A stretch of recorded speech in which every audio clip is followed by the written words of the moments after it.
Hello, everybody. Let me make sure I have a little bit of music on. Oh, my goodness.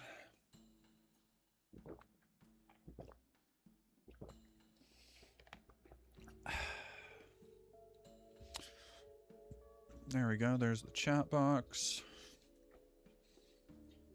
Hey, hey, Carinale. Damn, is it already? I don't know how the fuck that happened. It keeps leaning forward. All right, give me 1 second. I actually gotta fix that. I'll be right back.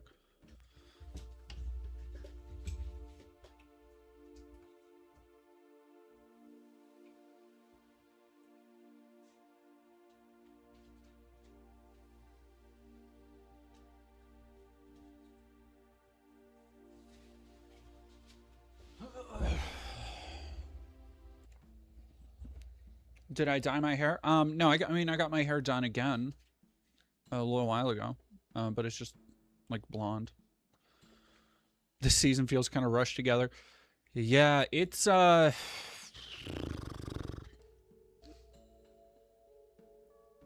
have felt such a depression is really the only, well, and it's not just because of gestures to the world. I've just been feeling like kind of depressed lately, mostly because of the world, but also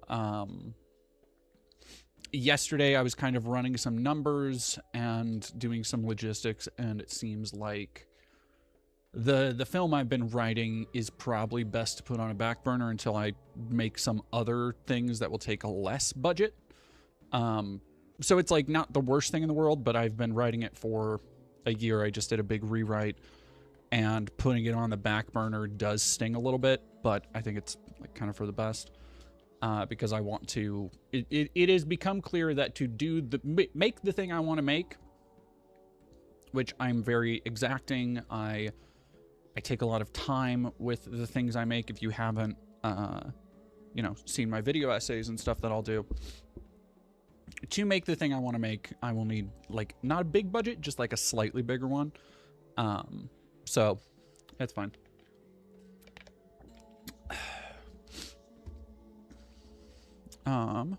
Depression has been very heavy lately. Sweet Lady Love, greetings from Chile. Hello. Or greetings from Seattle and Longcork. Hello to Chile.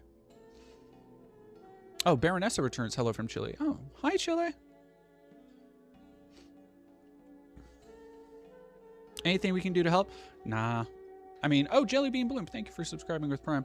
I mean, you know, who's the Gestapo Barbie? Christy Gnome. And I think, honestly, let me actually check. They might still be live, so we might just be able to go tune in to the hearing.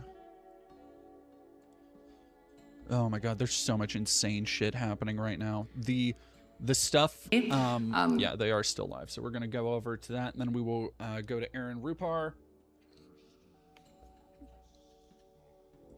What operations were after they were concluded and information so people could have all the details. Just get right into it. Doing that at the field office level, I will have that conversation with ICE and see if we could do that, because... Yeah, sure. Have that conversation with ICE. Sick Boy Mab, thank you very much. Good afternoon, DD. It's a delight to see you. Oh, thank you. Do pace yourself. As much as I appreciate the amount of work you put in, you come first. I've been trying to. It's been really hard lately. A lot of the videos, a lot of the things I'm working on have been draining in different ways, where they're either very research intense. I mean, it's the same shit as always, but like even the stuff where I was like, oh, this would be more of a fun change of pace. This would be like, you know, media stuff, like, you know, the Yellowstone video, or the, oh god, that came out today. Fuck. The Pendragon Cycle thing. Carinelle, doesn't the finale of Pendragon come out today? Because that is Yeah, that's another thing I gotta finish. I watched the first 2 episodes of that and I have like 12 pages of notes. It's fucking, oh my God, dude.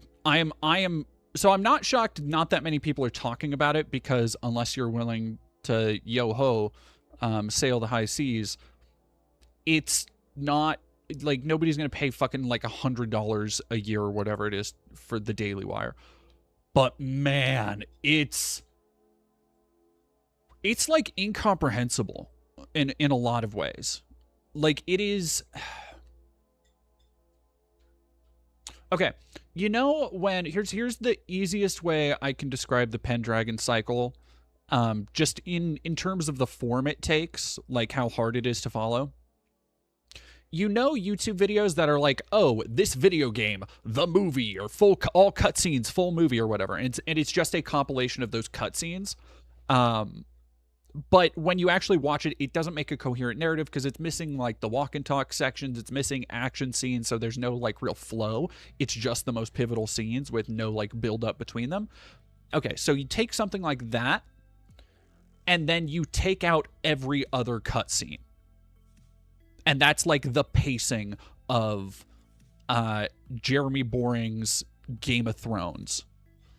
It's like shit just happens, and they do a lot of stuff that I think, because I'm you know, the one thing about writing a script and being very harsh on myself is that I am constantly critiquing and constantly trying to learn from. Like, so even watching Pendragon Cycle, there are things where I'm like, okay, like, I want to make sure I don't do this. I want to make sure I don't do this. The blocking doesn't do this. Because it is an incredibly amateurish production. And there are moments where they actually kind of make it feel like bigger budget than it is. Like, they use CG pretty sparingly and sometimes to okay effect, mostly not. There's one time, though, like at the very beginning, it's one of those things when you read, it's like when you read Ben Shapiro's book or you watch anything else Jeremy Boring's directed, you understand why they never made it in the business is because they just don't have it. Like, creative talent is not something that's just innate always, but it is something that you have to have a creative eye for. And there's just not enough quality control there. It's like, okay, I'll give you an example. In the very first episode, there's a scene by a riverbed, and it's just like along the river, and it's meant to have this kind of gathering of people, and they're kind of staggered. So when you have a wide shot, like an establishing shot of the whole thing, and then, you know, people start talking, you cut in close, the wide shot is people staggered because it's this kind of hill out of the riverbed, and people, you know, you got people standing one behind each other, they look more spread out. The problem is that the camera is always cutting to people. So when you cut in, what you have is somebody whose head is halfway down the frame. And then next to them is somebody whose head is halfway cut off by the frame right behind them. Because they don't reorganize people in between the shots to actually fit better in the final product. Which is like, again, it's that kind of thing that you only know if you've studied a lot of filmmaking or if you've studied or have a lot of experience with film. It's like, it's just little things like that I'm like, it looks jarring. It's weird. And not in, it reminds me, and fittingly enough, just like Lady Ballers. Lady Ballers had this too, where there would be occasional moments where Jeremy Boring would try and get a little artsy, a little A24 with it, and it just doesn't flow with the rest of the incredibly pedestrian camera work. Yeah, there is no shortage of shit. Okay, so the thing about the Pendragon Cycle is that it's, you know, it's a series of books that are apparently well beloved. They truncate the first book into 2 episodes. The problem with that is that, and I'm just judging this by the first 2 episodes, the problem with that is that the book takes place over the course of several decades. And it is setting up what I imagine, like, you know, I imagine the Pendragon Cycle, which for all intents and purposes, I've looked at like some posts from like fantasy communities on this because they're the only ones who've like really paid attention to it. And a lot of people, they love the books. The way that they have A, inserted bizarre Christian nationalism into the show, and B, they miss so many plot beats or things that you're like, oh, okay, we're skipping that, right? Like for example, in the show, one of the main characters, Towson, is this kind of like he's a chosen one archetype, basically.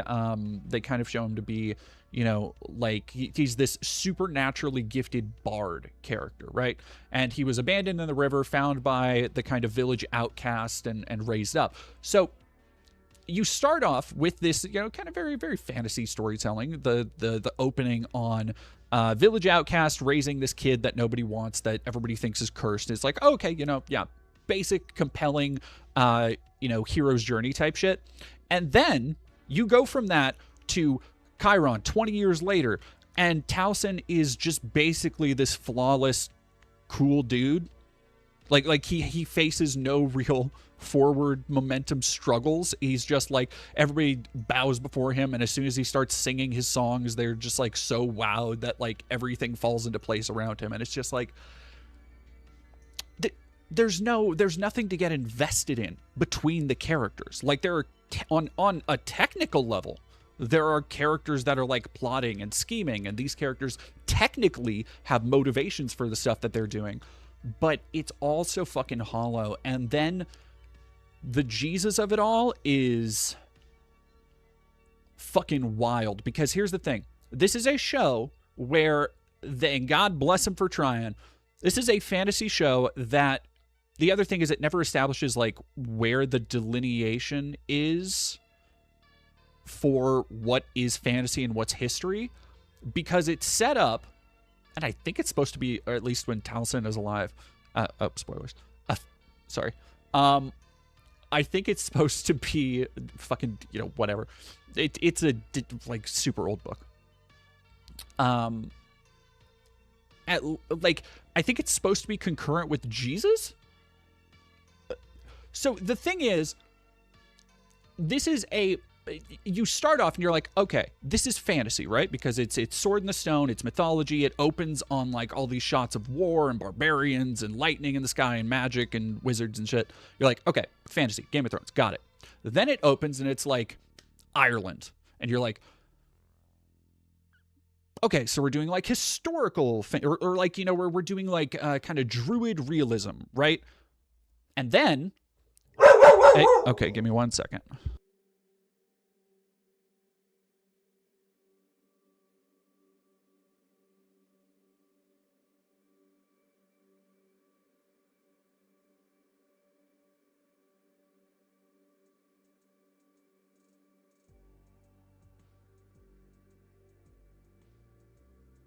Sorry, Carla just got back. So, okay, no, it can't be concurrent with Jesus. You're right, because there's an old church and like Catholics and shit. But there's a line where Towson says something like, "There's a man to the east who performs like what he's talking about is the stories from the east of Jesus, basically. But the way it's framed is as though it was one line that confused me, because it throws everything else out of whack. But the problem is, so it goes from that to Ireland. You're like, okay, maybe, it's like historical realism, but it'll, make things seem like, okay, they thought they were praying to a pagan god, but, it was actually just like a winter storm or whatever. And then it goes from that to, brief scene there, to flashback Atlantis. The Atlantis, where Amazons are fighting in an arena because they worship Baal, the bull god. And I'm just fucking gobsmacked by this. Yeah, because the fall of Atlantis is like a major plot beat in the show. And so it's this world where it's never really, you're never given, and pretty much everything they do is also in media res. Like they just start scenes halfway through constantly, and then every time they start a new scene, it's halfway through a conversation.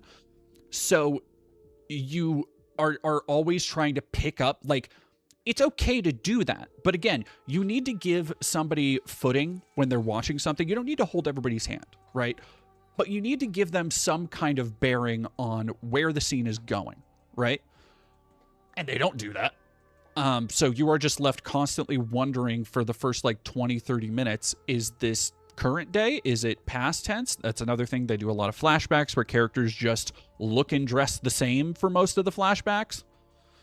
And then the other crazy bit is that, okay, so they establish a world where magic is real, where there are good wizards, where there are evil wizards, where there are like, you know, there's basically like a horned king equivalent, for my Chronicles of Prydain heads. And then, so I need to stress that, because that part is important to underline. For this Daily Wire show, which, by the way, was originally pitched as like Daily Wire, like a kids-friendly show, it's gory as fuck. And also, every woman has her tits out like half the time they're on screen. Not out, but like, Jesus fucking Christ, dude. That poor main actress, who she's fine. She's whatever. She's very athletic. Like, she's like a muscle mommy. She's okay in it. But man, the stuff they have her fucking wearing, there's in the first scene that she's in, she is in this kind of Wonder Woman arena fighting a bull for whatever, I guess as a sacrifice to Baal or whatever. And every angle the camera takes is so low, you just see like it's like a Fast and the Furious, like, you know how in every Fast and Furious movie, before they do a street race, there's just like a big booty Latina that they just put front and center in front of the camera? It's just like that. But then ostensibly also in a Christian family show. It's an insane show. It's goddamn. But then, of course, so it is a world where magic is real, but also the real world is real, but also there are wizards and shit and a bunch of like fake dumb stuff. And then they're like, but I found the one true God, Jesus. And it's like, okay, Jeremy, Ben Shapiro, Daily Wire, do you not see that when you have a show that is full of fake fantasy bullshit, and then you insert Jesus into that, and not just like, oh, the superstitious druids from the north, like none of that bullshit. Like, actually, this person does magic and it works. And it's magic for good, which is something the Bible does not believe in. And then you insert Christianity into it, you are kind of just admitting that all the Jesus stuff is also fantasy bullshit. I can't. Oh my God, the close-up of the bull shouting. That was so fucking funny. Oh, that was so funny. Yeah. Yeah, then like action scenes are also so stilted. Man, they get some use out of those stock sound effects though. I keep notes as I'm writing or as I'm watching, and that's usually what I make a script out of, so I don't like forget some plot points. And as I'm going, I think I might just, because they aren't very long scenes, but there are like 2 or 3 scenes in a stable with a horse that's, getting ready to give birth. And to let you know the horse is there, they just play like one after the other stock horse sound effects that it's the kind of sound effect work that you hear and you're like, oh, I know this because this was used in this game, or that, stuff like a bunch of them from Silent Hill 4 I hear all the time, or like, door opening sounds, or like the door sounds from Doom and stuff get put into all sorts of other shit. Yeah, it's fucking Nathan U 1899 review video when. I am hoping to get the review out for Pendragon next week, and I believe I have a sponsor for it too, which will be very funny. But yeah, what a Mizair Lecti, thank you for following. Megan Meddy, thank you also for following. Yeah, let me go. Oh yeah, Carnell, I had to take a break from the first two, and then I was like, okay, I gotta transfer this over, and I was starting to edit it a little bit, and I'm like, there's actually, because usually there's a bunch of stuff that'll just, okay, I can cut this, this isn't important. Because I don't like doing reviews. I don't like doing like the Quentin reviews thing where it's just, hey, here's all of these shows and I'm just going to summarize it for you, because that's not fun for me. That there's no like, and the thing I like is analysis. That's not fun for me. But Jesus Christ, man. Yeah, so Pendragon Cycle. Bad. Real bad. The fucking Daily Wire Game of Thrones show. Who would have guessed? Work every day to try to accommodate so members of Congress no while taking into account. And this is a stupid fucking thing we will get to too. Don't worry. We're gonna go to Aaron Rupar has been covering all of this shit with the patience of a saint. Killings in Minneapolis. And I think there's a lot of video on them, Madam Secretary. I think people can see the video and draw their own conclusions. Are you and your department conducting an investigation of those? Sir, Oscar, has the Daily Wire Snow White come out yet? I don't think it's ever coming out. So here's the other thing. Brett Cooper is apparently in the show. She's like top billing, by the way. She's like one of the first 5 people. I don't think she comes in until episode 6, which is so funny. But also she left the company shortly after, so I don't think Daily Wire Snow White's ever coming out. Which also, it would be so funny if they did finally come out with it after, God, when did the Rachel Ziegler one came out? Over a year ago, 2 years ago.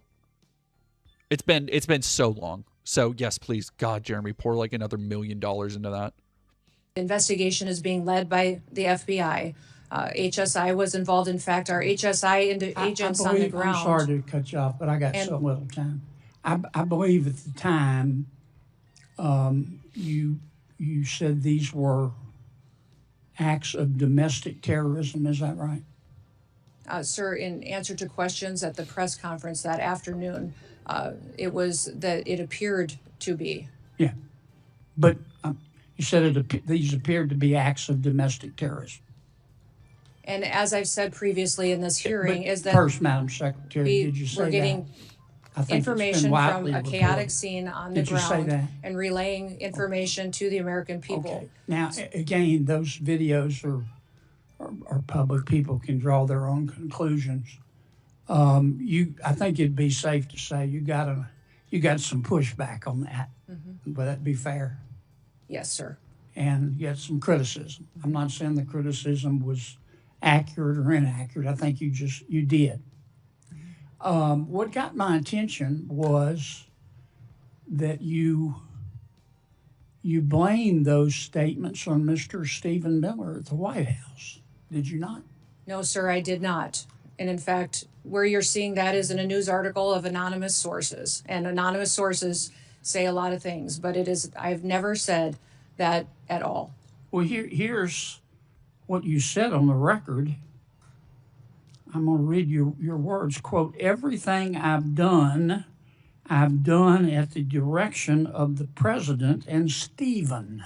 Sir, where did you see me say that at? You read that in a news article with no sources affiliated to it. You said it on the record on January 27th of 2026.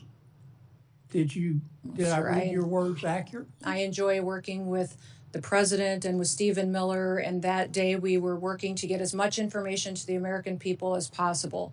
That is what we'll continue to do, and as that happens, we'll go forward. Do you think it was fair to blame Mr. Miller? Sir, I did not do that. You're reading from a newspaper article with anonymous sources. Are you denying that you said that? Sir, I'm not going to speak to that situation that is relayed on anonymous sources that no one has heard me say that. It was you. No. Who reported that to that news?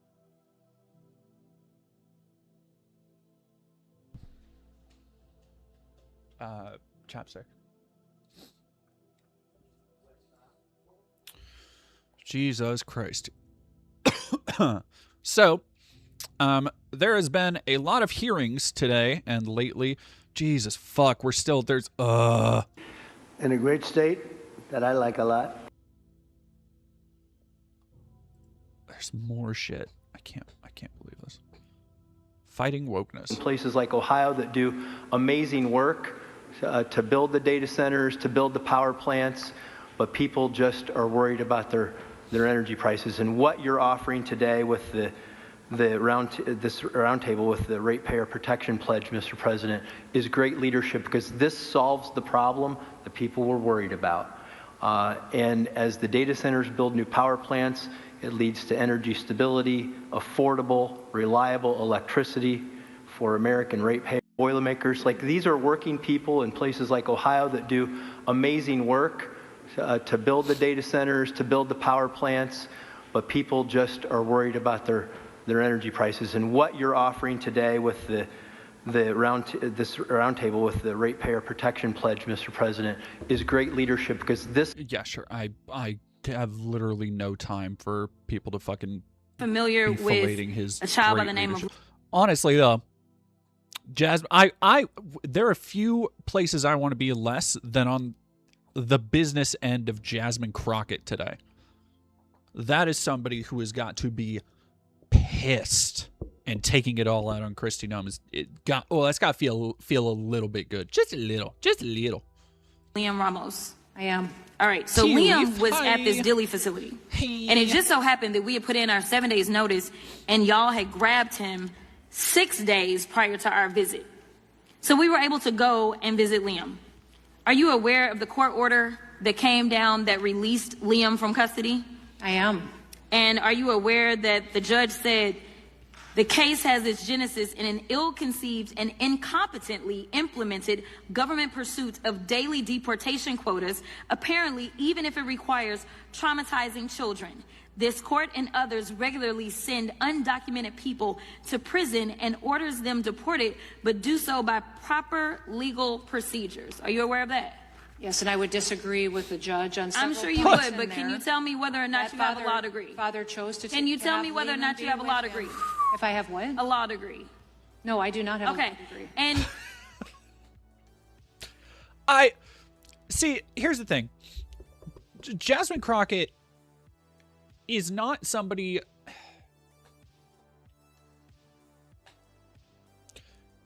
She's not somebody I want anywhere but where she is. And arguably, because there are things that she has done that aren't great.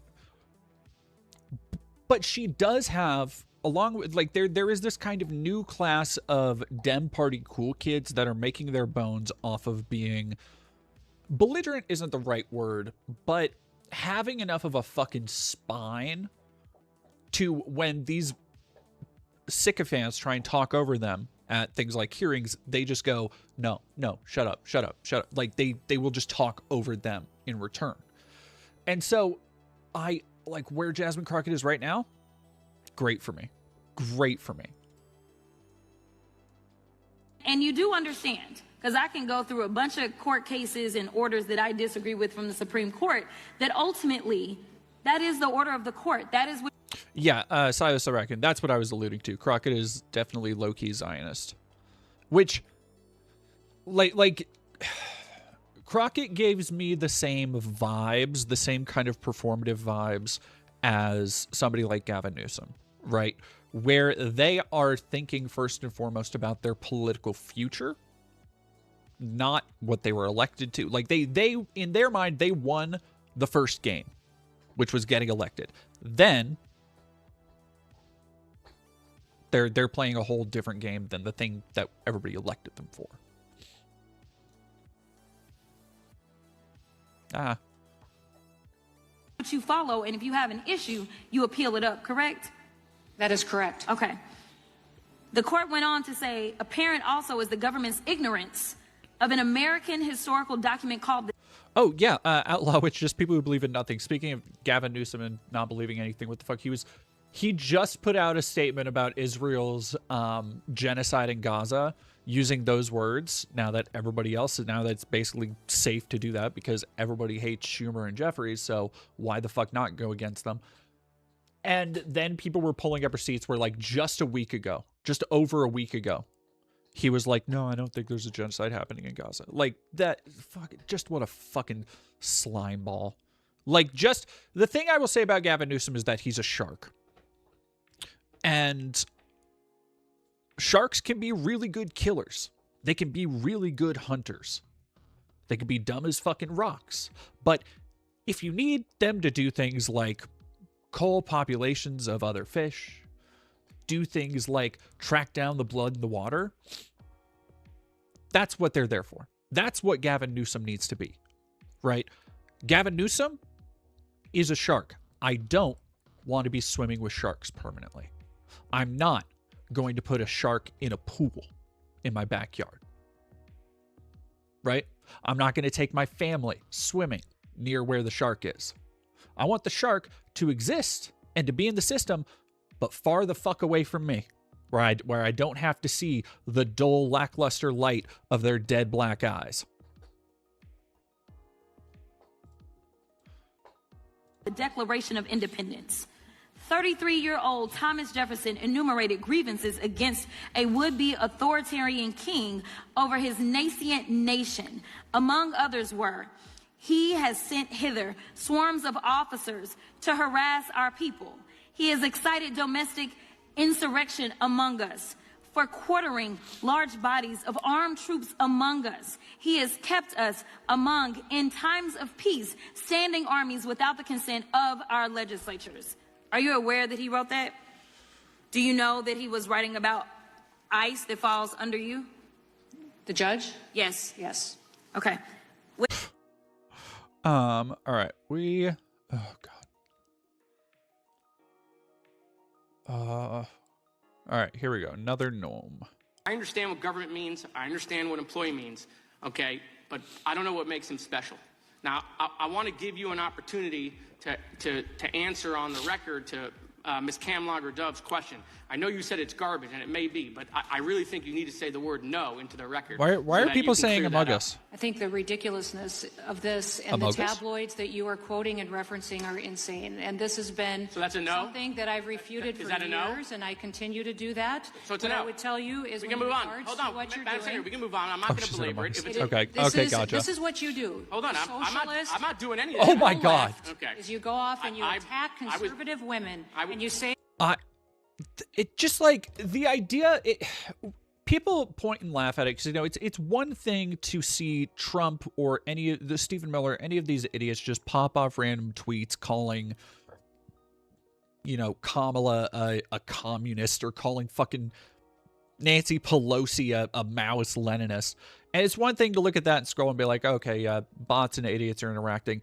It's another thing entirely. Like, it's something about the true gravity of it sinks in when you see them on C-SPAN in these on-the-record hearings, and they think that this is they think that this is the thing to say when literally the entire eyes of the world are upon them. And it is just like, you think this plays. No, you really think this plays. Like, you think this is good for you to, like, as soon as you're called out about your verifiable relationships and the shit you've said on record, you're like, yeah, but have you considered you're a woke leftist commie? Yeah, this is all you woke leftist commies do. You criticize conservative women for getting their freak on. Which is like, it is not lost on me, by the way, how bizarrely promiscuous all of the biggest Gestapo Barbie variations have been. Like, what are they? I've yet to see the water what makes frogs gay, right? With those chemicals. But there has got to be something they are putting in the chemicals for over 40 conservative, politically radical white women. Like, it is like, what? Because if you count Nancy Mace, Lauren Boebert, Kristi Noem, and Marge, That's like 4 for 4 on some variation of not being able to have like a normal professional sexual relationship. Like that's crazy, dude.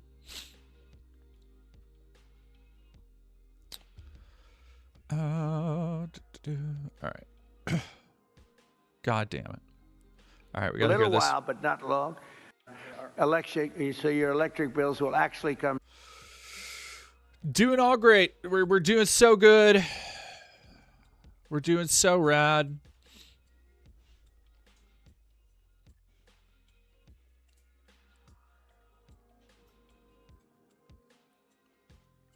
Morge.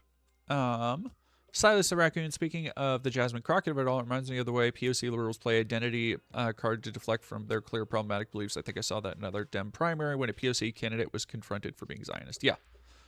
Yeah. It is.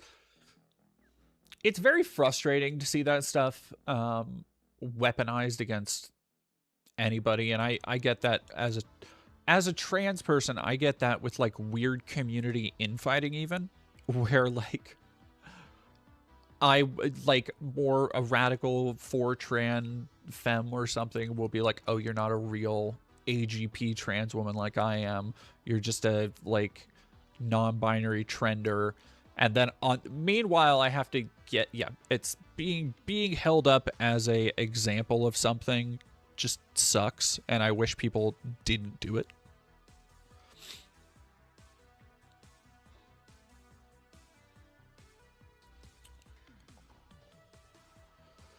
Jesus Christ, man.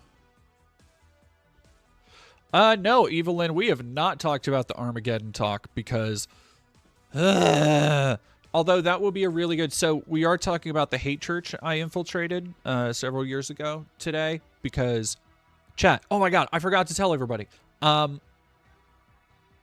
They wrote a song about me. They wrote a song about me. I will be right back. Miss is screaming at me. So I need to give her food. And yeah, it's the song part. Oh, Robin Xavieri. It's insane. It's fucking bonkers. Yeah, y'all aren't ready for this, but I will be right back. And let's actually go to the, yeah.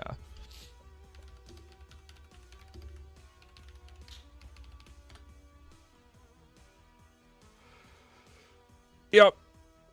Here's this one to go on real quick, and I'll be right back. Was it well written at least? Oh, it was. So here's the thing. It is AI generated. I'll be able to, well, it's not bad AI generation is the problem, but it is very much like cribbing from a certain type of like metalcore. But it makes it makes me sound badass. Like it's so fucking cool. Yeah. Oh yeah, Karen, it's gonna be a theme for sure. It's gonna be a banger. All right, be right back.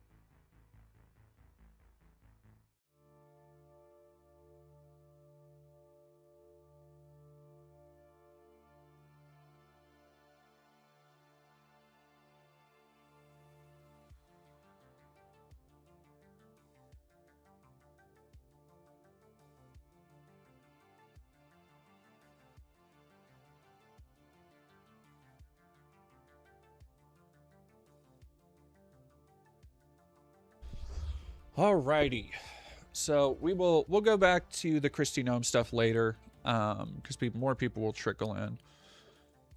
Digging your interviews. Oh, thank you very much, Silas the Raccoon. Digging your interviews with the Hate Preacher Kid. They are so good, horrific but good. Yes. So yeah, we'll be talking about them a wee bit actually. Oh.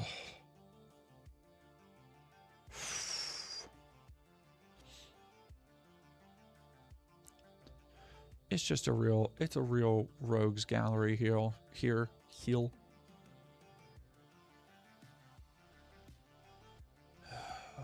Go if you want to go catch up outside of my stream, feel free to go follow Aaron Rupar. Aaron does fucking incredible, ridiculous, phenomenal work.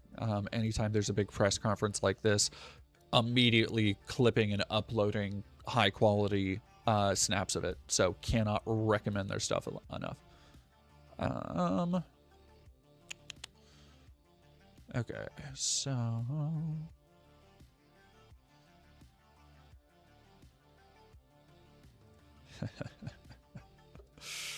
okay, so we're gonna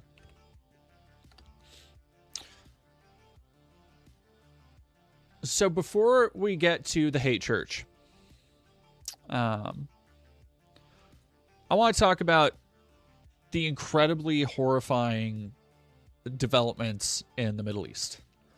Last I checked, the American military had just sunk a Iranian cruiser off the coast of Sri Lanka, which is expanding the war or the acts of aggression to the sovereignty of another area or another country's jurisdiction. So expanding the theater even more.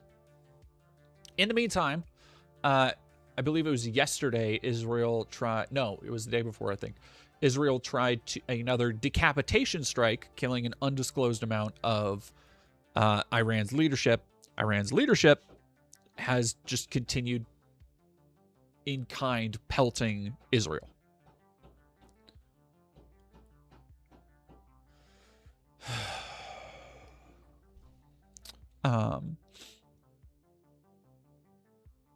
Oh, Silas the Raccoon. Very curious of Isaac Anderson's relationship to the eldest sister, given how different they seem as people. Not done with the sister's interview yet. So from what when this was still, I haven't spoken to any of them I've spoken to John a little bit, but I haven't spoken to most of them since, goddamn, coming up on 2 years since I did those, holy shit, since I did those interviews. But I got the feeling that Isaac was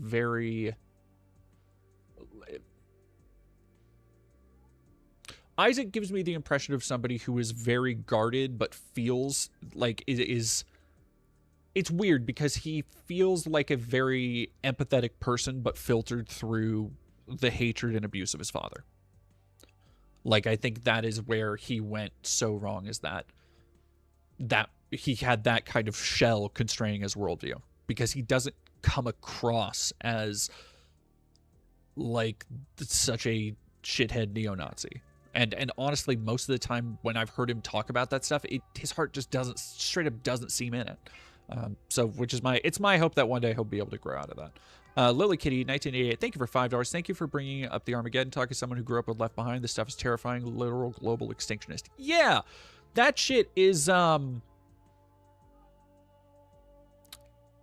end times doctrine shit, which again we just had, I think Johnson was out there talking about how the Iran is run by their misguided religion. They're radicals. And I'm like, dog, we have, huh?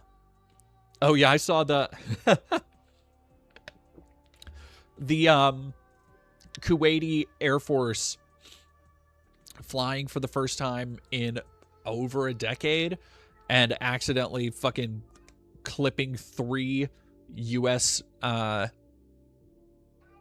aircraft. Nathan Yu 1899, has Steven Anderson faced any real consequences for the abuse yet? Not to my knowledge. Sure doesn't fucking look. Actually, I believe they had to move church. I think they did lose their oh my gosh. All right, give me 1 second, cat.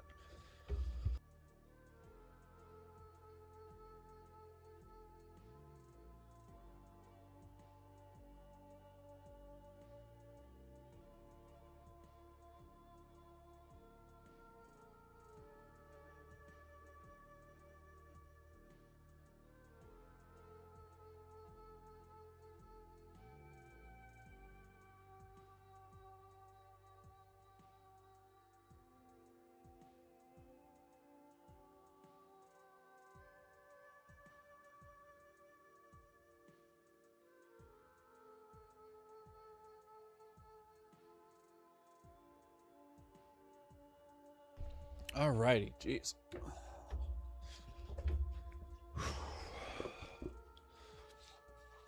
So the the thing that I keep seeing, and I want to actually need to fact check it real quick.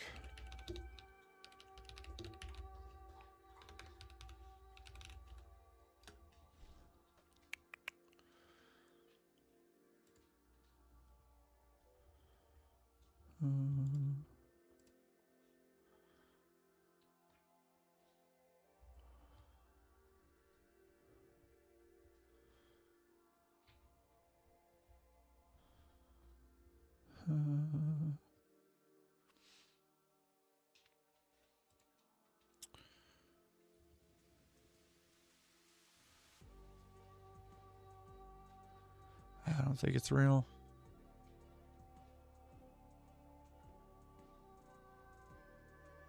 Oh, I can't fucking tell. I'd have to do more looking for it. Thank you, MBTNC, for becoming a member. Okay. U.S. military commanders have been invoking extremist Christian rhetoric about biblical end times to justify involvement in the Iran war. The Military Religious Freedom Foundation says it has received more than 200 complaints from service members across all branches, including the Marines, Air Force, and Space Force. One complaint, identified as a non-commissioned officer in a unit that could be deployed at any moment in Iran, told us their commander had, quote, urged us to tell our troops that this was all part of God's divine plan, and he specifically referenced numerous citations out of the book of Revelation. He said that, quote, President Trump has been anointed by Jesus to light the signal fire in Iran to cause Armageddon and mark his return to Earth.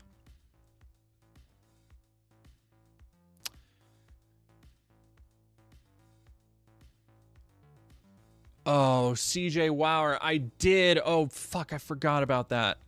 I forgot to put Quartering Hambone as doing magic content again. Great. I'm sure he's going to make so much fucking money repeating the exact same complaints I have to hear every time I go to my LGS. I had chat. God damn it. It's so fucking annoying. I had a pod on Monday where my commander was Mog from Final Fantasy because I love my Moogle deck. But next to me was somebody playing the brand new Ninja Turtles deck. And then across from them was somebody playing Kratos. And I was... It just sucks, man. Anytime Israel, the U.S., blah, blah, blah.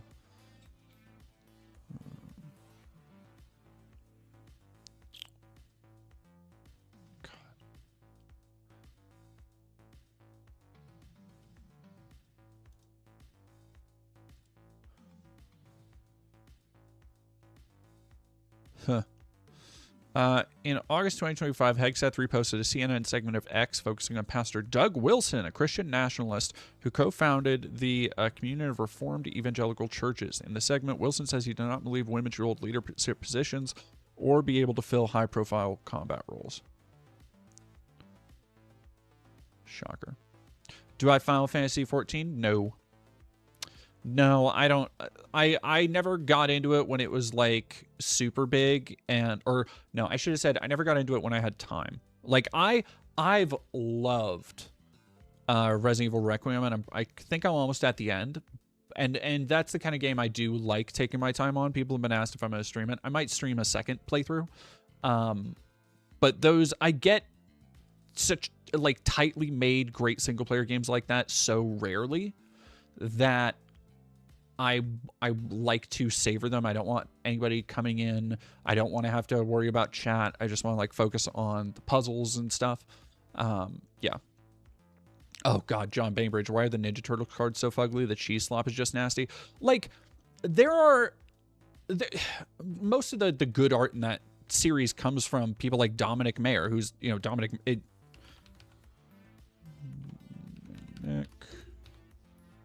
Mayer. Robot token. Fuck you. Like he did this kick-ass robot token of the, like, if the entire thing was styled, had this style, I'd be all about it. It fucking doesn't, though. Most of it looks like poop from a butt.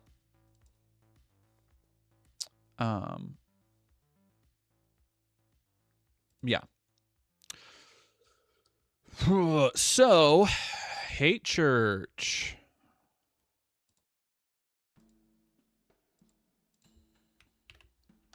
How about that new independent fundamental Baptist movement?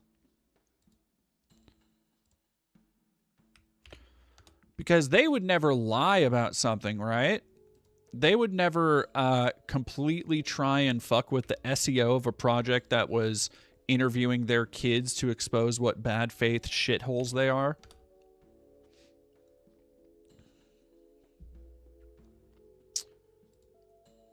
Well, the answer to that may surprise you, chat. So a couple months back, about a year ago now, I was contacted by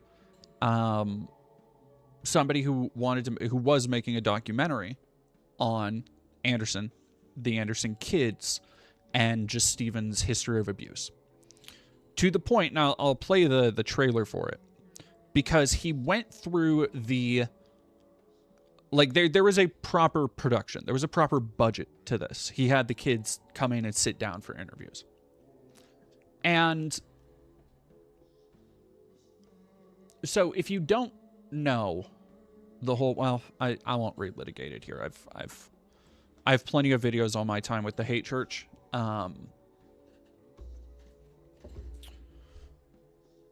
If you haven't seen them, let me see really quick.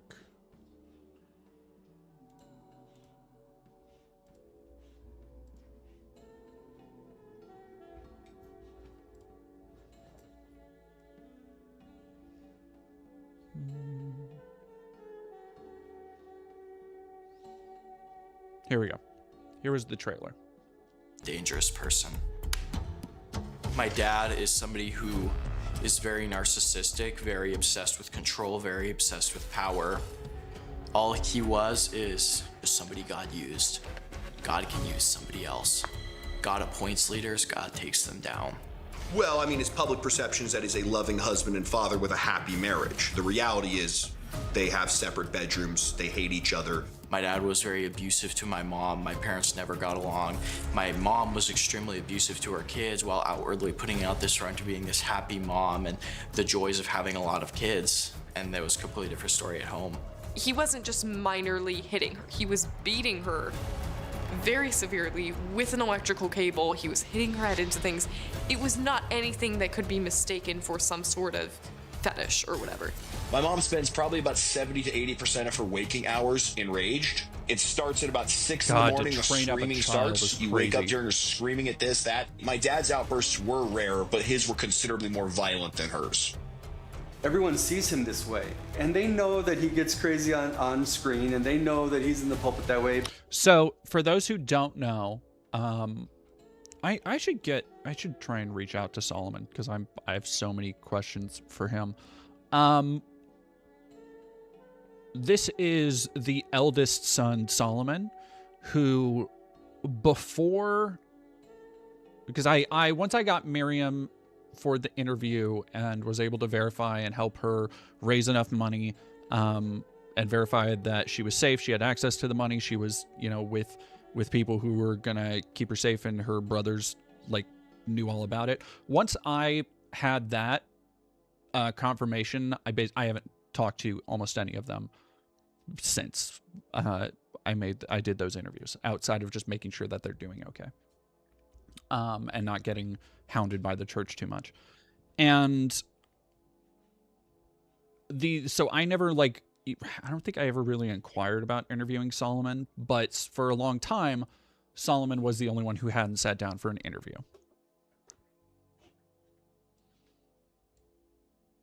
But for some reason, the rest of us didn't see that. They're not gonna be seeing everything that's happening. Oh, fuck. I forgot to mention the part. apparently Solomon is also a femboy online now. Like I said, I have a lot of questions. What religious bull is this? So this is the NIFB hate church that I infiltrated, goddamn, 3-4 years ago. So here's the path of connection, because the church I went to is not the one these kids were at. So the NIFB is part of a church network. The one I went to here in Spokane was just one of their little outcroppings. The one that Steven Anderson, who's the kind of church head, he started the NIFB movement. He is their, for all intents and purposes, cult leader. His is down in Tempe, Arizona. So here was the trajectory of how this happened. For those who didn't know, and I have videos. I actually, by the way, after this stream, if you want to catch up on all this, I just reorganized some playlists. There is a NIFB playlist that should have almost all, if not all, of the videos in there. So first infiltration all the way through last interview. And no, they're based out of Tempe, Arizona. So I do the infiltration piece. They find out, they get mad about it. They threatened to sue me. They never followed through because I looked into my legal protections before I fucking recorded. So I'm good. But a bunch of them preached about me. They railed against me or whatever for being a reprobate and swore from the pulpit and all that shit. Fast forward a couple months. John, the larger son, the big guy, had been making the rounds in just like kind of religious circles, and somebody was like, hey, did you fucking hear about this from the hate church? And I was so curious. I don't know if it was my empathy. I don't know what it is. But what? I heard you laugh at that.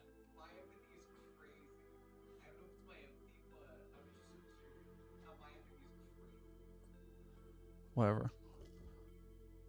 Ko is being mean to me. Ko is bullying me, everybody. Bark, bark, bark, bark.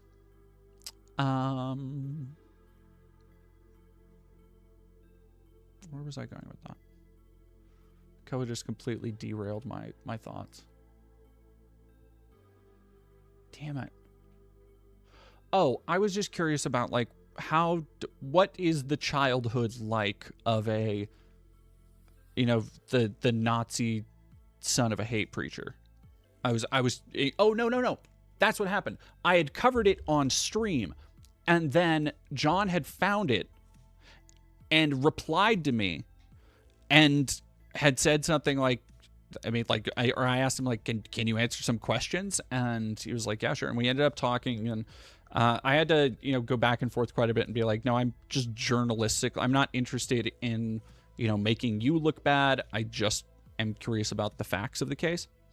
So what happened, I interviewed John, and they start talking about the abuse that they underwent. And the way John described it was mostly just physical, or not mostly just physical, but just like not too bad. And I think that comes back to John being somebody who I think would put on that front, would try and act tough for the other kids, would be like, oh, this isn't so bad. Like that's just the vibe I get. And a couple months after that, oh, fuck, I've been talking about Isaac the whole time. I'm so sorry. I get all of the biblical names mixed up. Okay, Isaac is the Nazi. Sorry. And that's a word he's used in the past. I don't know if he still is. I hope he's not. John is the younger son.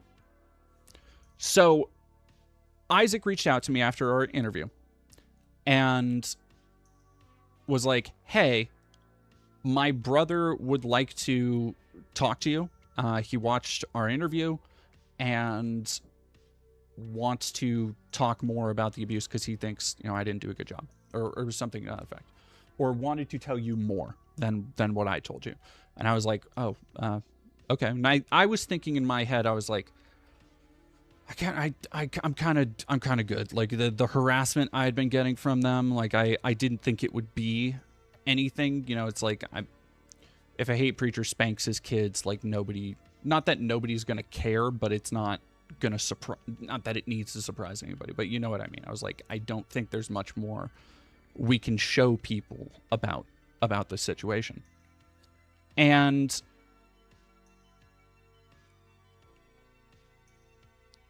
then I talked to John.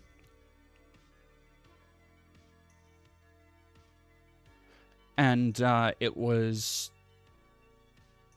a lot more harrowing and brutal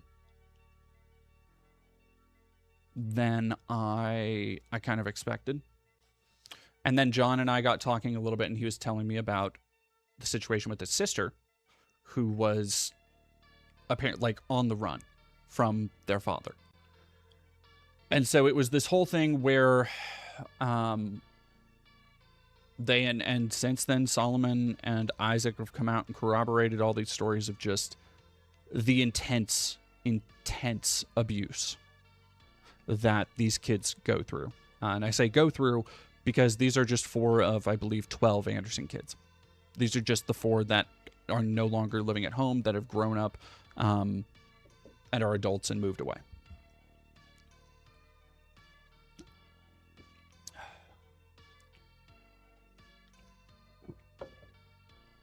So that is I think catching everything up to the moment.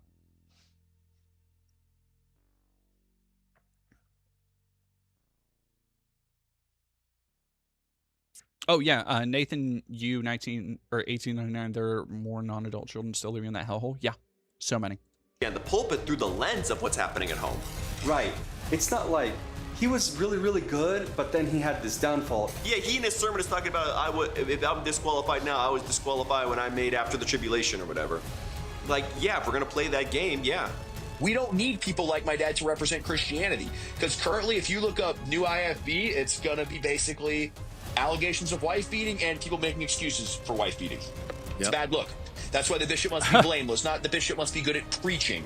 The 2 greatest days in the new IFB are the day you get in and the day you get out. I'm the man of God here. I meet the qualifications. I run this church. And if you don't like it, then get out. Yeah, so that the first part of that is finally here.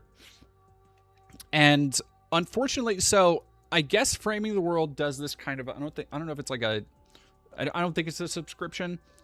I understand why they're doing it. I kind of wish that they wouldn't have done it for the first episode at least. But based on like the production and stuff they've put into it, the first episode is like $15. I got a presser. I want to clear it with them before I watch it on stream, because that seems like a very obvious get around. So I have access to it. I haven't watched it yet. So I want to watch this really quick, because we've talked about all of that leading up to this and all of the abuse. And this just came out. And I want to talk about what's next from it. So this is the opening teaser.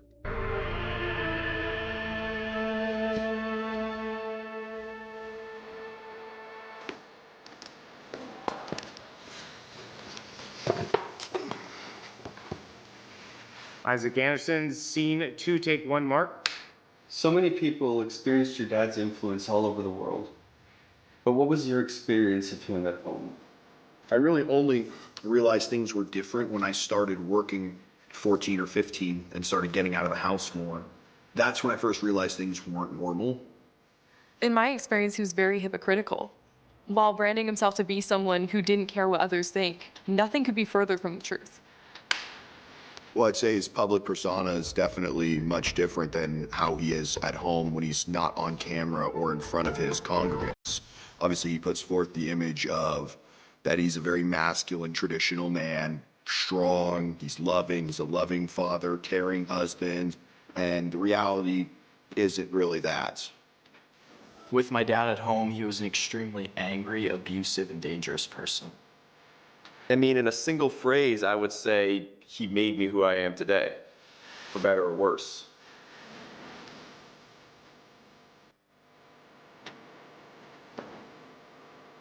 So I believe two things. I think that A, this is somebody who used to work with the NIFB, and after these allegations has now turned to exposing them.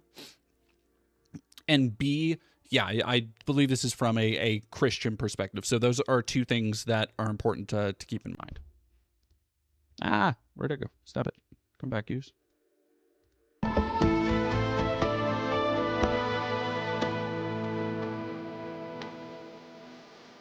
Huh.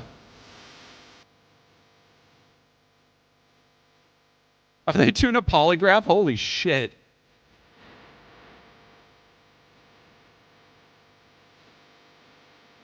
Oh my god, Miriam has short hair. That's what people were talking about. Oh my god, they're so pissed about that. They are like... that's crazy. So I did just talk about a couple weeks ago how fucking useless the lie detector tests are. And I would stand by, like, they are not good for legal proceedings, because if you are, you know, a sociopath, if you are a convincing liar, if you are, you know, any of that stuff, it can be incredibly easy to fudge a response. This has been proven over and over again. Yeah, Tarkelson, because you don't know how canny somebody is. That being said, I'm going to bet that, like, these kids have been nothing but consistent. They have been nothing but corroborative of each other's stories. And so if having this otherwise fairly useless bit of ephemera attached to it convinces even more people, I'd go for it.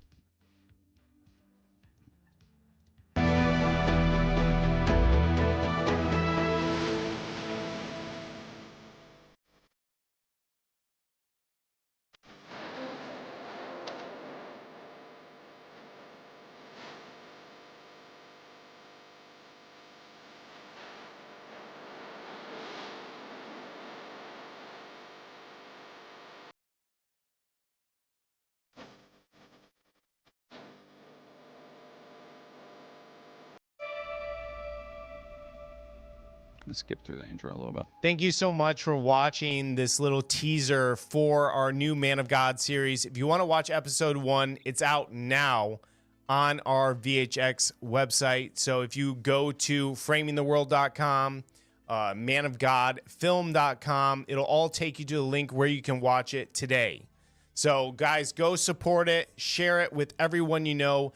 This series is so incredibly important. And especially if you have ever been connected with Steven Anderson, or if you know anyone that is connected with him, you need to watch this. You need to share this with your friends and family and help us spread the message about this incredible new documentary series, Man of God. Again, Man of God film. So somebody asking, is short hair evil? Yes.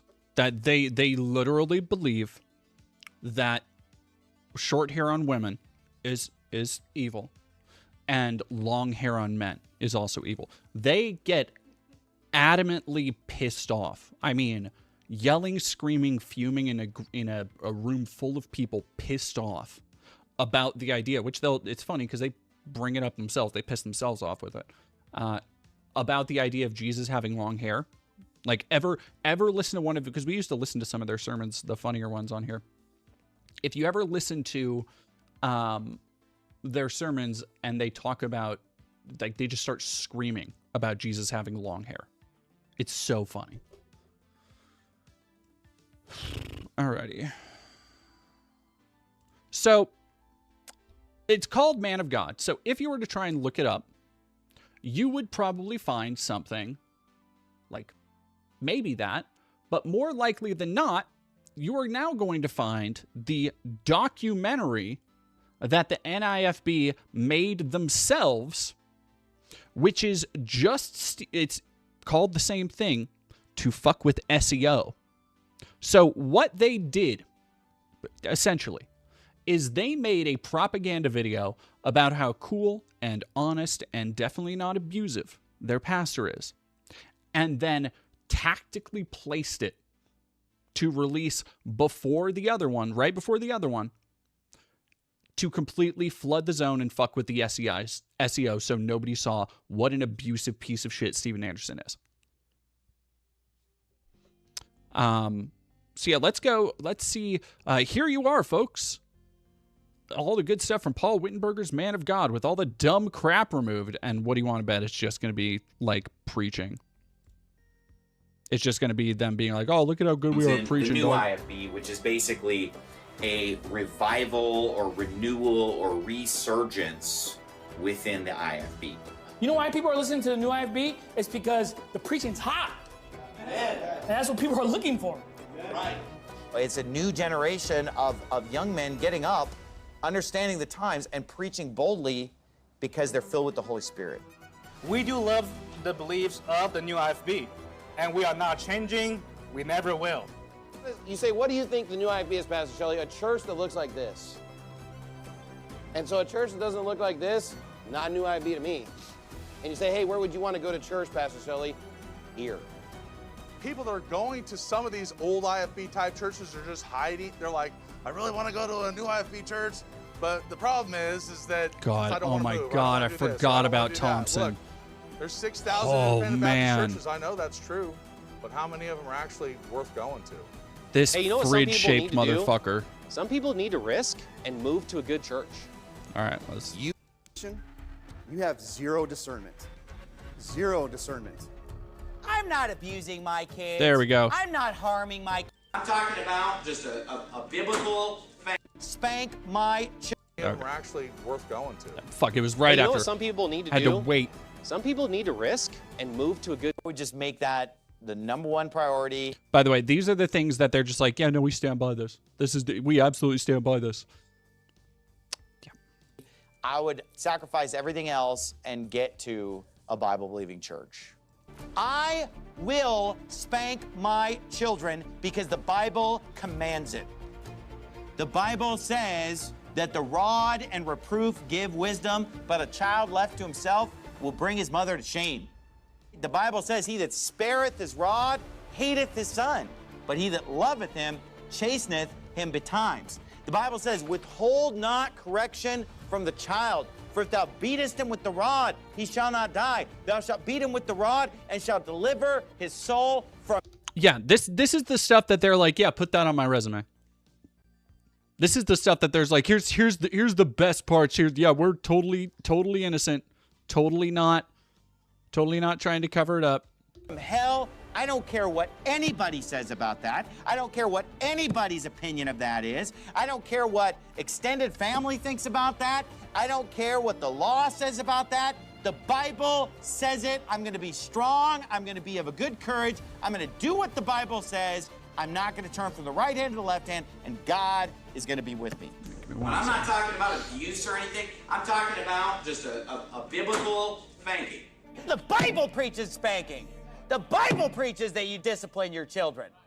That's what the Bible says. Not what is that what you think? Is that what you believe? No, the Bible said it.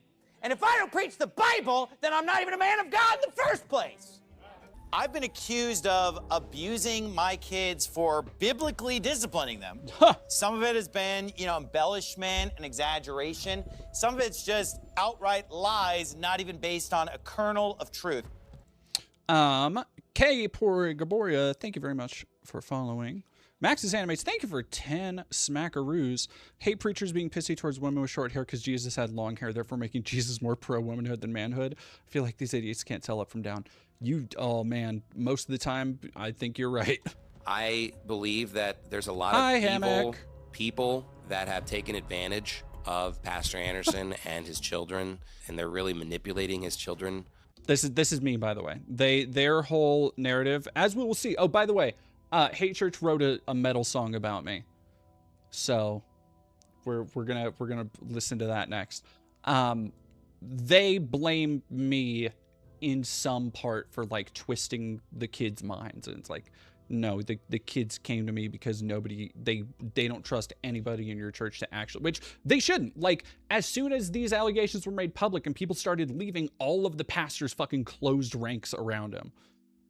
Magar, thank you because they're all fucking betas.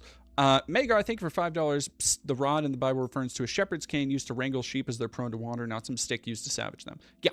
Or a, the other definition I've heard of rod would be for like a reed, like a not quite a whip, but would like that.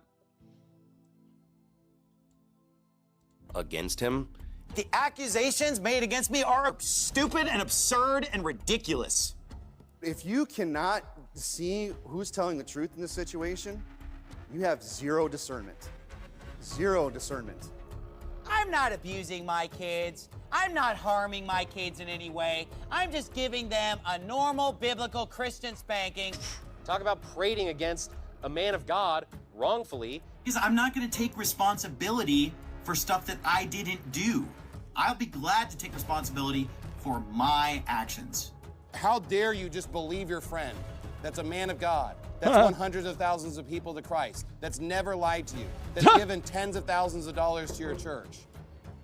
I'm not going to just abandon my friend when he's saying I'm not guilty of these things. I did not do them.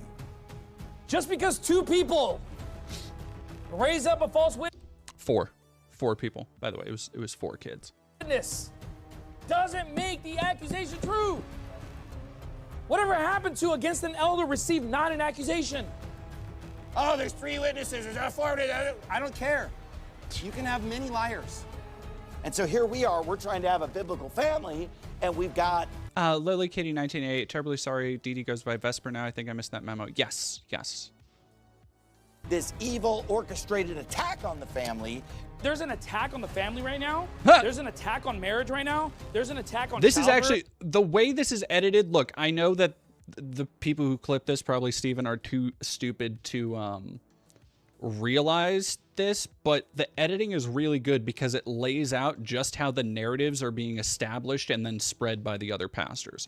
Because you can see, literally, they'll use the same verbiage, they'll use the same words from one to another about like what's actually happening, the narrative they want to sell.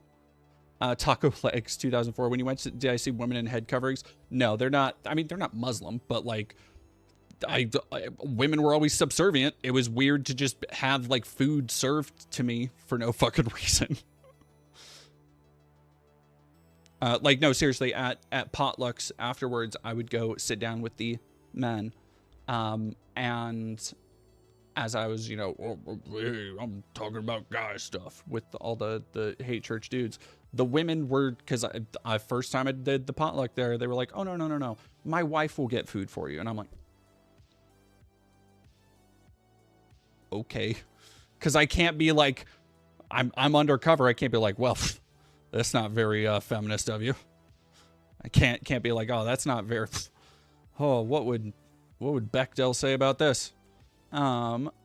Jay Gregory, thank you very much for following. Adderall Lynn, thank you for $10. I don't understand how anyone manages to sit through this. However, often members of the church are expected to be in church. They do 2, 3. Oh, did she really?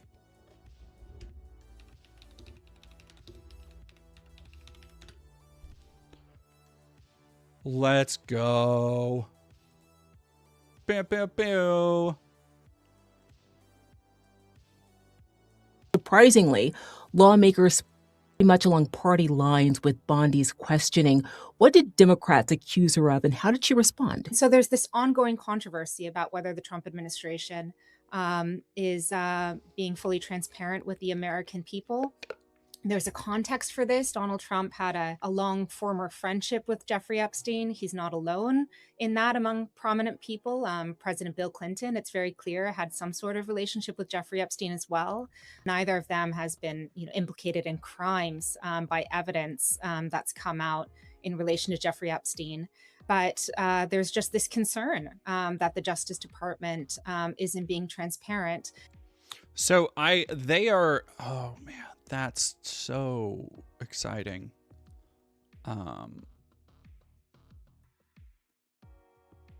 There's got to be people burning like servers right now.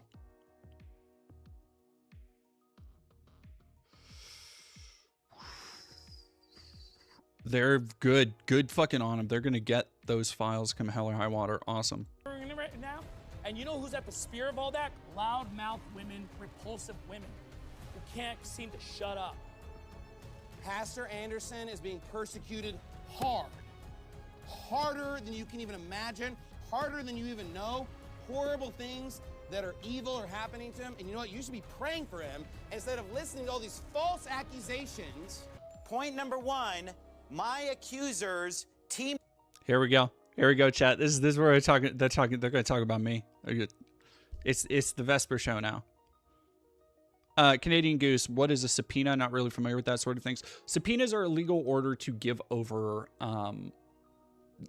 privileged or otherwise hidden information.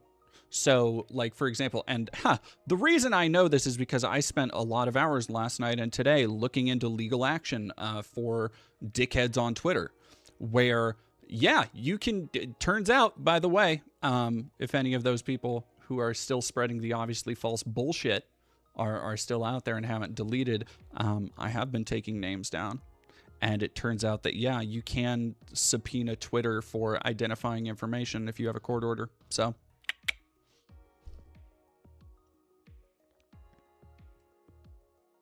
yeah, Robin Xavier definitely fucked those people. It's like, I'm not too pressed about it because it's like the person they're saying doesn't even look like me. Doesn't even look like me. Doesn't even look like me is...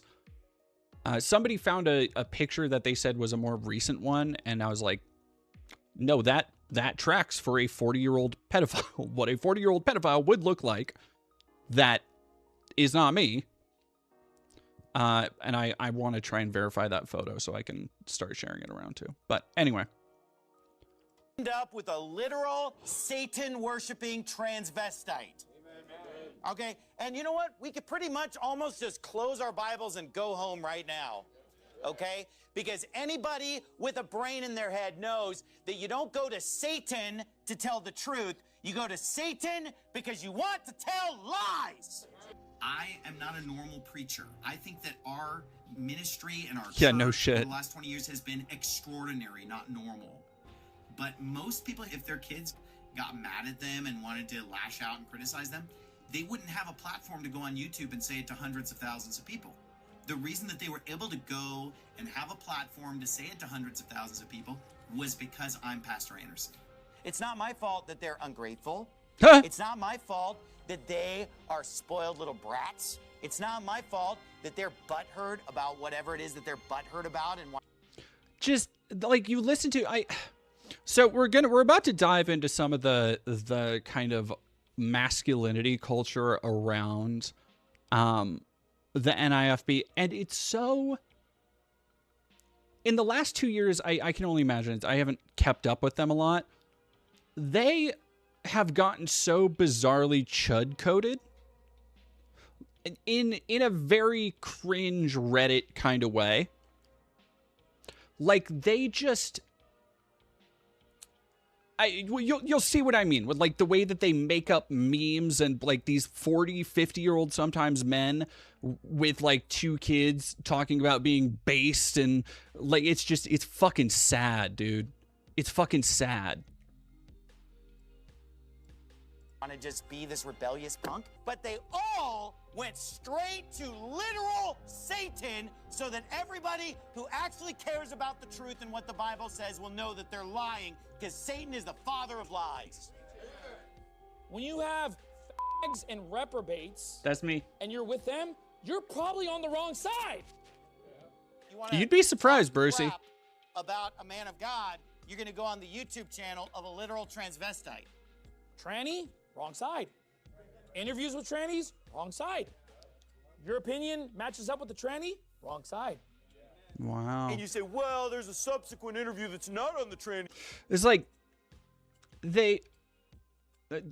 everything they're showing doesn't necessarily make them look good. And especially when they're like, again, you could have just not shown these clips. You could have used that intro and just made this into a little like, look at how good we're doing at preaching and look at how far our like they chose to include this stuff of them literally stomping around the stage like a petulant little child. And they're like, yeah, this is the good stuff. Man. Somebody asking what happened with people on Twitter.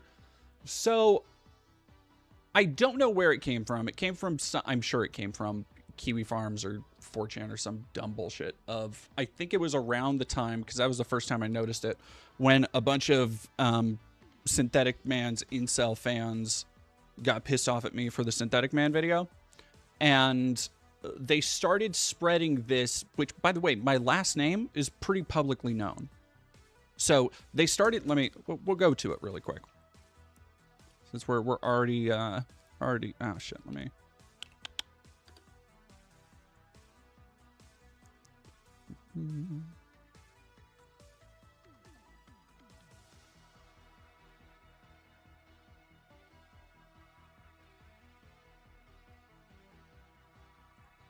We'll go to this one. This one's pretty good because this person, who has a YouTube channel and would be pretty easy to find, I threatened them. I said, hey, I am adding you to a lawsuit list unless you retract this.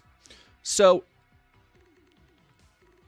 my legal name is Jordan Lendertson with an L.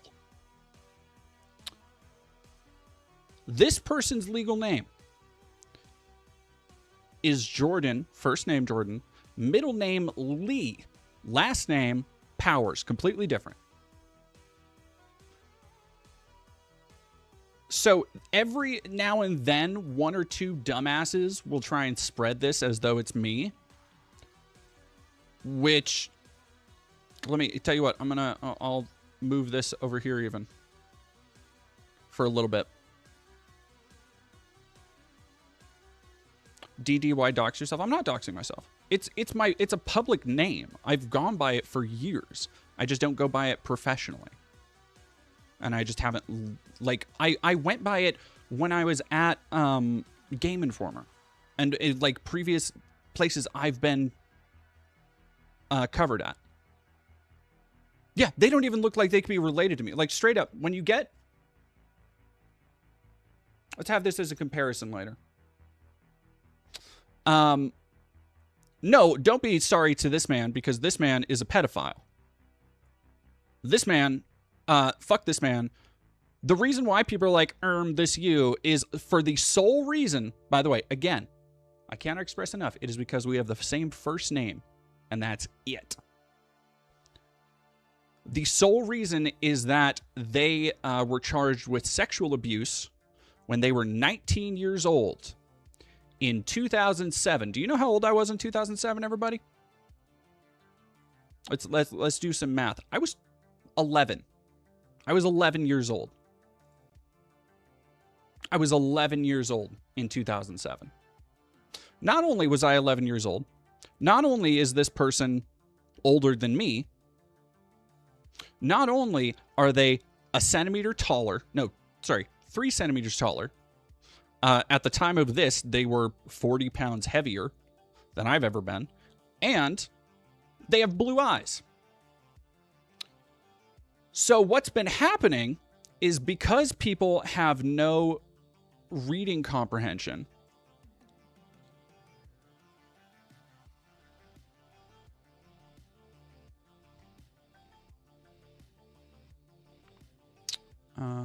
yeah, here we go. People have no reading comprehension.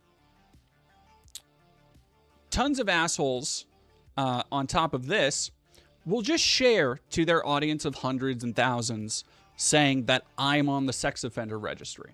Which, here's the thing. If you are presenting something, if you aren't asking a question, if you are presenting it as fact, that is defamatory. That can impact somebody's reputation, especially when my reputation is in the public. That is, by definition, a defamatory statement. And so I would be like, you want to prove that shit? And they're going to, which by the way, almost all of their arguments when pushed back, very rarely did any of them go, oh, this obviously isn't you, I'm an idiot, sorry. Most of them would just be like, well, yeah, but you're woke anyway. And then so many of them also would share this and be like, this is you. And then you go into their profile and they're like arguing in favor of lolly bullshit. Shocker. El Salve, thank you for $5. Hi, DD. I'm so sorry you're being falsely accused. If you start a lawsuit, we'll support you. Thank you. I do not think it'll need to come to that. It seems like most everybody has started taking theirs down. So, very annoying that it's after thousands of dipshits who aren't ever going to fact check it, see it, but whatever. What are you going to do?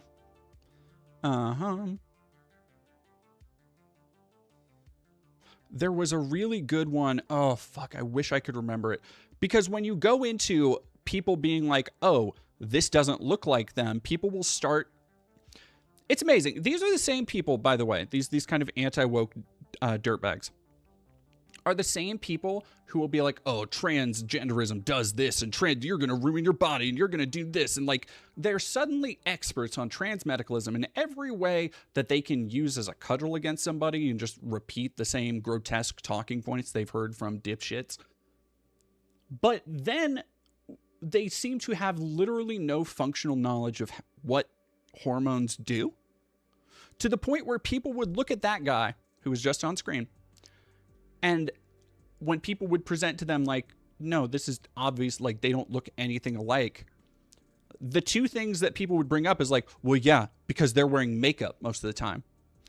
And when I'm on camera, which I'm not always wearing, I'm barely wearing makeup now, they wear makeup when they're on camera, that's why you don't recognize them. Or B, that hormones did that, I guess, that was before I transformed, which is like, dog, hormones can be magic. They don't change your fucking bone geometry. Like it's hormones, dog, not the T virus. Hey, Raiders. KF Logan, thank you for raiding with the party of 44. Oh my god, yeah, what a time to get a raid. Welcome. What, like 10 pounds of foundation? Yeah, also, like, I don't use that much makeup. Even when I've done like full makeup looks, it's not like over the top or anything. It's so bizarre. Yeah, so that's the fun shit I've been dealing with on Twitter. But thankfully, like I was saying, it seems like most people have taken the smart way out and aren't trying to stick by what is so very obviously not true. So, oh yeah, I want to keep, oh fuck, go through this, keep going through this because they're talking about me. Then we have the hate church that to everybody joining us. Hope you had a wonderful stream, KF Logan. We are talking about a hate church that a couple years back I infiltrated and then helped to expose the head pastor for being an abusive, child-beating piece of shit along with his wife, thanks to the interviews of his kids. And they are still dealing with the fallout of this and still pissed at me. And so we're going through their clips from, God, how do I, this is so hard to explain. Their clips from a recent documentary exposing them for being abusive pieces of shit, where they have just clipped out all of the stuff of them like regularly preaching that. And I need, before we click on this, I need people who are new here to understand this is what they thought made them look good. Like you need to know that going into it. This is what they look at this and they're like, yeah, this is the one. This is pretty good. Channel, watch that. Hey, the fact that all three of them, the first place they went was to a literal transvestite, shows you the wickedness and the lies. That's me. I'm sure some of you have watched it, but you know what? I don't know why. And maybe you need to think about things like that in the future, that, you know, why would you do that? Why indeed? Anyone who saw that, and I'm ashamed to admit that I did, that's one lesson I've learned from all this. Don't watch this crap. You know, just wait for the man of God to address it in his own due time. Once you realize that they're lying, it's wicked to keep listening to their crap. In fact, I would say it was wicked to even listen to their crap in the first place. If the people out there who are siding against Pastor Anderson don't have enough discernment to see that everything that's taken place is Thank you very much, Miss Hire, for following. a coordinated attack of Satan after this, I don't know what to tell them. There is a satanic attack coordinated by multiple people right now with a stated goal of just taking me out of the ministry and getting me to step down as pastor. I'm not stepping down.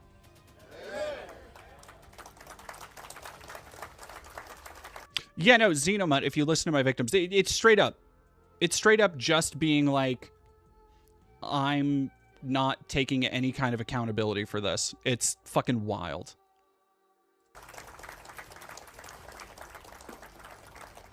I'm not sorry. I'm not repentant because I'm not guilty. You know, nearly 300 people in that church this morning applauding our pastor when he says, I'm not stepping down. Well, I still think he should step down. Well, you know what? No one asked you, first of all. I do not believe that Pastor Anderson should step down. I love Pastor Anderson, and I'm going to continue supporting him, and I think he should continue pastoring because this is an obvious satanic spiritual attack. I believe he's at the tip of the spear right now, and let's just be honest. You can tell these dipshits listen to like InfoWars and get all of their political views from dipshits like Owen Schroyer. Like tip of the spear is one of those just that's an Alex Jonesism right there. We're next. Inshallah. Well, your kids didn't even do anything that bad. Why'd you have to be spanking them so hard if they didn't even do anything that bad? Okay, well, let me say this to you. It's sort of like this dandruff commercial for Head & Shoulders shampoo from the 80s. The guy sees in the locker room the guy with the dandruff shampoo. He says, hey, I didn't know you had dandruff. Why are you using Head & Shoulders? You don't have dandruff. And he says, exactly.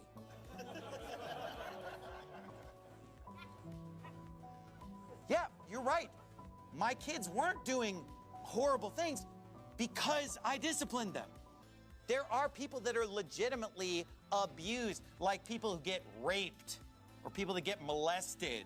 For example, the Bible talks about servants being abused in the Old Testament where they lose an eye or get a tooth knocked out or something, right? Jesus Christ. Christ. That's abuse.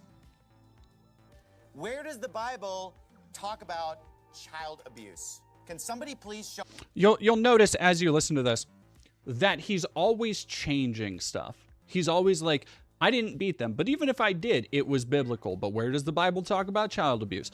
Like, it's just, there's no accountability. This is somebody who I don't think has taken accountability for anything in his whole life.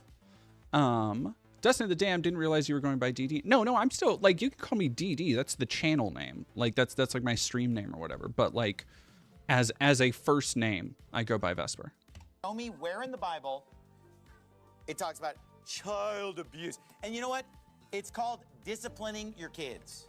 Even the accusations that I'm being accused of are not even condemned by the Bible. How about the fact that even if all this stupid crap were true, which it isn't, it would be embarrassing. You could say it's bad, I don't like it. I'm not even being accused. See, and even if it is true, it's not bad. Like, that's the whole ball game. Of even violating the Bible. Know that those are not abused children. They're not. Maybe you need to redefine exactly what you consider abuse. That's not abuse, friend. These kids are acting like a bunch of spoiled, spiteful little jerks. Little jerks. That there is no physical evidence that this happened. Where's the evidence, though? Where? Now, again, they could have cut this part out where the pastors just asked for the evidence because, again, they are just, through omission, admitting that by editing it this way, they are cutting out the evidence. It could not be a more blatant and obvious, just like unforced error. Are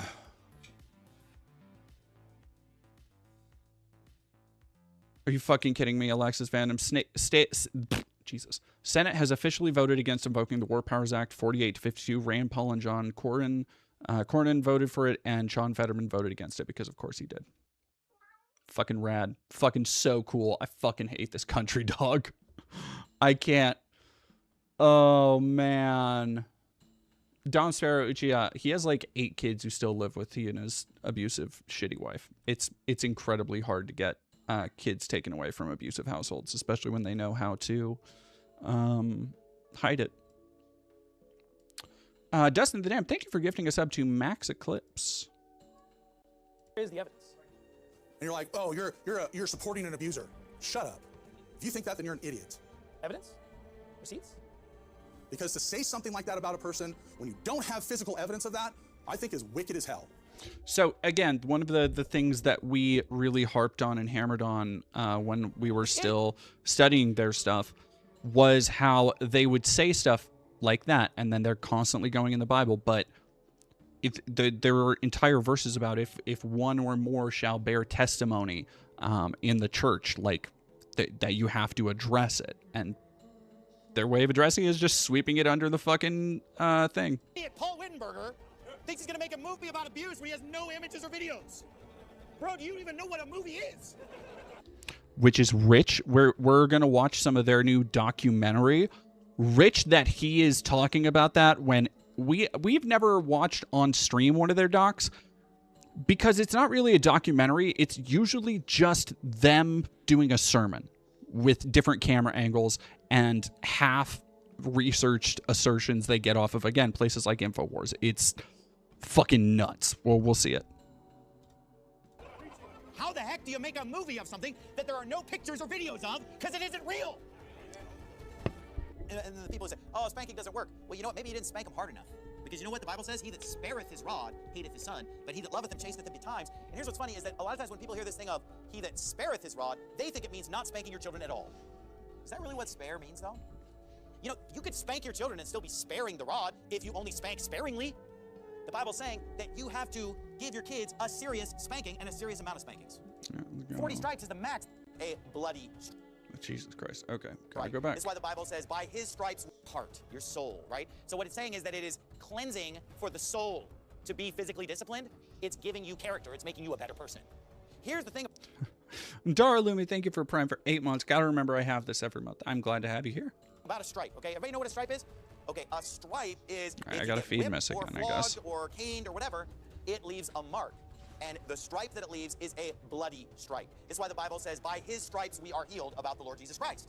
That's talking about the blood of Christ cleansing us from all sin. You know, if you have striped pajamas, here's what it means. There's one color, and there's a different color. And there's another color, and there's a different color. So does everybody understand what stripes are? Could it be that the rod or the scourge somehow leaves a mark? And that this could be thought of as a stripe? Whoa! Mind absolutely blown. In my opinion, Proverbs 20 verse 30 is applying to both child rearing and criminal justice. It's just a general principle that's just saying, small. Oh no, this was, I remember this. This was the sermon right after Miriam's interview came out where he was so fucking pissed at me. I think we reacted to this on stream. I might have put out a stream highlight about it. The bad word. When he had made a scourge of small cords. Now look, correct me if I'm wrong. Sounds like a scourge is a scourge. Sounds like it's made out of cords. Which, by the way, the thing he is trying to justify is beating a child with an electric cord. That's what he is saying. He is saying that it is equivalent to the cords of the Bible, which would have been like reeds and shit, would have been plants, like we were talking about earlier. But you reject the Bible's teaching on corporal punishment. Beat him with the rod, scourge him, the blueness of the wound. Oh, no, it's abuse. Show me in the Bible.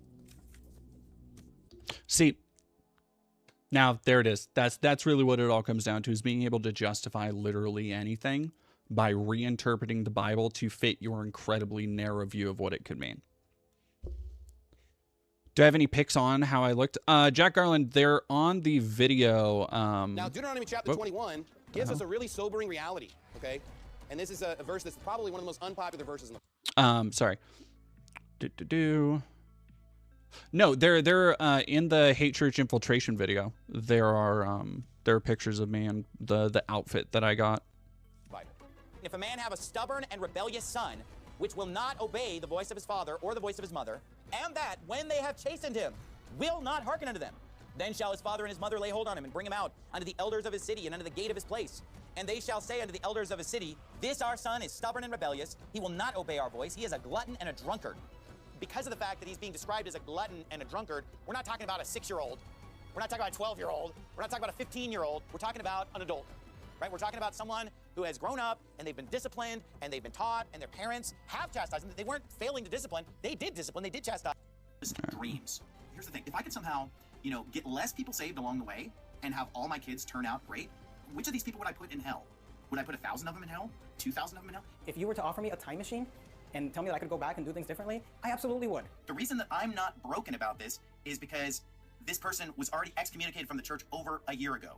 So why would I be broken about the bad things? This is talking about his child, by the way. Like the way, again, it's so, you listen to him talk about his child and the way that he just doesn't care, how he just like flicks a switch on loving a kid it's insane. It's insane. Like it makes him look like such a fucking sociopath. It makes them all look like sociopaths. That they're doing, the bad things that are happening in their life now. I got news for you. There's a battle to be fought, souls to be saved, sermons to be preached, and I'm gonna... I think this is John. So John is one of them that has, I'd have to dig into like the Fundy Snark boards and the people who do keep up with this shit as drama, because I haven't. But John has pissed off so many people in the NIFB because he's out there living life. He's going to raves. He has a girlfriend. He has taken pictures in, I think, drag. He's done, you saw in the trailer, he's colored his hair. He grows out his hair, colors his hair, wears nail polish and stuff. Like he is living his life, and good fucking on him. He's able to fucking go out and actually have a life and experience the world and experience other people and understand it's not this fucking bullshit. Dexter Bunko 4212, thank you very much for $4.99. I was spanked. I don't have strong feelings on the practice, but the apologetics this guy's spitting is genuinely upsetting. Yeah, because especially you need to understand they're not talking about spanking. They're not talking about like a slight whooping, which are not good. What they're talking about is just suffering and like legitimate starvation, pain, like some torture technique shit. All right, give me a second. I'm gonna try to joyfully serve God to the best of my ability. I'm not going to go through life as a broken man. I'm still here. Faithful Word Baptist is thriving and doing better than ever. We are literally having our greatest year. We're smashing all kinds of records. We just got into a new awesome building. Attendances have been packed. The spirit is awesome. It's revival across the board. It's revival through and through. My marriage is going better than it's ever been. I've got 8 kids living at home. Everybody's doing awesome. Everybody's happy. We get along great. My kids love me. The people that I actually have rule over and control over are all doing great. And I feel like you're having your greatest year ever, Pastor Shelley, like by far. Oh, yeah. It's not even close. And I feel like Pastor Mejia is having his greatest year ever. I'm looking at guys like Pastor Dylan Oz in Oklahoma City. I'm looking at Corbin Russell in Tucson, Arizona. I'm looking at Pastor Thompson in all the cities that he is. I feel like everybody is just surging. Oh, no. Having a great year. Oh, that's crazy. Oh, no. Steadfast.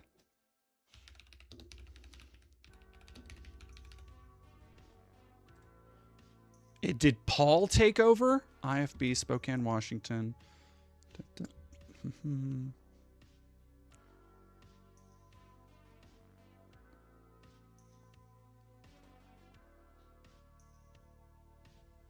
It's 2 years ago.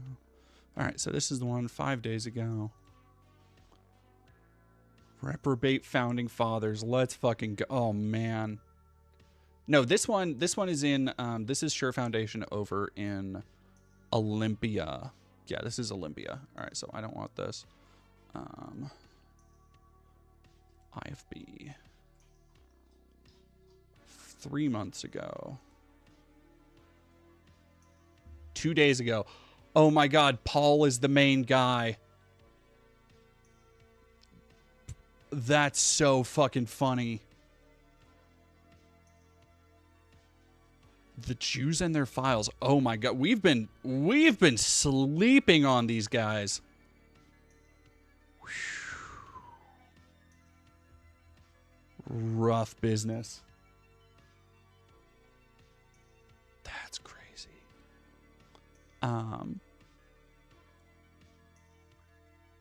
No. So yeah, let's go. All right, so first, we're not going to watch very much of this because I want you to know just how disingenuous they are, because we just watched their highlight clip, the shit they think makes them look good. And for anybody who's now in the chat and don't know, what they did was they essentially made a video to flood the SEO for the expose that has been in the works for over a year, that I donated some footage to, that they interviewed all the kids for. So they put out this video that is just a self-filleting documentary talking about how good and cool and awesome Steven Anderson, the abusive shithole, is. Hey, lady, could you stop, please? Thank you. Oh, yeah, it's AI, so it has no copyright. They just ruled that in the Supreme Court, so I have a new fucking channel thing.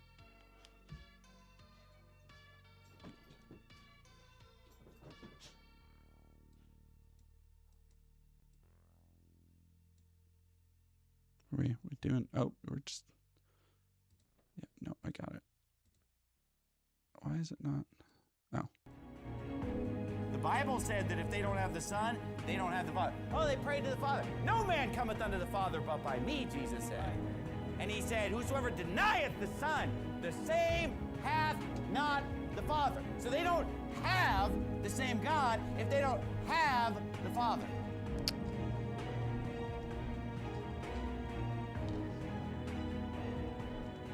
No homos will ever be allowed on this church as long as I'm the pastor here.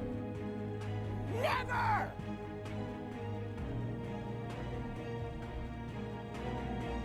Research Samuel Foley. Here, I meet the qualifications. I run this church, and if you don't like it, then...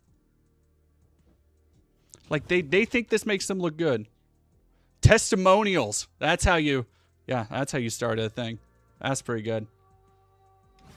Faithful Word Baptist Church started on Christmas Day 2005. I started attending in August of 2006.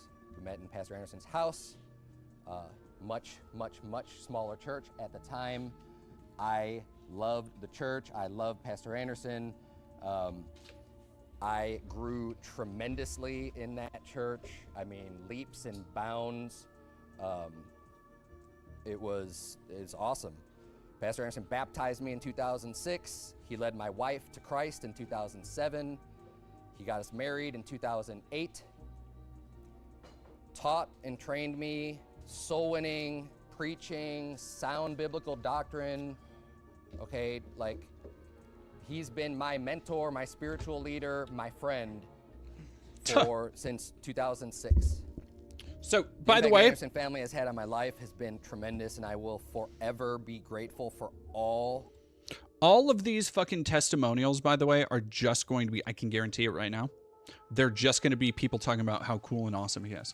Which, famously, by the way, is not how you judge if somebody is abusive in private.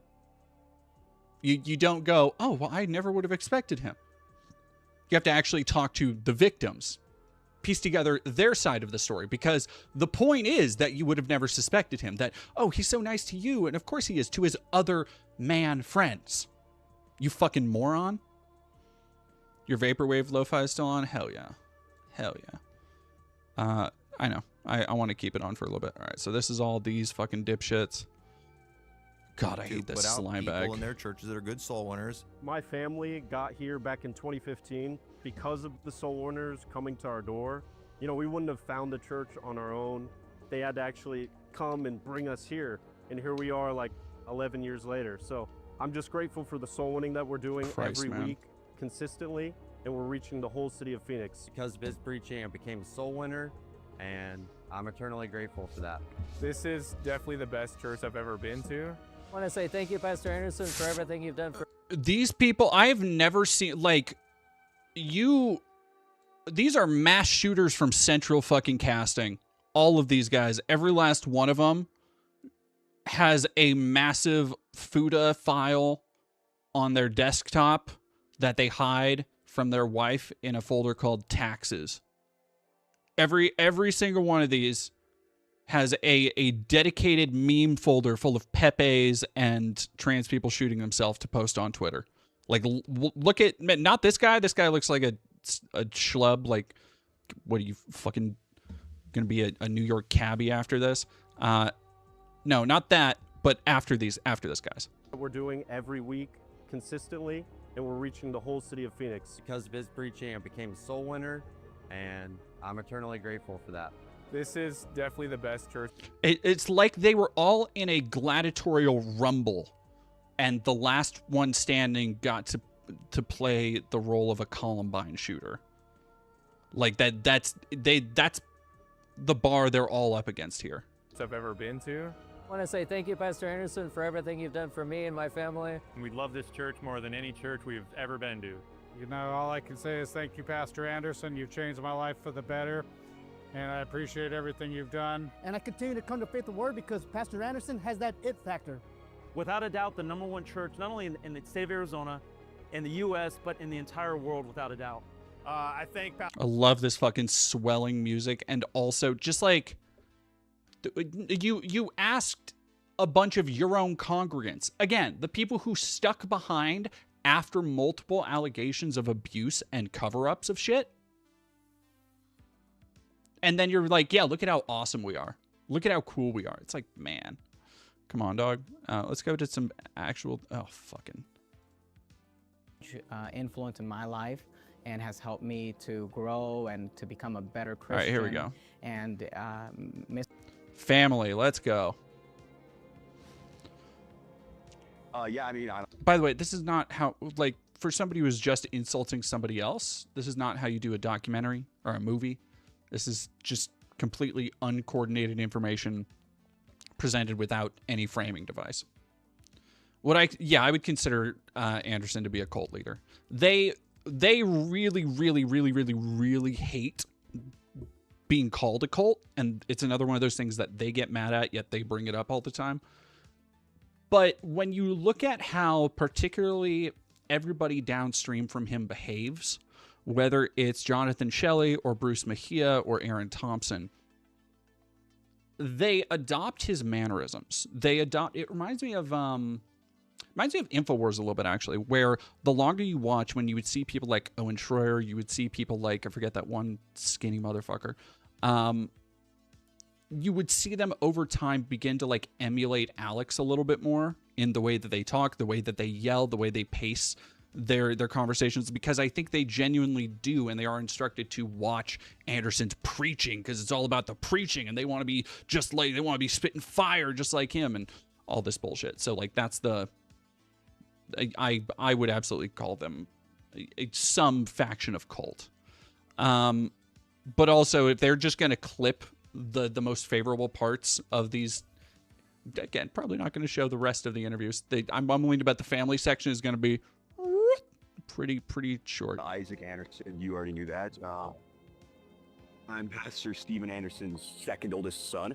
You definitely know who my dad is, Stephen Anderson. My dad is Stephen Anderson, and a lot of people know him because obviously he's kind of a well-known preacher, especially in like IFB circles, and he started that NIFB or whatever, that whole movement, which is like obviously like an affiliation of pastors. My name is John Anderson. I am the third oldest son of Stephen Anderson, who is pastor of Faithful Word Baptist Church, has a full... They just never let the music stop for a second. And I think he's the one who's the founder or leader or whatever of the new IFB, they call it.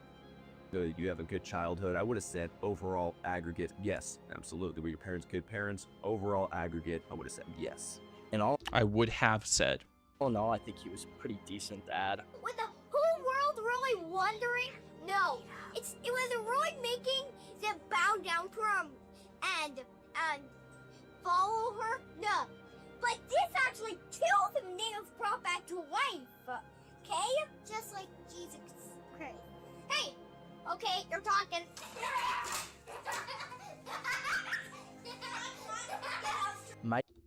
That's so fucked up to use.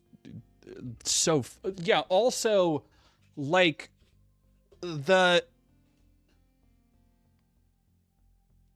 like, that's so, what a weird fucking choice to, I'm assuming that was John and Miriam. My dad, contrary to what like opinion you might have from him, from his online persona, is not a very angry guy on the day-to-day.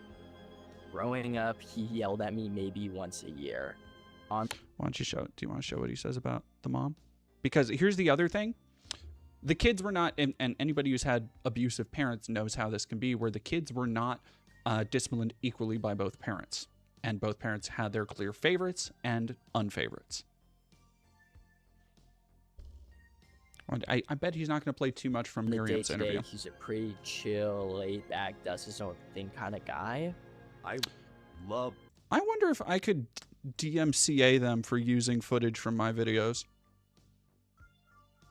Because they're using a lot of it.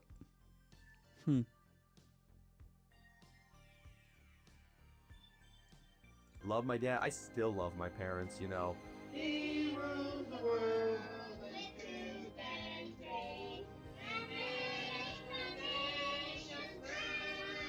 He was a pretty... There's just something about those videos that they keep showing that is like... I can tell, you know, with the swelling music and everything, they're trying to make it seem like very nostalgic and sweet, but there's something fucking off about it. There is something about it that is so... like, it reminds me of liminal space shit. Oh my gosh, Surfs TV, thank you. Holy shit. Hope y'all had a great stream. Thank you for rating with a party of 277. We are... Oh man, what a fucking time to have to talk about what we're looking at. Hope y'all had a really... Yeah, it has like hostage vid vibes. It is so... Goddamn. We are looking at a hate church that I have. If you're unfamiliar with me, hi, I'm Dead Domain. Also known as Vesper. I do a lot of I do undercover work, but I also do mostly a lot of journalistic and researched content, deep dives, media reviews. I do a little bit of everything, as well as streaming, obviously.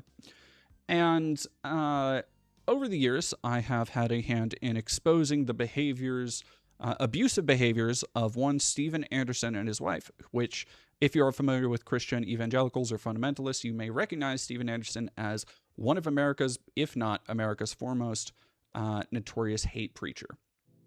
So, yeah, it's we've had a long-standing beef. Oh shit, you know what? Actually, Pathic, I almost did it again. The little period almost threw me off again. Pathic, I got you though. Thank you very much for $2. It needs to be easier for the government to take your kids. On it, like, it sounds terrible, but a little bit, yeah. Like, Nullifier Pro, I use they them pronouns. But before we keep watching this bullshit, and we actually have some of the crazy shit these churches will say. Somebody, because none of these people they're very talented on their own, yet they are all brain rotted. Like, I can't... It doesn't come out a lot in their more polished content, like that one video we were just watching, where they like to appear very wholesome and stuff. But if you follow their social media pages, or if you just go to their social media pages, or you look at the way that they talk in like private chats or group chats, which has leaked out here and there, these are like 40-year-old men, 40, 50-year-old men who are, and I cannot express enough, chud-brained. They are absolutely... It's not even 4chan brain, because it's like the drizzle. It's like the runoff after a snow of mainstream like Chan culture and Kiwi Farms, that kind of like subversive just awfulness.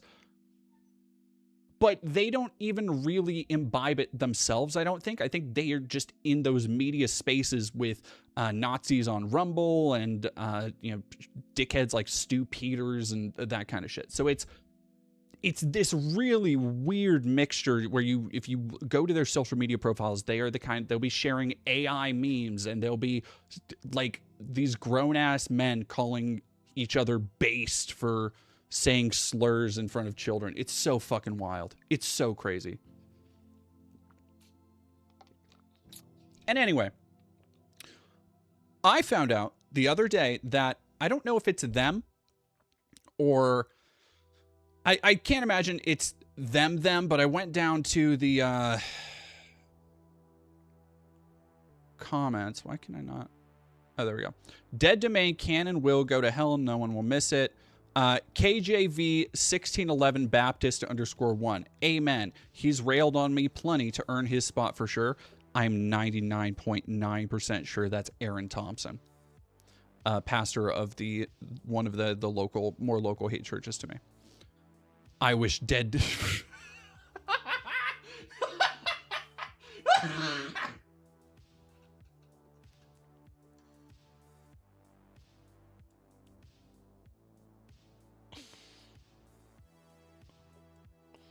So you could tell by me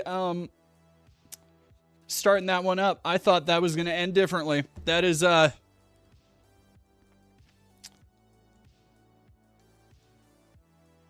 that's so funny. That's so funny. Let me do newest, because there was another one. Knowing that freak, it would probably like this and adopt it. Pray it dies. Now, I need you to understand, if you were to write because this song is about me personally, and slight slur warning. They say like man in a dress, and I think they say transvestite. I don't remember. There was something in there. I was too busy alternating between laughing my ass off and going, this fucking whips, when I first heard this. And chat, keep in what do you have in your mind for a parody song? Because when I think like song parody, the one that comes to mind, Weird Al, the Star Wars Episode 1 American Pie remix, right?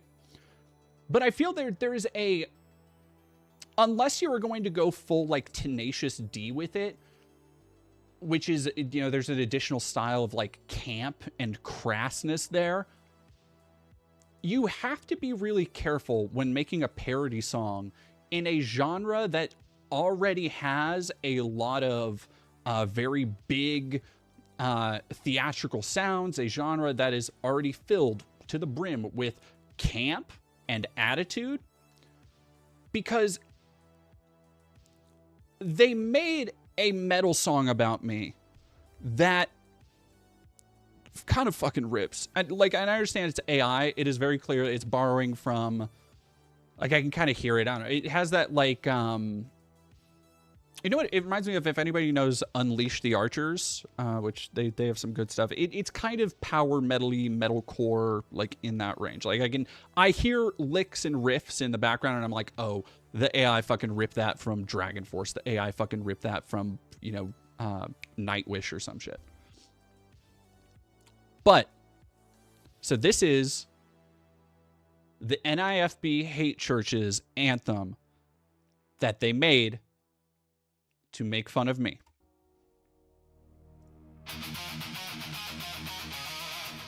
Backslidden fools, washed up traitors. You clicked play on the devil's feed. Now rot in the dead dome. Now here's the craziest part of this. It's about to break down. It's about to break down. This goes places. Trust me. The craziest part of this is this is literally something I would have made for myself. Not in terms of AI, there would have been refrains, and there would have been, because I value artistry even in insulting somebody. But from the 80s style synths, that's a very me thing. Just the fucking epic riffs, that's very me. It feels like a birthday gift. It feels like an early gift. I'm gonna be honest. Especially because I've been looking to make a new channel trailer, so I think I just found my music. Yeah, you clicked play on the devil's feed. Goes crazy hard as an opening lyric. Are you fucking kidding me, dog?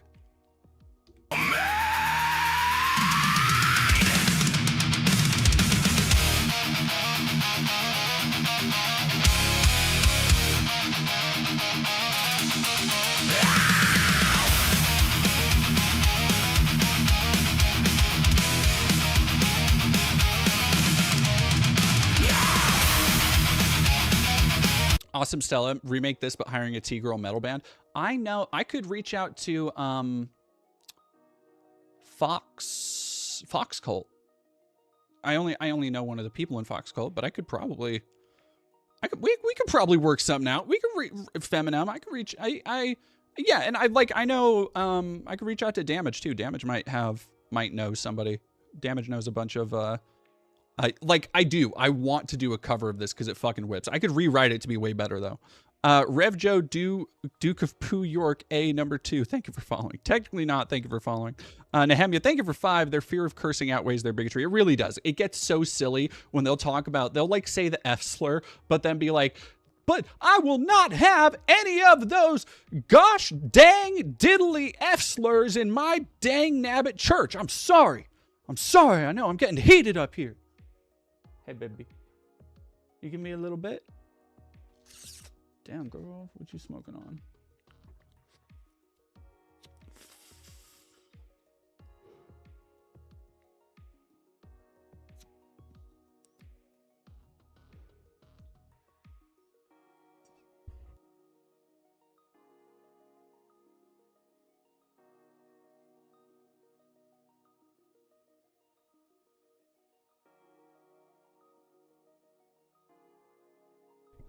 Sorry, Koa came to give me a little sploosh. Totally Real Cat Girl, thank you for $5. It is pretty easy for the government to take people's kids. They just mostly only use it to screw over black, brown, and low-income families. Yeah. Ain't that the fucking truth? Sorry. Smoke weed. You know, damage. Yeah. TGVURI. So one of the things I've done this year is I've started doing more interviews, and I need to reach out to Taylor Lorenz again, because I know she was traveling and really busy this last week, but I want to get her on to talk about a lot of the, she's been doing a really great job of covering the like child security and the FOFSA acts and stuff like that. But like, yeah, I've talked to Taylor Lorenz before. I have a bunch of, if you go onto my channel, or if you're new here, if you're on Twitch, I've had, a bunch of interviews I've done. I did one with a progressive candidate out of Texas. I did one, like I was saying, one with Damage. I did one with the creator of, Don't Stop Girly Pop, which is a new, very like queer friendly first-person arena shooter. It's like Y2K themed. I've had Vivian Wilson on a couple times on like charity streams and stuff. And yeah, I need to reach out because I am friends of a friend with Vera Drew, who, for those who don't know, Vera Drew is a trans filmmaker who made The People's Joker, which is out now on Tubi. Go check it out. And because I want to do a interview with Vera too, if I can. But oh,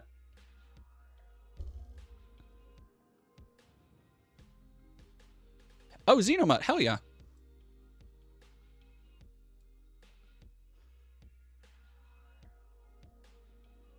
She was just about to offer help connecting.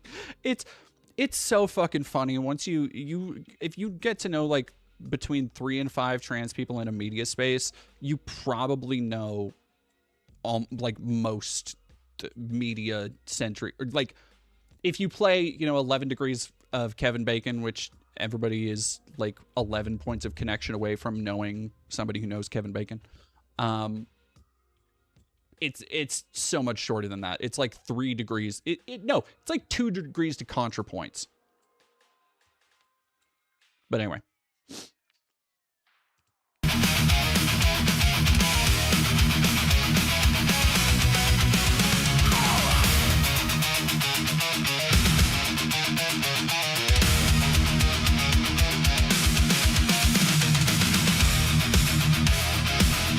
So one of the reasons that you can tell it's, and I think one of the reasons why, and it's very annoying because this is music that takes a lot of skill to write and create and then play.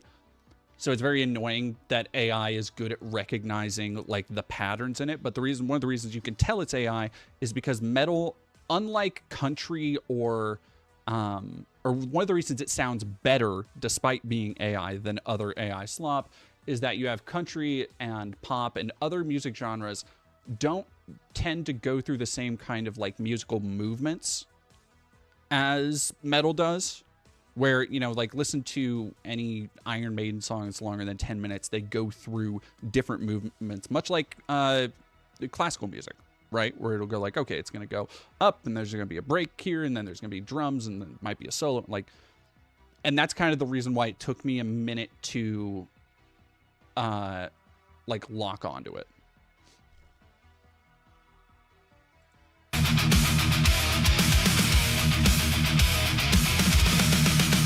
NIFB losers, shadows of the faith. Turn your backs on truth, embrace the hate. Watch the videos, share the lies. Fed the serpent while the righteous cried. You laughed at the preacher, cheered the fall. Blind with rage, you answered the call. Dead domain rising, screen glows like hellfire. Dead Domain Rising, screen glows like hellfire. Again, I need you to understand, they think this is a diss. They heard this and they were like, oh, this is gonna fucking get them. Oh, this is... It is. Like, you can definitely tell, like, that's the thing, is that, like, you can remaster it or remake it because you can hear where it's influenced by Metallica, by Megadeth, by, like, there's some like newer sounding Anthrax in there with that, like, the whatever they're using for the guitar. It's very, somebody mentioned like newer style Megadeth too. Fucking crazy.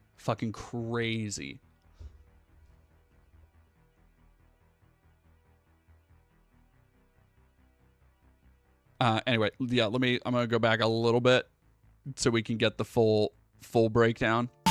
Dead domain rising, screen glows like hellfire. A man in a dress, wallowing in the mire. Openly satanic, pride in the drag. Jordan ain't no river, it's a perverted flag. Jordan ain't no river, it's a perverted F slur. That's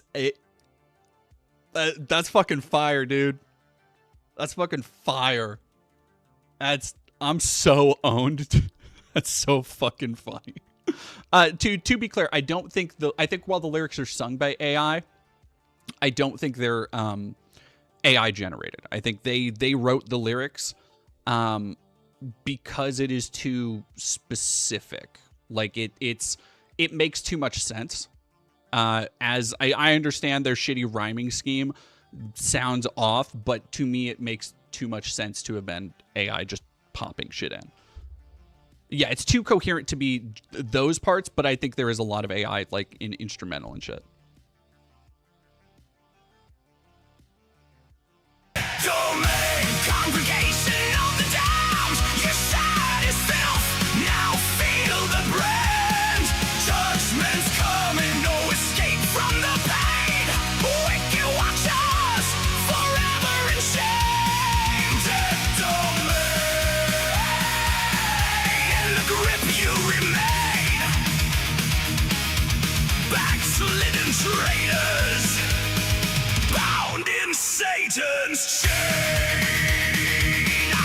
Snuck in the church like Judas with a grin. Pretended to be normal, hid the sin within. Secret recordings, bragging on the net. Infiltrated the saints, betrayal you'll regret. You boosted the video, amplified the scorn, supported the deceiver. Now you're torn. Hatred for Anderson made you lose your sight. Blinded by bitterness, you chose the name. Washed up rebels, no fire left to fight.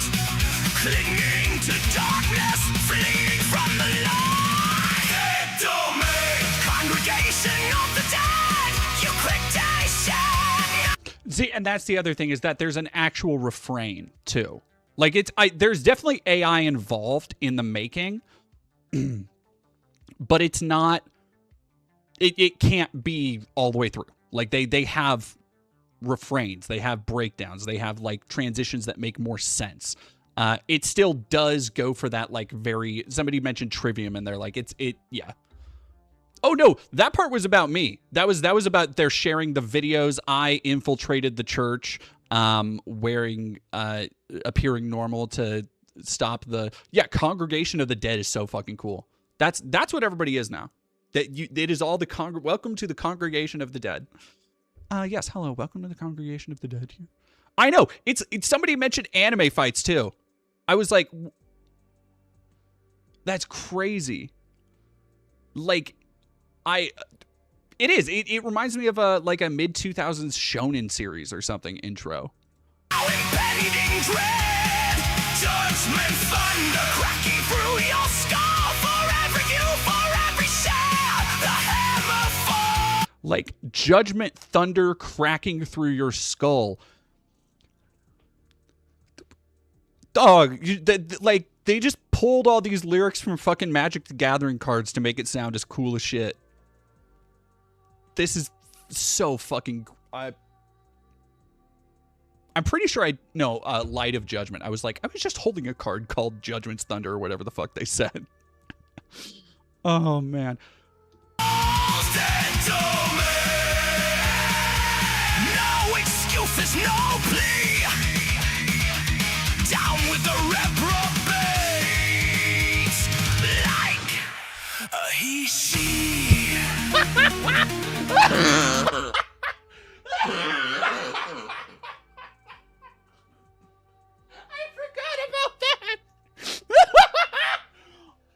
I forgot about... I had that same... So, I had... I found this last night, and I was sitting on the couch. Koa was in the bedroom, and I was like... What? I was losing it over this thing, and I had that exact same reaction. And I was trying to remember what I thought was so funny, and I thought it was the other one but that is so fucking funny. Like the way they do it, that's the one thing that I'm like, okay, no, that actually feels like a little bit of Tenacious D in there. Like that is something I could picture Jack Black putting it in a song. Here we go. I can't drink, I'll choke. River Jordan flows with cleansing grace, but you chose the weirdo in Satan's embrace. Drag queen devil, mocking the cross. You lifted him up, now count the cost. We haven't forgotten, the evidence stays. Your wicked alliance in the final days. Dead domain echoes in the grave. Exit IFB corpses, no souls to save.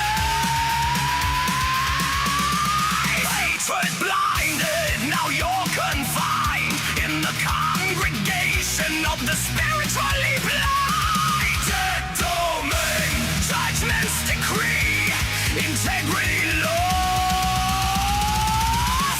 embarrassing. Dead domain, you chose the drag, you chose the shame. Domain, born in the dead domain. Dead domain. Chat.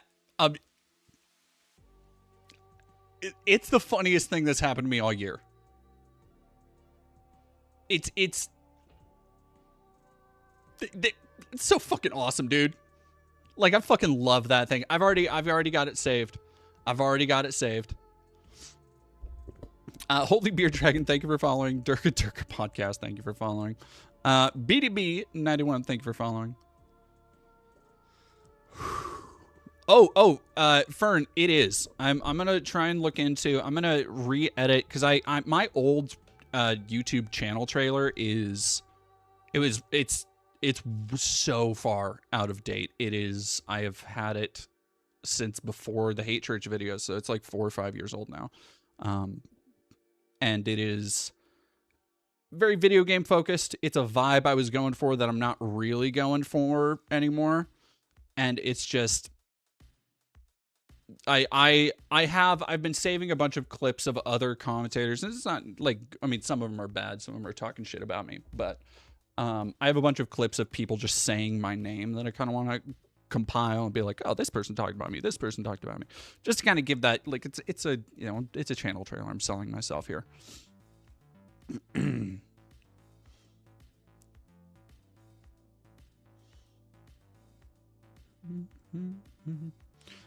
Stay awesome. Thank you very much, Miss Hire. Yeah, I think we got everybody there. Oh yeah, no, Armor and Kills. If it was produced with AI, I do not believe it's eligible for copyright. I am so, all right, here we go. Man of God theme song. So this is the, like, they just write, I don't know who this dork is, but 354 views is so fucking funny. So many people are going to go watch this thing. A lot of these are random people who just, they have weird beefs with over time. Oh yeah, I as soon as I heard this, I downloaded it. I downloaded it immediately. What am I? Redacted Repentance feat Pam Bondi.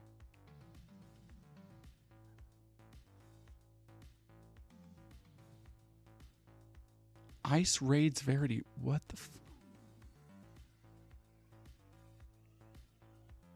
the Gomer was a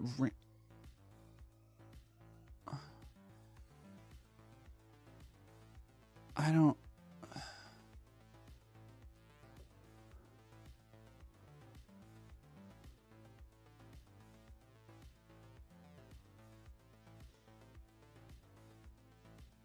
It's just. There's just a lot here, man. Woof. I wonder if they have Trace Leche's. Weird.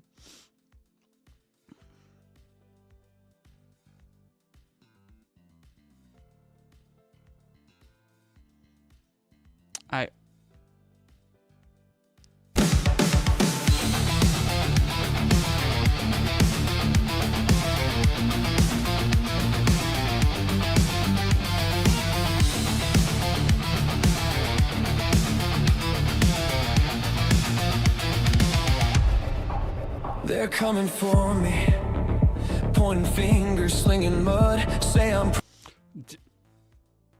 Yeah, no, see, this is definitely AI. Like, listen to that voice. That voice is, it's doing like country twang shit. Except I think it is, I think that, so what I think is happening is there might be lyrics and instrumentation that are like supplied, but then they'll be like, AI, turn this into an actual fucking song. And they'll be like, oh yeah, I can do that. Preaching poison, stirring trouble in the blood. They hate my stance on women. Say I'm breaking all the rules, backing wives who walk away, leaving husbands looking fools.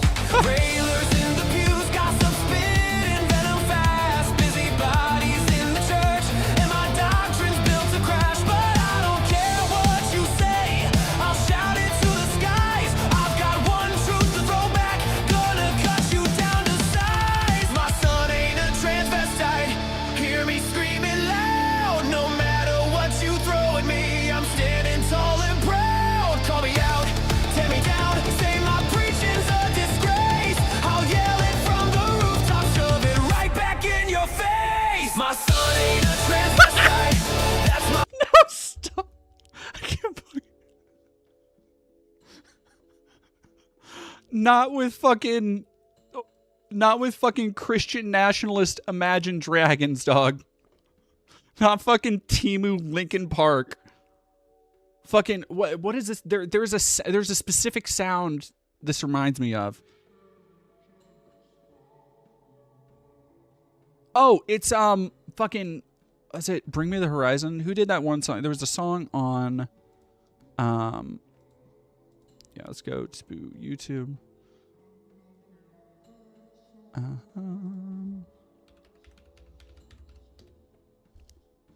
Yeah, bring me the horizon.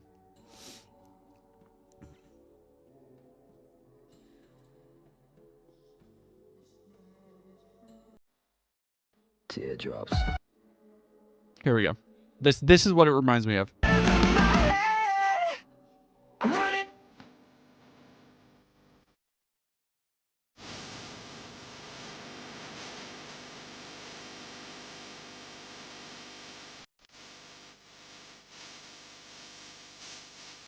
Yeah, that's what it reminds me of so much.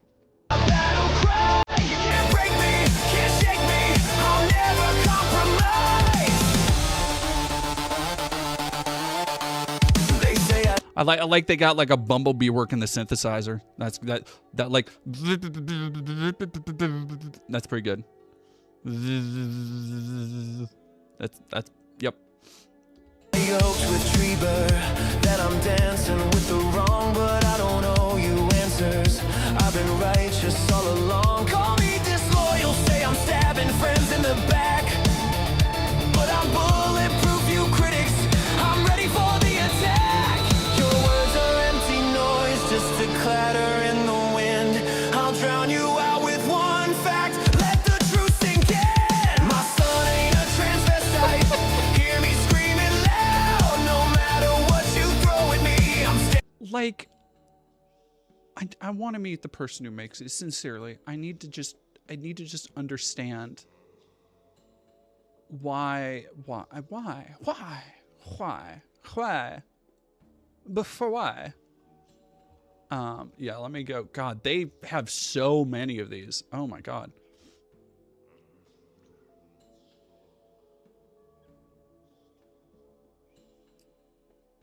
Pizarnsky, that was, I think, one of the pastors who left over everything. White Guilt song. Oh, don't tempt me with a good time, baby. NIFB archives.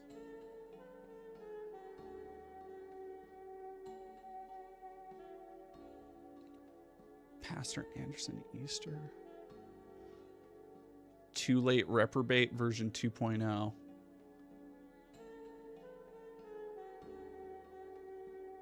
Mr. Fun Uncle's Kidnap Jam. By the way, Clint Anderson is Steven Anderson's brother who kept his daughter safe from Steven when Steven was trying to basically forcibly return her home before she had turned 18, but didn't want to go back because he's an abusive asswipe.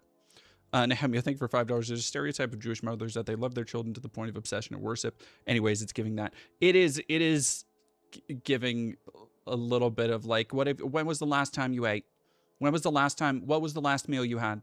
You're looking very thin. You're looking too pale. Like it's giving that a little bit. Like, Mom, fine. Oh, this shit just keeps going. Oh my God.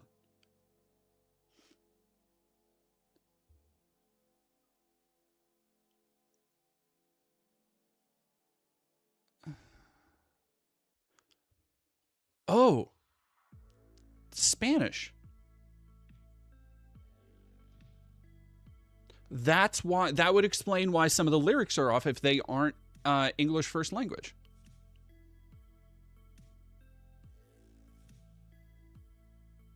What the fuck, dude? For me, it's abuse. 10 months ago. It doesn't end. Oh my God.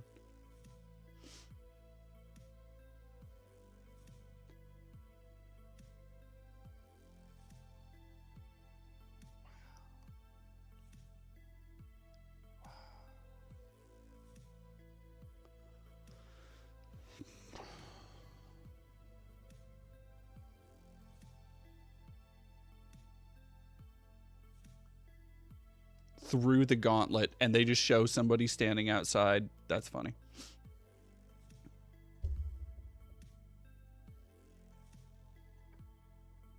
Yeah. Well, this is all 11 months. Oh, Christ. It is all, like, per month. Fuck, man. Now I'm kind of offended it took them this long to make one on me.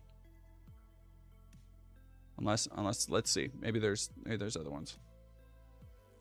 No, I wanna. I park my car, the air's alive. Oh yeah. Oh yeah. Everybody else, come on, you know, I just want to kiss my fish. I just want to drink my truck.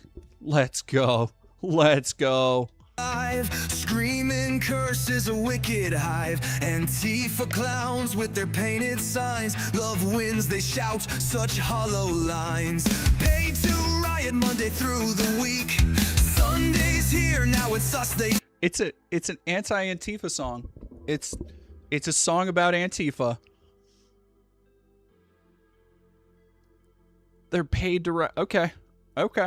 First off, nobody has ever rioted over one of their fucking churches, unless they're just talking. No, because look, there's that. Yeah, that's Steven Anderson. That's their fucking church. Seek androgynous blobs can't tell what they are. Spitting venom, they've gone too far. This is a fucking hype song. Oh no. No. All right, stream down. I think over on Twitch. Back. Robin Xavieri says back. All right. Joe back.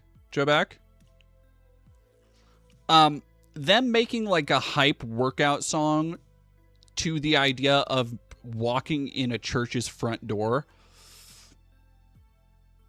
That's so fucking funny to me.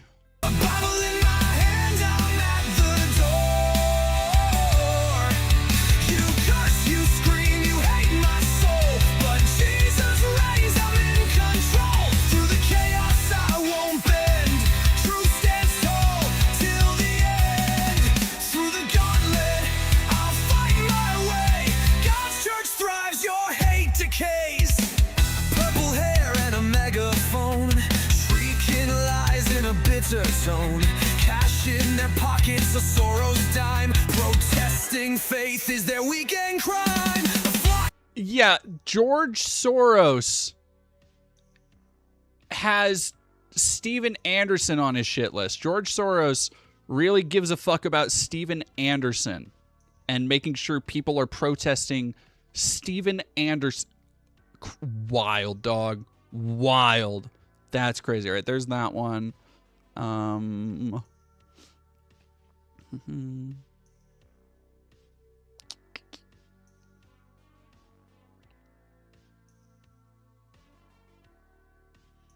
Let's go Brandon song.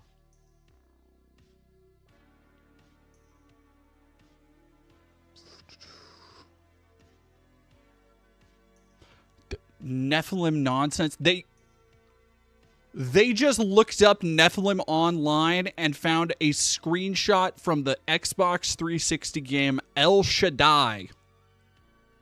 That's fucking... I'm gonna be real, pulling El Shaddai, that is some mythic ball knowledge right there. Jake, thank you very much. These songs sound like the kind of thing a boomer ICE agent who was at J6 and got hired in Trump's reckless hiring quotas would have as a ringtone. Literally, no, it is. It's very South Park. It's very... America, fuck yeah.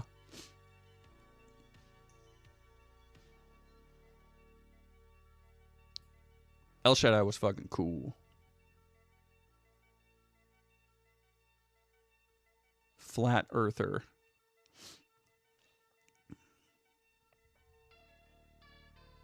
Shadow Pope. There's so much here, man.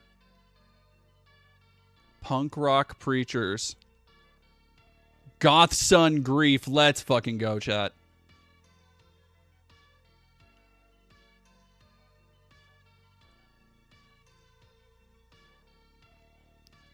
This one will be about Jonathan.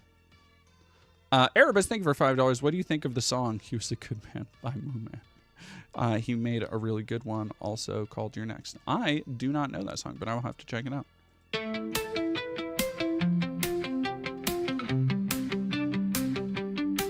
Our kids flipped out, a cure-fueled jest. Smith's his king, we're in distress. Dyed his hair black, spiked it high. Makeup smears like a gothic cry. We're boiling hot, he's prancing free. Church door swing, sight to see. Pews go quiet, jaws hit the floor. What's this kid even standing for? Is it sin? Open a new tab and just look up NFIB parody or NIFB.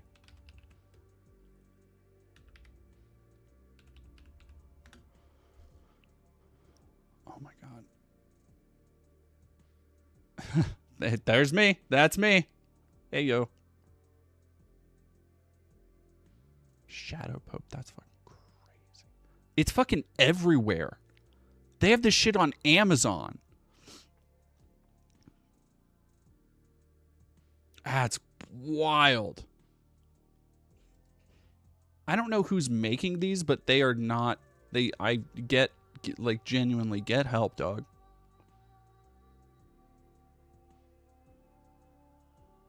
Tesla fears.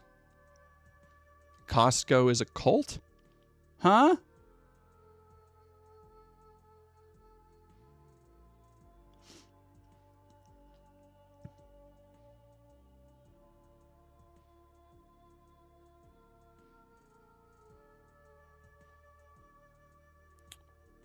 The Morning Star is a weapon. The church is the bomb. I don't...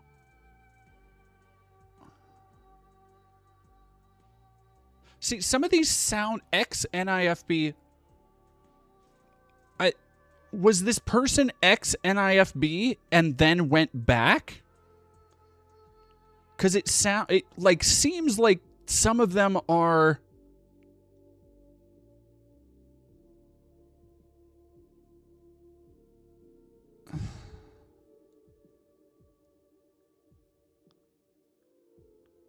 I guess I haven't watched all of them. Morning Star is a weapon, I guess. The channel owner is in chat. Whomst. I have no idea. I have no idea who it's. I mean, it's catering to NIFB people.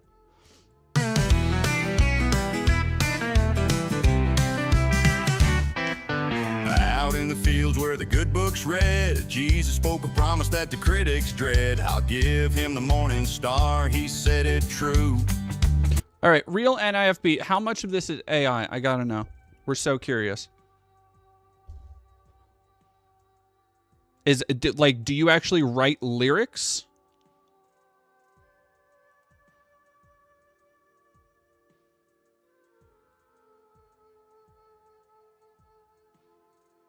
Where was the one I wanted to? Oh yeah, here we go.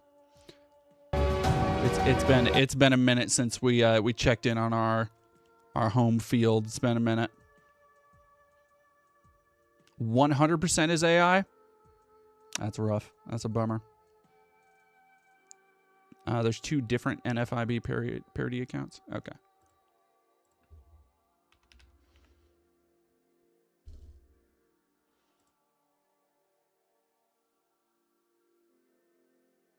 Wait. Hold on.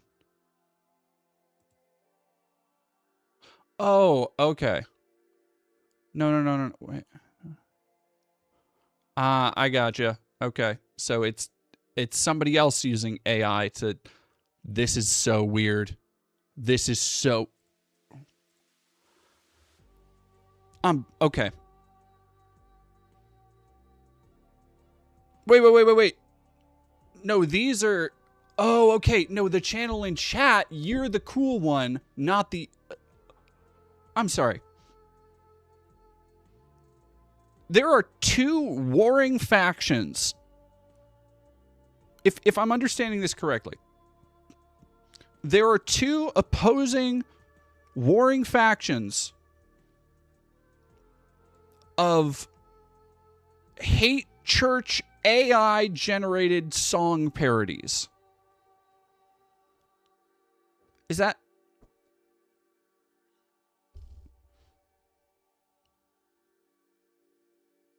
Oh, the person in the chat got Steve in the mental hospital? Oh, okay.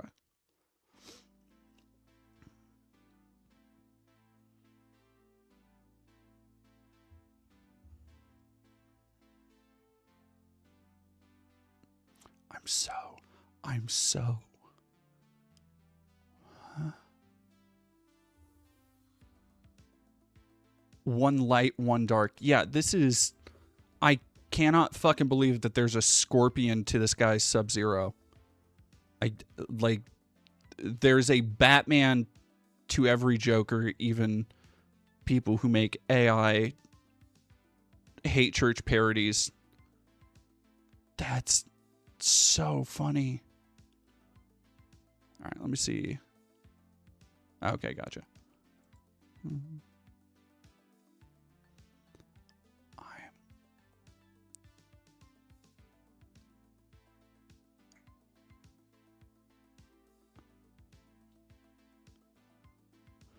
Reprobate Love Bomb Dark Hyperpop parody. I'm sorry.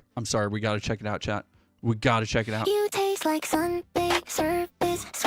Well, this just sounds like Miku. No, this doesn't sound like Miku. It sounds like it's a little bit more Luca. Commander of Hestia, considering you're doing a playthrough of PS2 games, have I played the Legacy of Kain games yet? Yeah, I played a little bit of Blood Omen 2, and then I played like a couple hours of Defiance. I like Defiance. Defiance is a cool game. Then burn my throat. I dox your every moment. Then call you reprobate. I circle like a predator, crashing all your plans. Call you brother softly, then banish all your friends. I love you, hate you, love you, love you, hate you, love you, hate you, hate you, hate you, hate you, hate you, hate you. You're faithful, you're flower, you're mine. I'm righteous, yeah, I love you, hate you, hate you, hate you, love you, hate you, love you, love you, love you, hate you, hate you, love you, love you, love you, hate you, hate you, hate you. Oh, come closer, stay bleeding, you're locked. That's so funny. Cult of Nothun on a PS2 now. Have you ever played War of the Monsters? Yeah, it's one of my favorite one on the system. I want to get those Godzilla games too. Or I want to get the last Pipeworks one, because those are I like playing those games, but not very much and not very often. You know, it was kind of the thing that made me bounce off Gigabash, is that like there's only so much you can do when you're just punching other big monsters. Oh man. You know, I gotta keep digging him this well. This is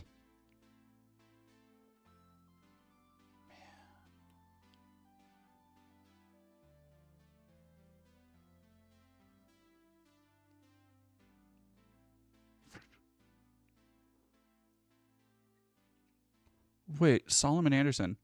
Hey, hold up. Hey, hold on. Quick question. NIFB parody. I need this question answered. Do you have the T on... What do you mean? Hang on. Okay, well, I guess I'm going to read this. Meet Sola 20, the hypercute Vocaloid version of Solomon Anderson, the tall pastel idol boy with more drip than his dad's entire sermon library.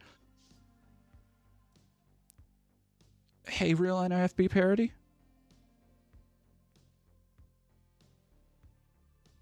I have questions. I have a number of questions, in fact. First off, what? Second off, huh? And then a third, but more than that, what happened with Solomon? Because I saw briefly something on Reddit about it. Johnny Viral, stop it. You cannot do a hear me out on the anime version of a hate preacher's kid.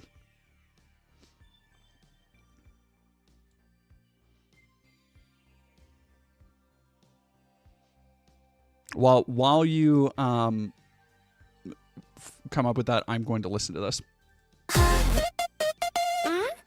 Yeah. Am I cool? Tell me. Let's go.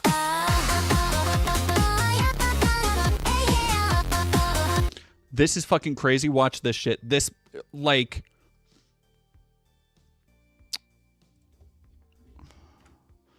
This just feels like a Hatsune Miku game. Straight up. Like, I'm gonna press play on one of these and mute the other.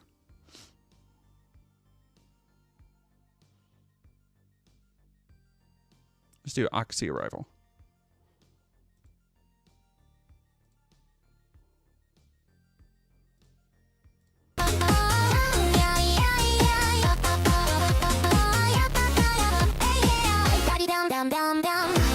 Let's go. I'm Steven Anderson's son, Miku Miku. Crop top shining like the morning sun. Daddy yelling, be a man, but I'm kicking in socks with the stripes that I love. Click, click, selfie pose, fabulous, mirror, sparkle mode, glamorous. His sermons boom, apocalyptic fuss. But I just been like, sorry, Dad, that's your stuff.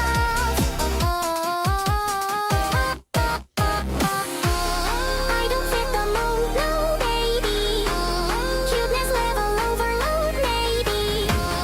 Doctrine glitching in 3, 2, 1 on the kawaii contradiction. I'm Steven Anderson's son. Oh yeah, adorable, adorable. Look at me, aha. Crop top glitter pop, spark in the air. What's not to love when I'm this cute?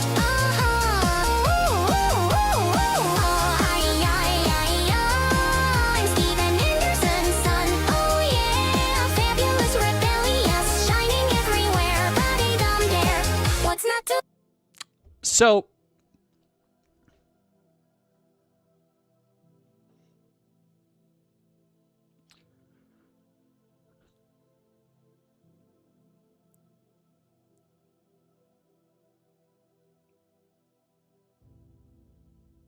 yeah, Shrimpy, I'm Steven Anderson. What is going on? We have fallen so far down a rabbit hole. I don't even know how we describe to climbing back up. Dan, thank you for super chatting 20. Are you familiar with the Carpenter Brutes music? A little bit, yeah. Did you hear that last music video partially used AI? Kind of sucks if true. I think almost all of them use AI because these are all parody songs. And thank you very much. I'm glad you loved the Floating Rocks video. I have more like it in the works. Oh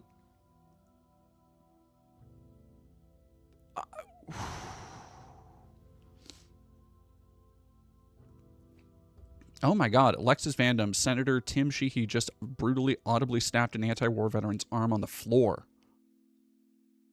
What? All right, we got to take a brief break from that.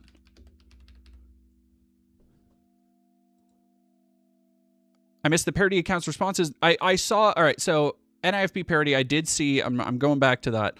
I did see you said you have a complicated relationship with Solomon. What do you mean by that? What do you mean? What do you mean by that?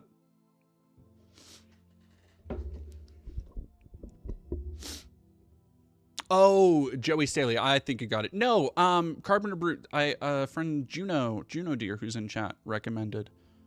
Jesus Christ. Unhinged protester, sure.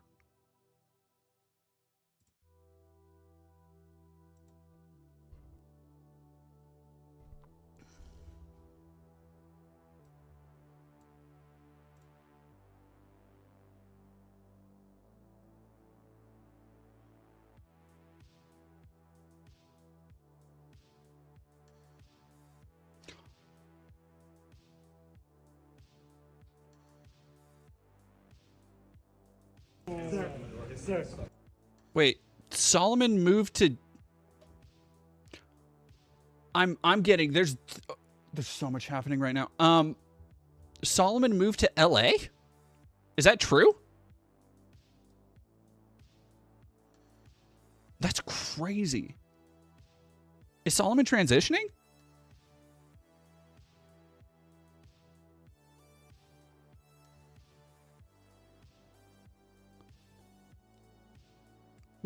Would you be able to put Solomon in contact with me?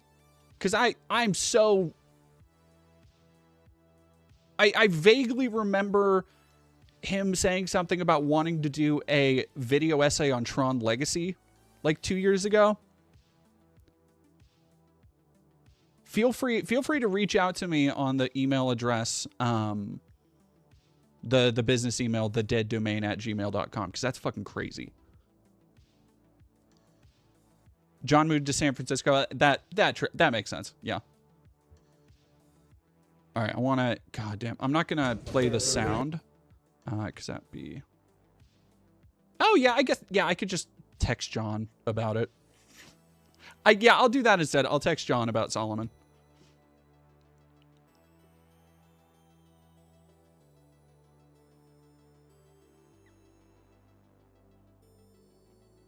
Oh my God.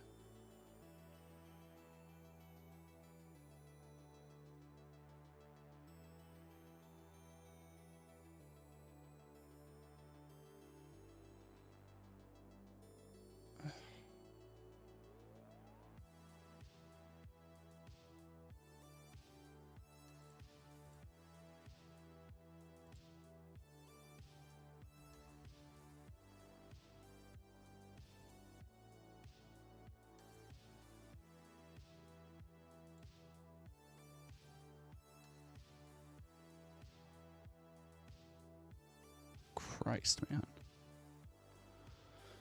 No, I don't want to play sound on that because apparently you can hear the bone breaking. Unhinged protester. Fucking incredible. What a shit sack you have to be to call a Marine service vet an unhinged protester. Christ. All right. Back to this. Real NIFB parody. Email to you. Don't hesitate. You have any questions later? Oh, I definitely won't. I'm so curious.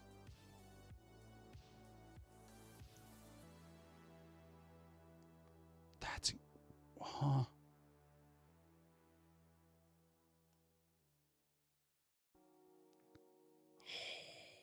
I gotta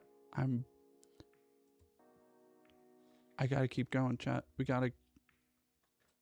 I need to see how deep this goes. Everyone's retrobates. I like reprobates. This is great for me. This is my Coco Melon. Chat, this is my adult Coco Melon.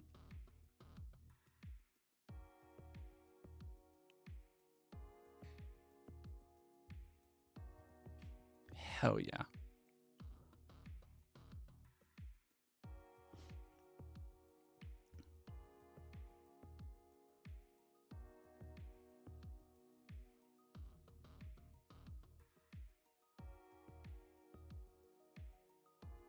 Sin of exploiting Solomon.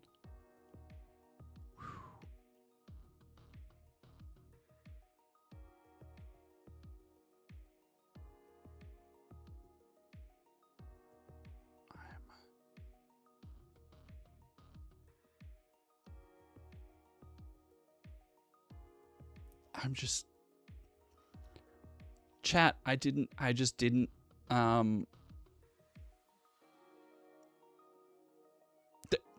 I don't generally have like a concrete road I want to go on when I do a stream, but sometimes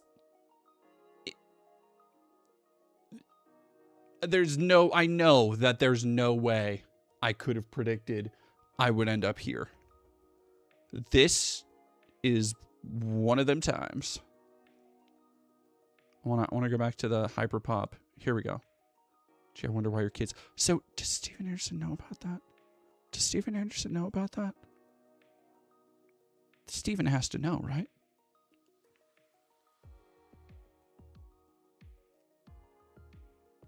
We're gonna...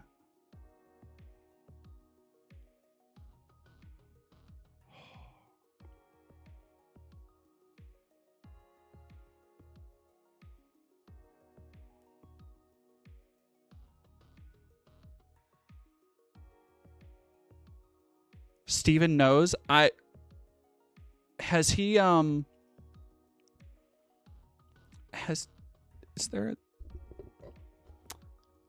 Is there a link to like a sermon where he did? Yeah, Nehemia, thank you for $5. Do you see Pete Hegseth wants the war in Iran to be a holy war to bring about Armageddon? I did. Cynicism Inc. I don't know. How do we even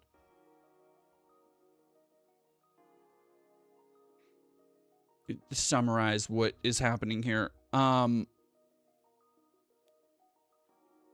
New Independent Fundamental Baptist Hate Church, led by Steven Anderson, they made a song about a metal song about me, a parody that is just awesome.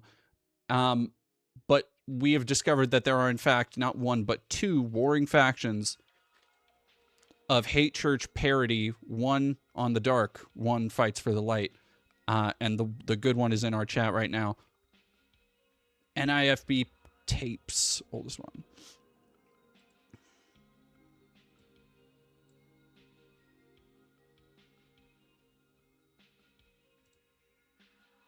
How many souls?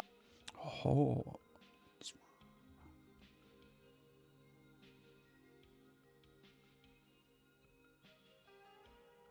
Is it this one? Gladiator entrance?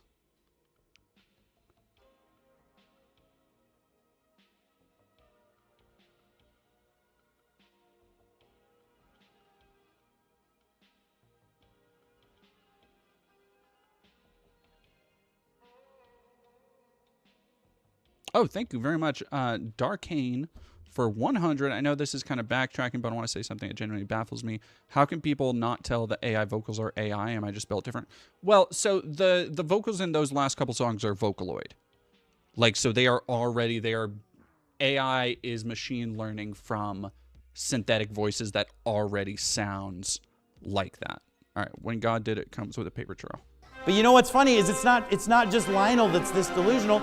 Lionel's got all these little ex-NIFB weird little skeevy, creepy people continuing to cheerlead him to this day. Cuckoo. I mean, think about it. And like, and here's the thing, that's like the most obvious example ever. And so I'm thinking to myself, if people can't see that, and let me just be clear, I'm not the one who put him in the nut house. I did not avenge myself. I did not take any of this into my own hand. God put him in the nut house. I had nothing to do with it. Because guess what? There were two people who signed off to put me in the nut house. It wasn't just Lionel. There was another person too. There was somebody else that was involved in that. And here's the thing, if I were that other person, and I know who it is, if I were that other person who signed off on putting me in the nut, wouldn't I be looking at Lionel and thinking like, ooh, is God gonna punish me too? Am I next? But here's the thing, people that are wicked are too stupid to think that way. And they persist in their wickedness. But let me tell you something, it's way better to learn from what happens to other people and take the lesson than to sit there and be like, sorry God, punishing other people doesn't get my attention. Sorry God, Bible stories and statements in the Bible, they don't get my attention. You're gonna have to just physically punish me personally before you get my attention. Well, he's been in psych behavior before, or like behavioral stuff.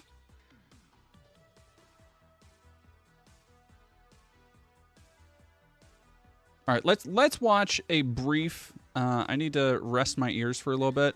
We're gonna watch a brief video, and then we will get back to NIFB stuff. I'll just leave this on really quick while I need to take a brief break, because my headphones are cracking on my ear. Oh, what the fuck is this? Just watch, enjoy it. Okay, we'll be right back.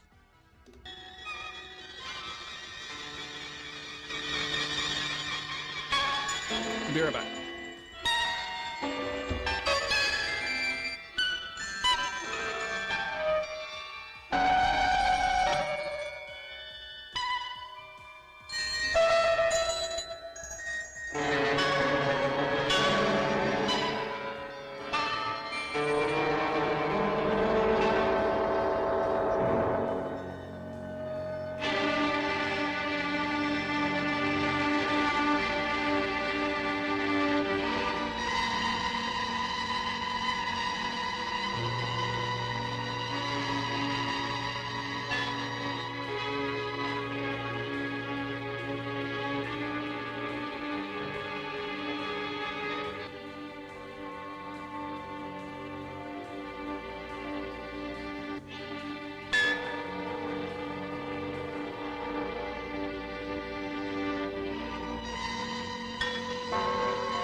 How are we doing, chat? How are we feeling?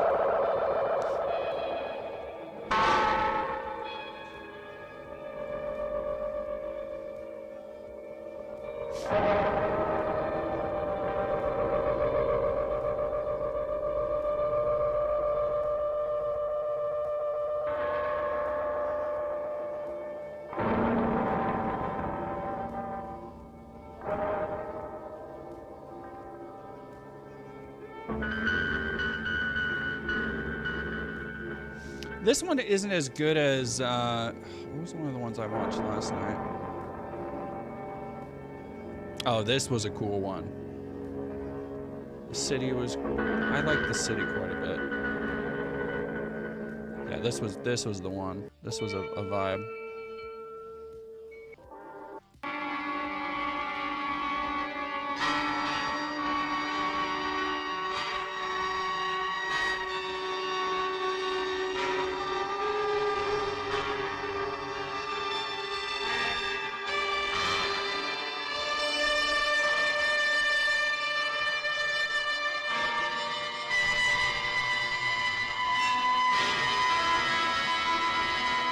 All right, well, we'll watch a little bit more of this one, and then we're gonna go to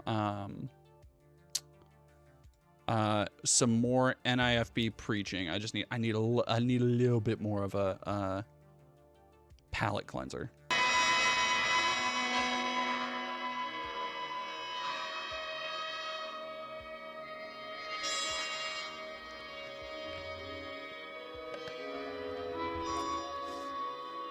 This shit goes places. I went down a little bit of a rabbit hole last night watching a bunch of these.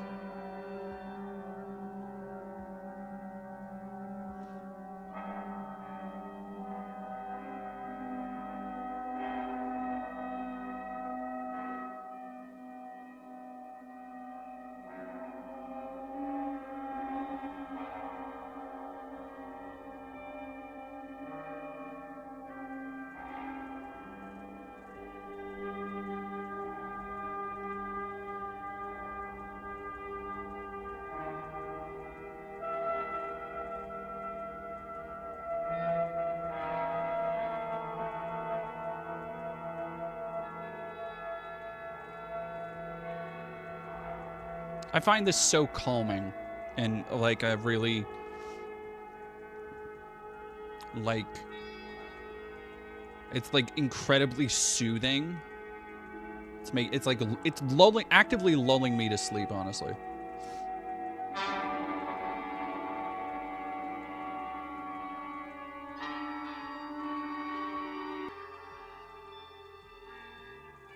Saint Kelpie, thank you for following. Thank you, Draxus. Hello.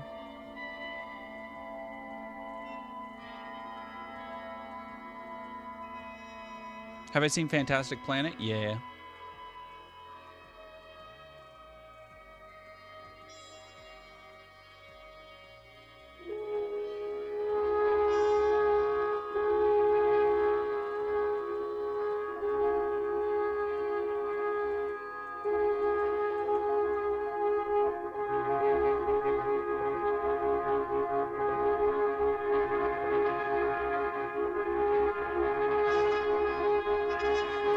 Is the city the one I really loved?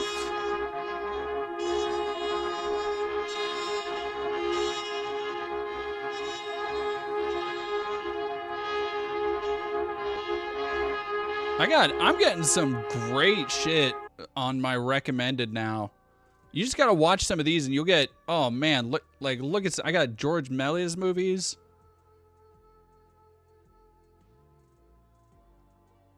Matrix 3. John Whitney, Matrix 3. Wow.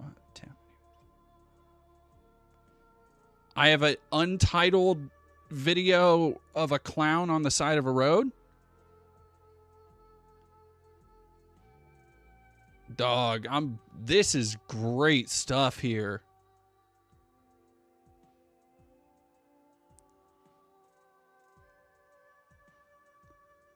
I want to see this Matrix 3 business.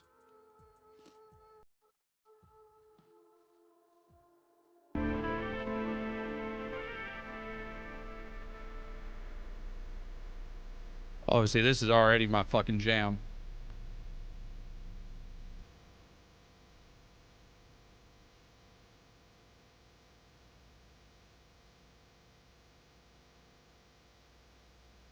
Jay Kung, thank you for $2. Fine dining and breathing.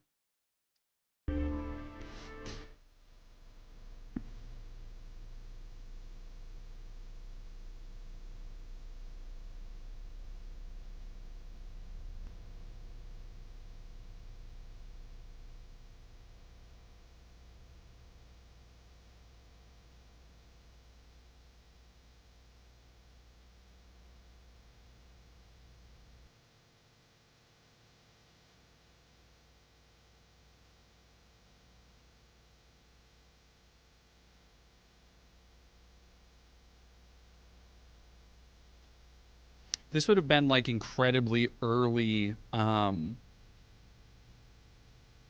Draxus Stormscale, you just missed a deep dive into the hate church and the accompanying two entirely different warring factions of AI parody song creators on YouTube. They also made a metal song for me. Oh, and the other one made Vocaloid about the hate church's leader's femboy son. So you didn't miss much.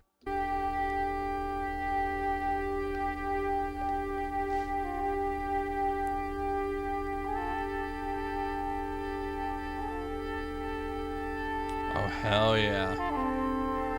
Ooh, they got that like a little bit of synthesized sax on there. That's crazy. This is like a Sun Ra backing track.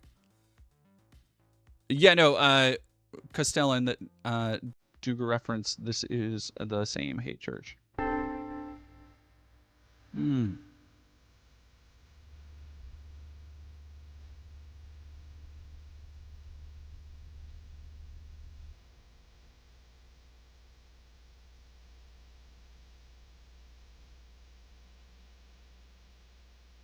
Oh, that's good.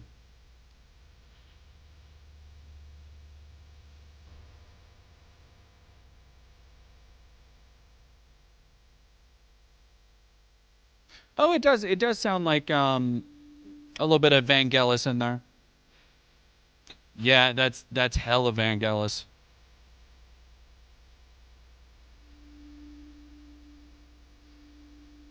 Hmm.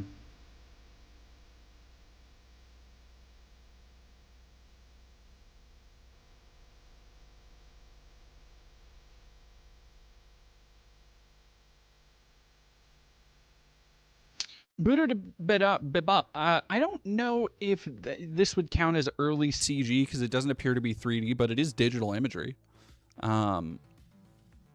Because I think they were, they're playing in stuff like scan lines, unless they are just 1972 graphics programming by Dean Anschutz. So yeah, so it is. Wow, that's pretty fucking cool. Poppy No Good and the Phantom Band. This shit fucking whips, dude. There's so many crazy, amazing short films online. Video weavings. Ugh. Okay, I can't look at that and not click on it. Are you kidding me?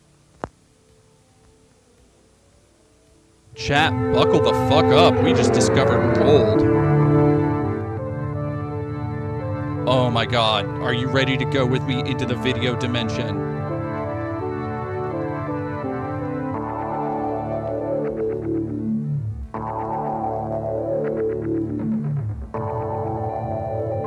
Ooh. This hits like, oh man. When was this? This looks amazing. Mega Cycle. No. 1985, so this would have been 3 years after Tron.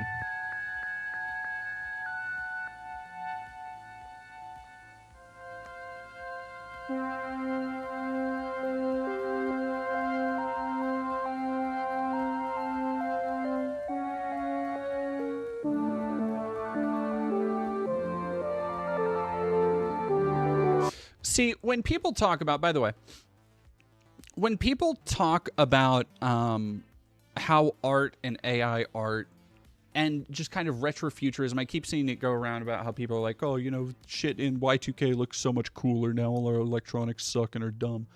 When people talk about our vision of the future being cooler and more experimental, it's because it was shit like this, right? Like, this is somebody's first effort, a group of people's first effort upon seeing something that you're able to have even the most basic, rudimentary 3D stories, storytelling abilities, and like, it's just fucking shapes. But if you had the mindset of the modern, like, slop consumer, they would look at the new technology available. They would have looked at this and been like, you know, fucking what, I don't know, what was big in 85. They would have been like, fucking put Rambo and the Terminator fighting each other. The Rambo and the Terminator should punch each other. Look, they punch each other real good. That's so cool to see. I've been waiting since I was a kid to play the Rambo and the Terminator. And when people talk about why, you know, you can have, and this is something I'm so fascinated by. Speaking of Cathode, the script that I'm almost done with, but not making immediately. This is why I'm so fixated by, like, the past as a place to artistically expand upon. We did get Freddy versus Jason, and that is art. So honestly, what the fuck do I know?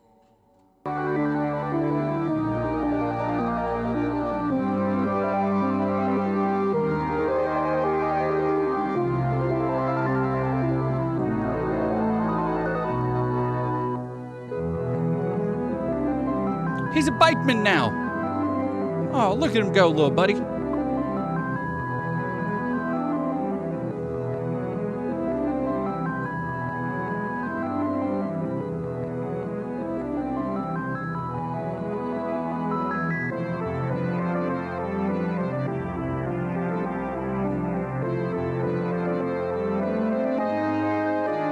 God, it's so beautiful.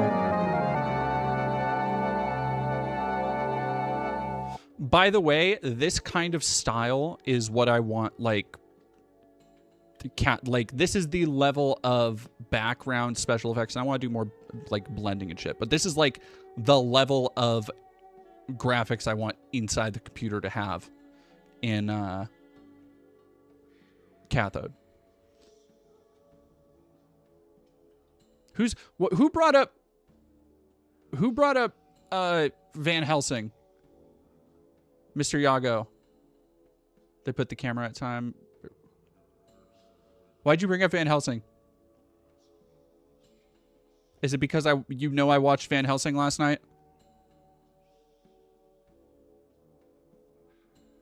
If my shape man had wheels, he'd be a bike.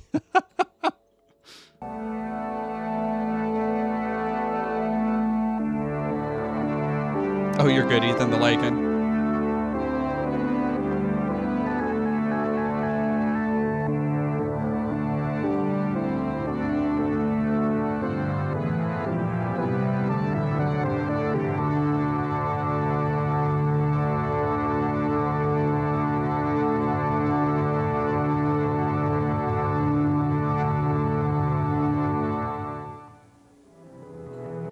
Fucking incredible. I love it. Oh. Van Helsing is a very bisexual awakening movie. You know what the director of Van Helsing was? Same director as The Mummy and Mummy Returns. And because like there was something in the opening and like a combination of effects and music that I was like, why does this feel so much like the fucking Mummy? And yeah, sure enough, like same composer, same director, same writer. I don't know, that Van Helsing's pretty fun. It's fucking dumb. Oh shit, Dan, thank you for $10. Well, I still review Shoe on Head's latest video. I don't think I'm gonna do like a stream highlight about it. We watched, unless did she put out another new video? God, I hope not. No, not yet. We got like halfway through it, and I was like, I'm fucking done. 1.4 million views for shitting out this garbage. God damn, man. Crazy. All right. Yeah, also the first G.I. Joe, which is rough. Ugh. What a downgrade.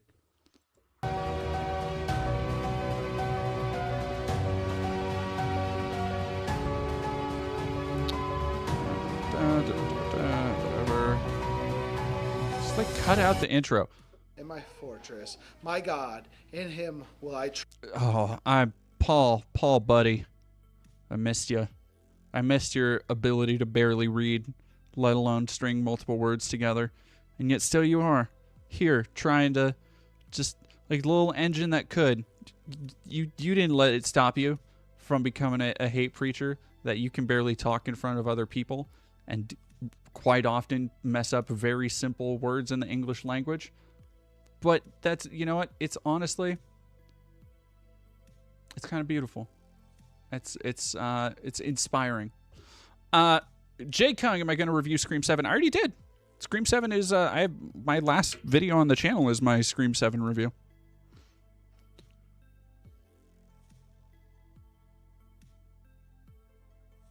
All right, so here is, because then we go to this, and finally we have the fucking thing. For we wrestle not against Raoul flesh and Servais blood, stuff. but No, I against don't think so. Principalities, against powers, against the rulers of the darkness of this world, me against go look that up spiritual really quick. wickedness in high places. And the title of my sermon this evening is The Jews and Their Files. The Jews and Their Files. And basically this evening I wanted to preach about, you know, kind of the biggest No, definitely. thing This is definitely up my in the my news at this time is basically the release my route. Of the Epstein files, because I believe it was like 2 weeks ago or maybe a Woof, week and a half dude. ago. I'm not totally sure on the timeline of everything. Basically the Justice Department, they were forced to release like 3 million of the Epstein files, right?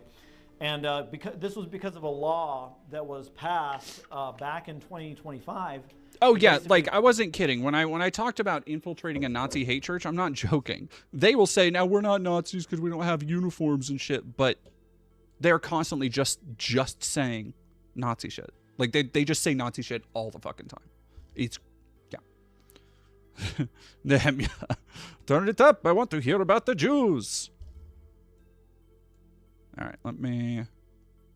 Is this the new Shoe on Head video? Probably not far off from what she'd be putting out. What you can expect from her any day now. Forced the Justice Department. Oh yeah, he's to release the files, right? And you know, Jason wasn't too short. I don't think so, because this is the church that I infiltrated. Like I sat, if you can see my cursor right here down in the front row from where the camera is, because they have a camera hanging from the ceiling that hangs right over the like 12 seats where people sit. the law stated that there was a couple reasons why they could redact certain things, but otherwise they just had to release everything. And of course, they released it and it's like all redacted, except for like the victims' names, which they specifically said you have to redact the victims' names. But they just put that out there for the whole world to see for some reason. So the thing is, I'm curious what their take is going to be, because you have to understand these people exist in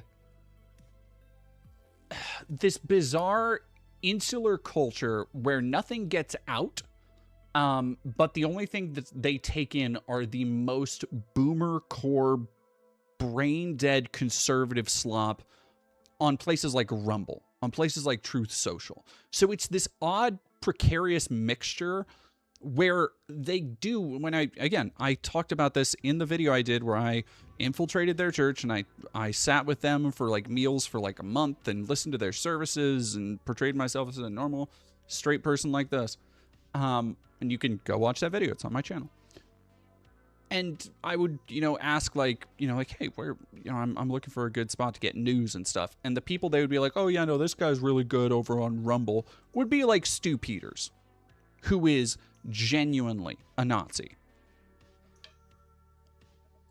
But, what these files illustrate is what's going on here. And thank you, Carrie. For we wrestle not against flesh and blood, but against principalities, against powers, against the rulers of the darkness of this world, and against spiritual wickedness in high places. And this is what those files perfectly illustrate, is the rulers of the darkness of this world and against the spiritual wickedness in high places. And, it's interesting, the modern versions of the Bible, Real NIFB parody, I'd have a field trip with you in a podcast. I bet. It's just this battle going on in heaven, far off somewhere. There's nothing going on here on earth you have to worry about. But in reality, the King James Bible, God's preserved word, says right here, it says wickedness in high places. Now, what are those high places? Maybe high places in government power. Maybe that's what that's talking about. People of great influence, people that have great authority and great power on this earth. According to the Bible here, there's a lot of spiritual wickedness going on. And there's a lot of rulers of darkness going on in this world.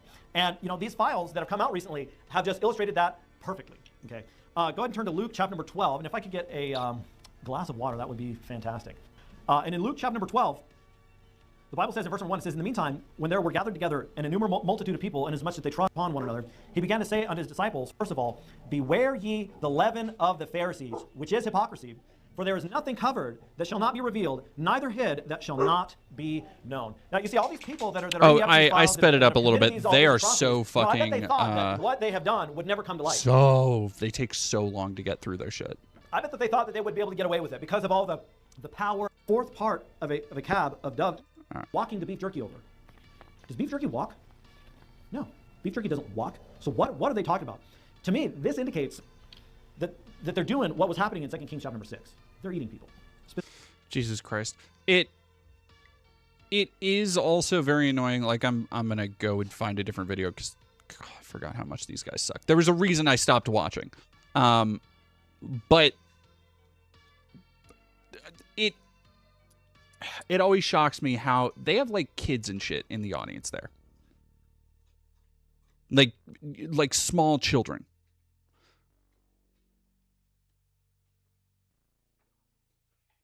Ugh.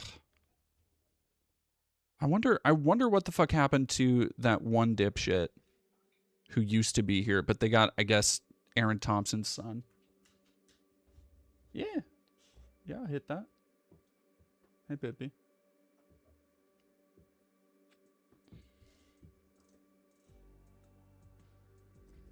You better say hi to lady.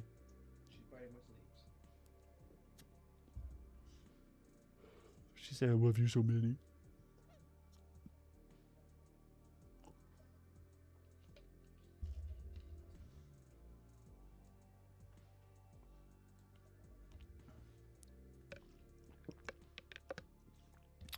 Hammock says, hi, Koa. Baby. Hammock says hi.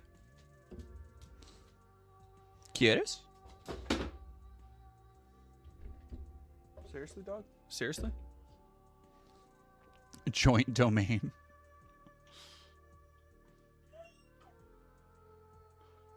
All right, let's go.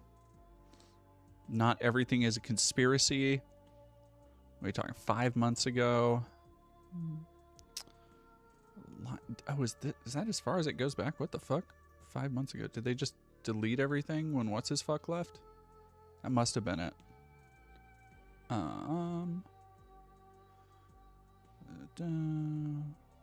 Sure Foundation Baptist, SFBC Spokane. That was 4 months ago. Nope, this is dog. Don't widen yourself. You're already a wide dude. You don't need to be doing all that.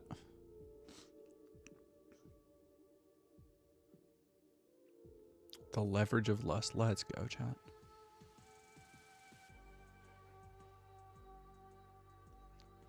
Reproving the unfruitful works of darkness. Hey, baby. Do you want to reprove the unfruitful works of darkness later?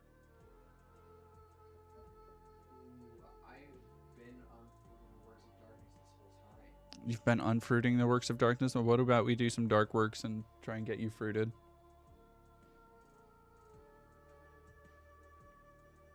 That got her blushing so much. You're red. I can see it from here. No, it's not. I have the cooling on. No, I'm actually mad. I'm red with mad. You're red with mad? Ooh, I'm gonna get you. Ooh, gonna get me.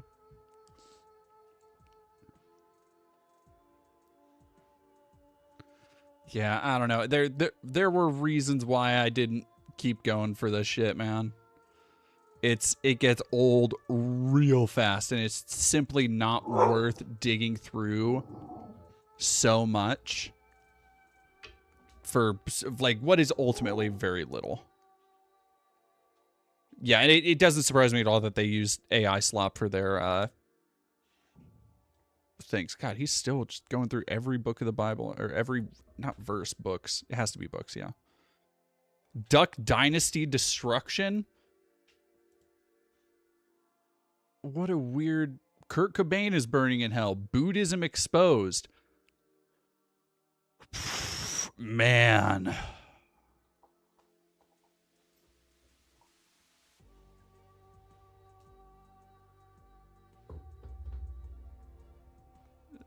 List of people he has beef with.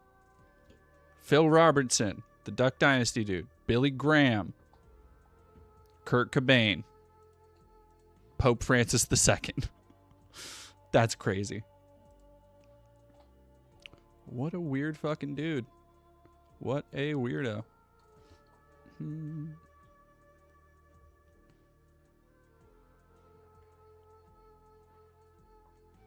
Worse than an infidel.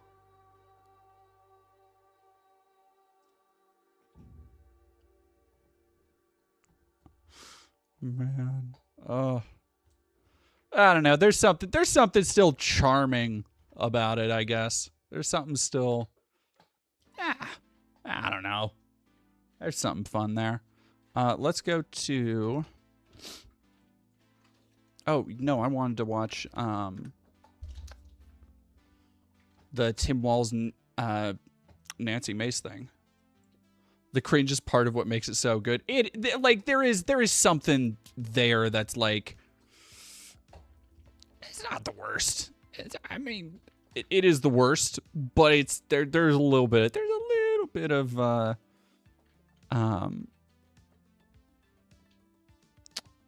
catharsis, I guess.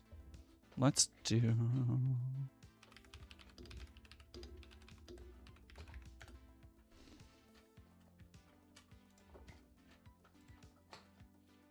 Chair now recognizes Ms. Mace from South Carolina. Thank you, Mr. Chairman, and good morning, gentlemen. Thank you for being here today.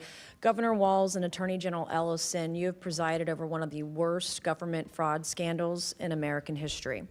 This was money intended to feed hungry children, help kids with autism, provide food and shelter.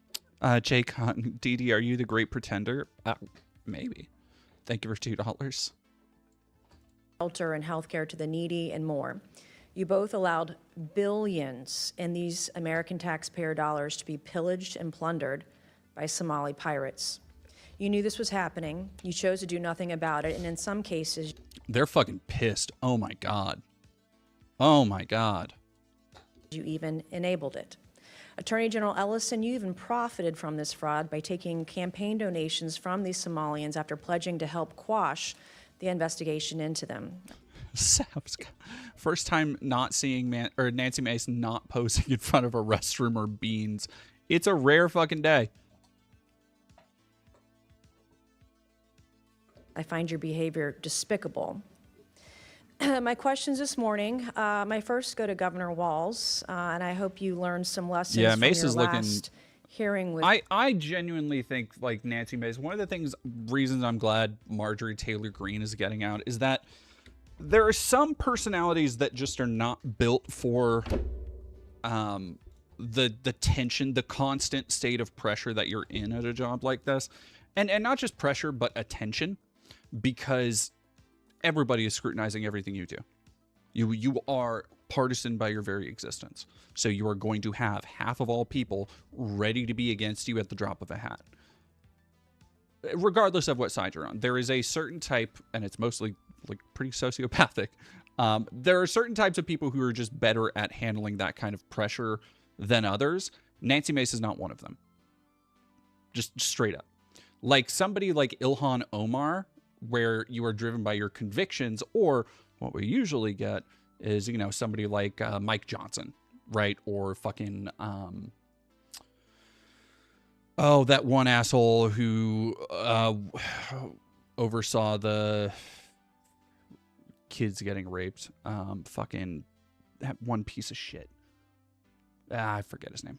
But like she, and this isn't just me speculating because of her appearance, although like she does look stressed as hell. She has gray lines growing out. It is very clear from everything we've heard from people who've worked with her, who worked on her campaigns, like all of this stuff, that she's just not equipped for Jim Jordan. There we go. Yeah. The level of pressure that is often put on her. Like, and it genuinely seems like she uses kind of alcohol to cope with that. I don't know. She's somebody who seems like she actually genuinely, honestly, resign, get help. You would be so much happier. Just like, even if it is just you bitching and yelling at trans people on Twitter all day, I know Nancy Mace as a person would be happier without all of this shit. With me on the oversight committee. Have you learned anything I since did, then? that if I didn't speak up, 2 of my people would be dead, Congresswoman, and I warned you. Okay, Miss Governor Walz, what is a woman?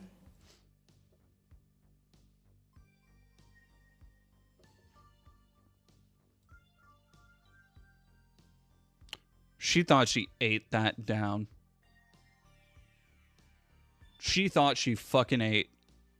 That's somebody as genuinely, and look, I have many, many, many, many complaints and criticisms of the way Tim Walz has handled the situation, which is still ongoing in Minneapolis. Don't mistake what I'm going to say next for like a lack of criticism. But Tim Walz is somebody who has always struck me as genuinely empathetic. From everything we heard during the election, from all the profiles that came out about him, from all the people who've interviewed him, from all the students who used to be at his school, all the actions he's taken, where there's so many little things along the way before he was in, like things like supporting pride groups in high school, where he worked at the high school. Like, whatever my problems are with him, I do not doubt that he is somebody who does care about people. And I would argue at the end of the day, that's one of the most important qualities, right?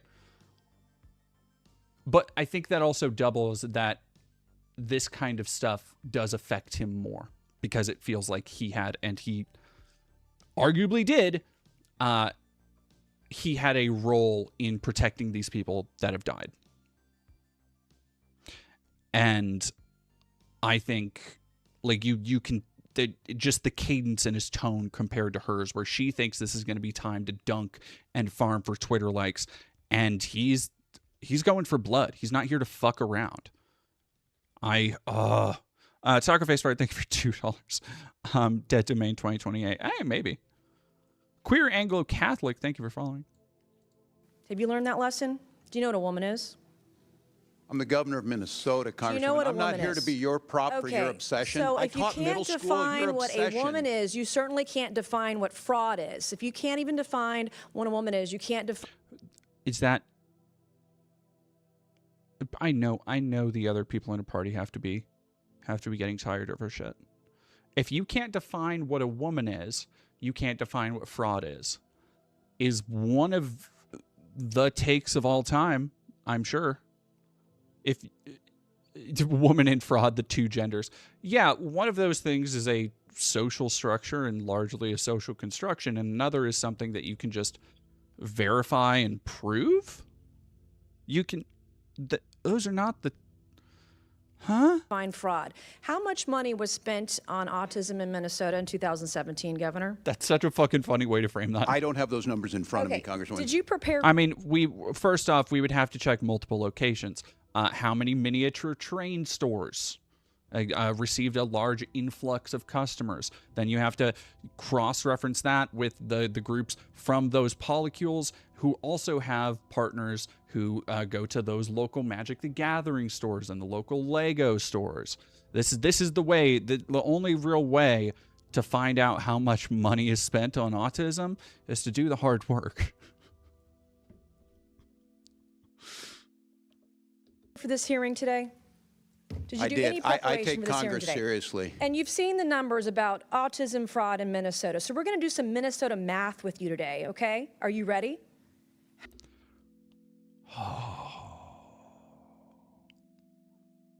She is so, God, what a,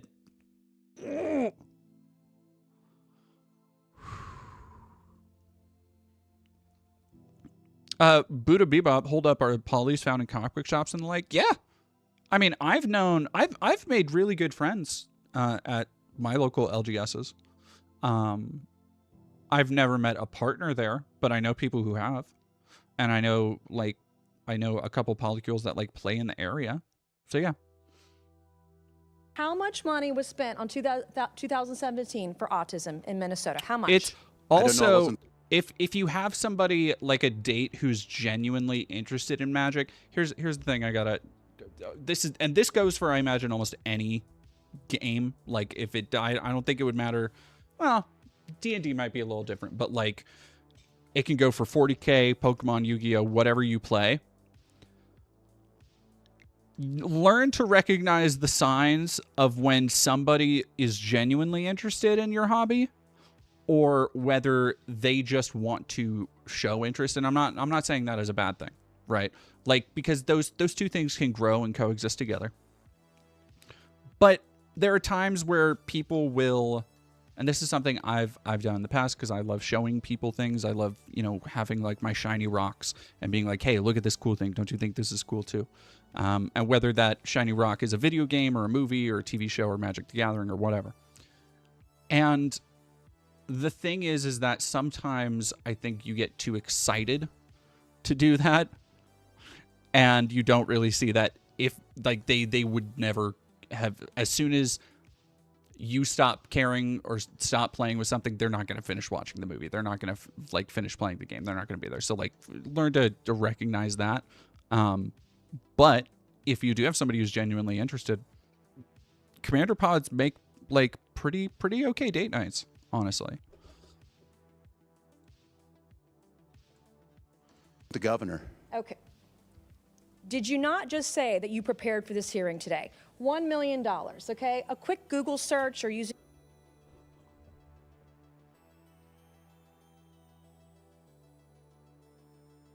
Buddha Bebop, what makes pretty okay date nights? Playing Commander games at like local LGSs.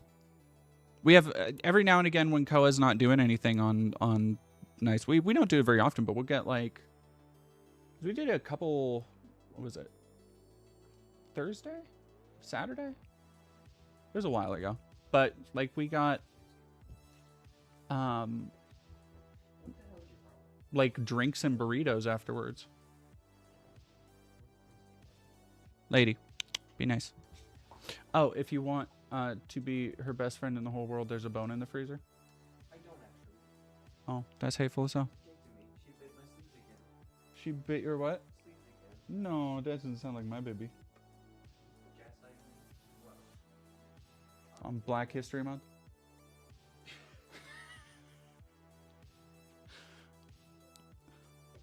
I'm gonna tell Beck about that later, and she's gonna think it's so fucking funny. Your AI could tell you $1 million was spent. How much money was spent on autism in Minnesota in 2000? What does she mean? What does she... there's somebody at some level. Do you think that any of her staffers even try with her anymore? Do you think they even try to subvert or like redirect what she plans to do when she plans to do these insane stunts?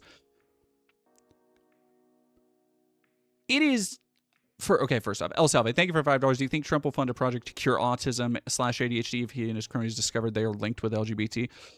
I think they're going to try and do broad, like, transition, detransition, and, like, corrective care and shit like that. That's what I think they're eventually going to start going towards. At no point did anybody pull her aside and go like, hey,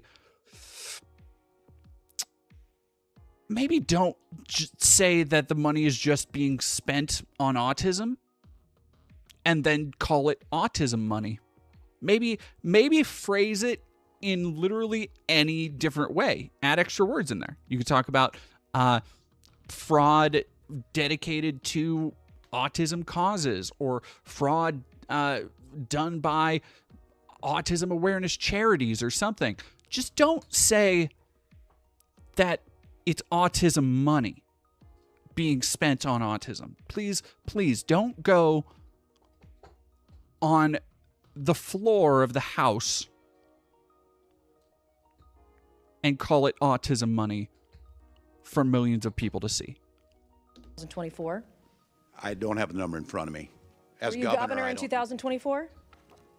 I was, but I'm not the Okay, head so of the your HHS. excuse before that you didn't know what 2017 autism numbers were because you were not governor, and today you can't answer the numbers about 2024 as governor, and you still said you prepared for this hearing today. It's unbelievable. $343 million was spent in 2024. What percent increase is that from 1 million to 343 million? What percentage increase is that? I'm not here to be your prop. Go ahead and tell me. Are you governor of Minnesota or not? Yeah, this is such obvious bullshit. Like, every single thing she's doing is meant to be framed as a gotcha, but you're supposed to couch it in a little bit more fairness. You're supposed to at least have the illusion of being fair before you try and gotcha them, because otherwise you're just asking questions that there's no reasonable expectation they'd know the answer to, and then being like, aha, so you didn't know this. Let me tell you why. It's so... Yeah, what a constant loser. Yes, I am. I'm not. Well, I'm when not I'm a prop governor of for a South member of Carolina, Congress. you can sure as hell bet that I'm going to know the math. The math is 34,200% increase, an increase of 343 times what it was in this time period. Do you know the number of children in Minnesota? I know that Minnesota ranked as a top 3 state for children in the last year. What is the total population in Minnesota? 5.7 million. Okay. What is the total population of children in Minnesota? I don't have the number in front of me right now. Are you governor of Minnesota? I know 400. Do you think that being a governor is just memorizing fun facts? What the fuck? 1,000 were cut out of health care last week by the elections you made. Are you governor of Minnesota? She was about to say South Dakota. I am. And you don't know the number of children residing in Minnesota? I don't have the specific number. It's 5.7 million. That's your total population. population. What is your age? What is the age? 0 to 5? 0 to 19? You have approximately 1.2 million children in Minnesota. What I'm not age? even governor of South Carolina. Our population in South Carolina is 5.5 million. Yeah, and you're able to catch again. This is what I talked about. This is a worse version of one of the tactics Destiny does, which is to like shore up on knowledge beforehand, so that when somebody doesn't know, you usually in that case, and I showed it with his debate with Owen Schroyer, where he is able to ask what is democracy or what is America, and like go into these nuanced definitions because they just boned up on it. That, however, is much better than this, because that's meant to be a debate. That like she just thinks that her job is owning people, but she's not good at it, so she has to resort to these pathetic, like, dirty tactics. And we have approximately 1.1 million children under the age of 18 in my home state of South Carolina, okay? As governor, I expect you to know this information. Why? Thank God you're not Vice President of the United States. Do you know approximately how many children in Minnesota What a are wretched. autistic or on the spectrum? No, I don't have that number. Okay, well, if you take the CDC... On straight up, better person than I would be on that stand. Look, there are reasons I'm never getting elected. And it mostly has to do with I wouldn't be able to sit in hearings or depositions or anything like this without just being like, anybody ever tell you you're real see you next Tuesday?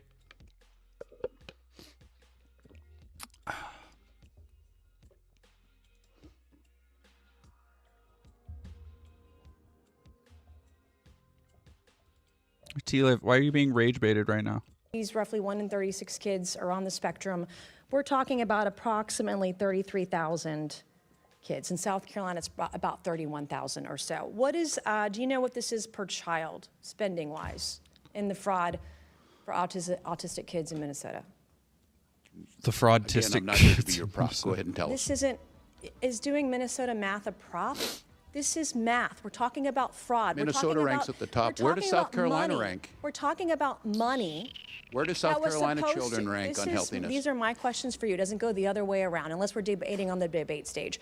And we're not. If you're asking questions about being governor, it does. I'm asking you when you're questions governor, about you being can come governor and of tell me. Minnesota, which you can't answer. This is basic math. And you can't even answer. not Do you here to even be your care prop. about kids in Minnesota? They rank near Do the you top care? in every category. My children are fed. My Care children about are housed. autistic My children children have getting health the care. services they need in My Minnesota. children have the best No, schools. you don't. Mr. Chairman, I yield back. Mr. Chairman. Your lady yields back. Mr. Chairman. Oh, Miss Bobert? Yes. Mr. Chairman. Christ. Alrighty, let me go to looking up some of the other highlights.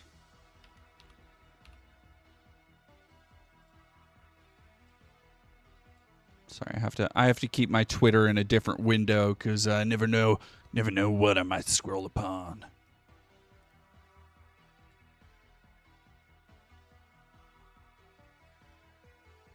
Mods, I spilled out my juice. Oh boy.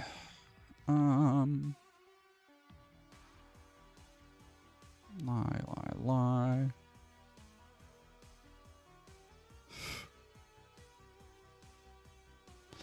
Everybody's been trying to make it seem like a rant. Like they're so bad at the PSYOP. The PSYOP, these are storied traditions of the intelligence community.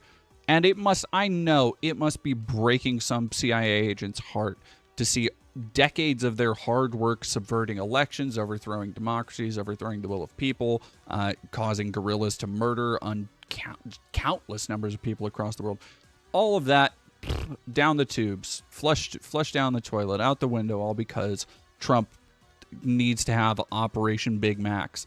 But the funny part is because they are so impulsive and because everything is a mad scramble to justify something after the fact, after it's already happened, what you get now is all of this retroactive framing like a fucking Fast and Furious movie where they're like, no, actually secretly Iran was the bad guy the whole time. Yeah, you just didn't know because we didn't know about the Ayatollah's secret brother who married Dom's cousin, so they're actually technically in the family already. Like, it just becomes this labyrinthine batch of bullshit that people are falling over themselves now to convince an audience that does not want to be convinced and very likely won't, by and large, because obvious reasons,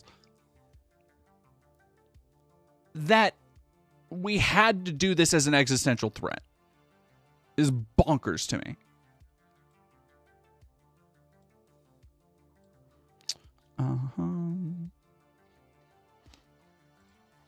Here's a fun one today. Lots of crashes out lately. President is going to attend the dignified transfer for these families. Given what Secretary Hegseth said this morning, is it the position of this administration that the press should not prominently cover the deaths of U.S. service members?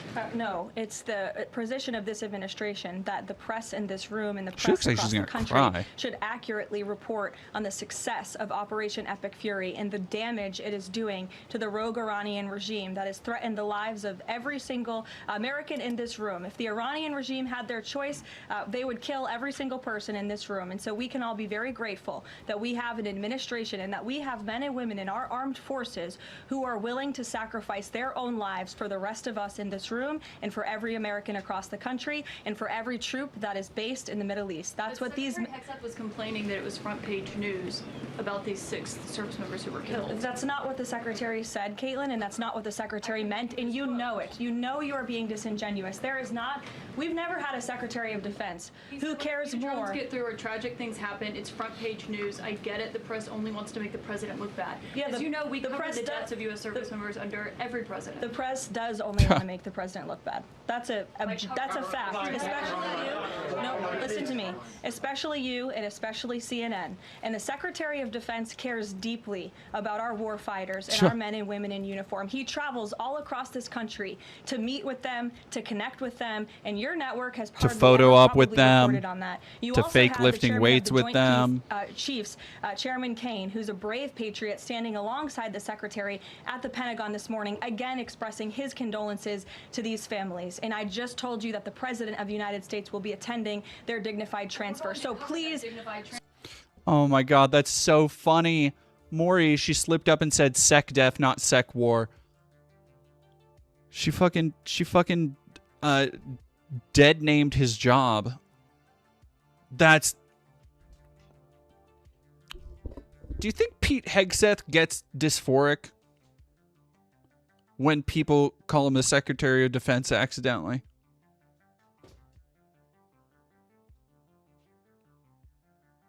Do you think he just goes in the and looks in the mirror and is just like, oh, fuck, I'll never be a real Secretary of War.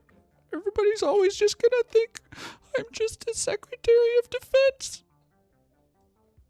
In between his morning batches of bourbon. Like, the idea of misrepresenting his stupid fake name, it's like one of those things where, you know, everybody knew that kind of kid in middle school or usually elementary. The ones I had were in elementary school, where they just like decide they want a cool fucking name, so they're just like, hey, call me Laser from now on, and you're like, I'm not going to do that, man. But there's like 1 or 2 people who do. Those are the people who are still saying Secretary of War. That's Pete Hegseth going to everybody. He's like, yeah, I'm Secretary of War now. Call me Laser. Call me Laser Eagle. And people are like, yeah, I'm not. You're the Sec Def. You're the Secretary of Defense, dog. I'm so tired of this. Eagle booze is funny.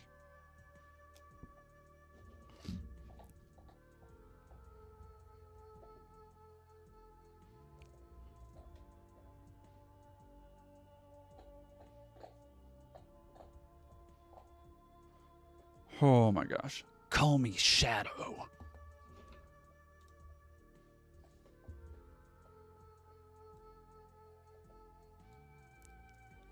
I'm not afraid to say I was cringe.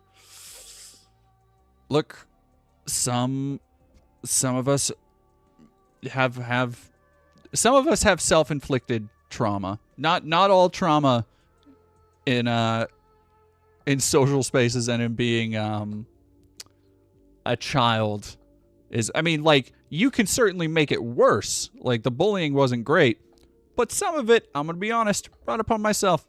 That's why I'm a big believer in social stigma to this day. Like, kids, you were supposed to learn as a child, when you try and do something that's just really dumb, you're supposed to be like, you know what? I think I'm gonna go by a really cool name. I'll be like my favorite character, Indiana Jones, and everybody's gonna call me Indiana. And then you get shoved in a locker and like swirlied, and then you go, okay, well, you know what? no more of that. Today's a new day. Let's start something different tomorrow. And that is the way that social stigma is supposed to work. We did not get enough of those people in my generation or in the previous generation. And that's why you have so many people who think it's normal and cool and good to like be a Nazi anime avatar pedophile on the internet. They just didn't know. They weren't properly bullied. Nehemia, thank you very much for $5. Eagle Malt Whiskey. Eagle Malt Whiskey. Oh, that's a good thing for Hegseth. So please, that's not making the president look bad. That's showcasing that. We expect you to cover that as you should. We expect you to cover that as you should, Caitlin. But you and your network know that you take every single thing this administration says and tries to use it to make the president look bad. That is an objectable fact. I don't think covering troop deaths is trying to make if you're trying to argue right now that CNN's overwhelming coverage is not negative of President Donald Trump, I think the American people would tend to agree, and your ratings would tend to disagree. Tend to agree? Whoops. Whoops. We didn't start this war. So this is the dipshit who just broke somebody's fucking arm. Ugh. Now we got to keep an eye on this dipshit. I just hate how many new chuds there are all the time. Just like that one of them filters out Crenshaw or Matt Gaetz or some other jerk off jock douche bro white collar or white Ivory League bully will just materialize from the fucking ether, and then now we got to deal with these dickheads.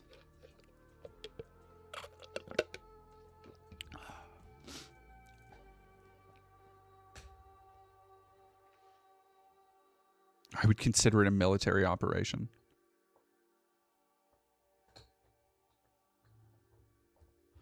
All right, let's go. God damn, there's so many today. Whew. All right, I want to go back to the Kristi Noem shit. So, Secretary Noem, at any time during your tenure as Director of Department of Homeland Security, have you more like had triple sec of war? Hey, wild music. That's pretty good. That's pretty good. Mr. Chairman, I am shocked that we're going down and peddling tabloid garbage in this committee today. Reclaiming and my... ma'am, one thing that I would tell you is that he is a special government employee who works for the White House. There are thousands of them in the federal government. So reclaiming my time, it is okay for you to be offended by the question. It is okay for you to be offended by the question. But it is also a real question. So what I would say to you should be able to is answer that the question. what we do at the Department of Homeland Security every 39 cents. every single day is to protect if this someone country is and asking to make if decisions. you or any federal official is sleeping with their subordinate, that should be the easiest. You should be wanting to answer that question. Is garbage because it is not about your offensive. sex life. It is garbage. It is offensive. So it's a yes. It's a yes. I'm offended you would even ask. I'm offended you would even ask the question.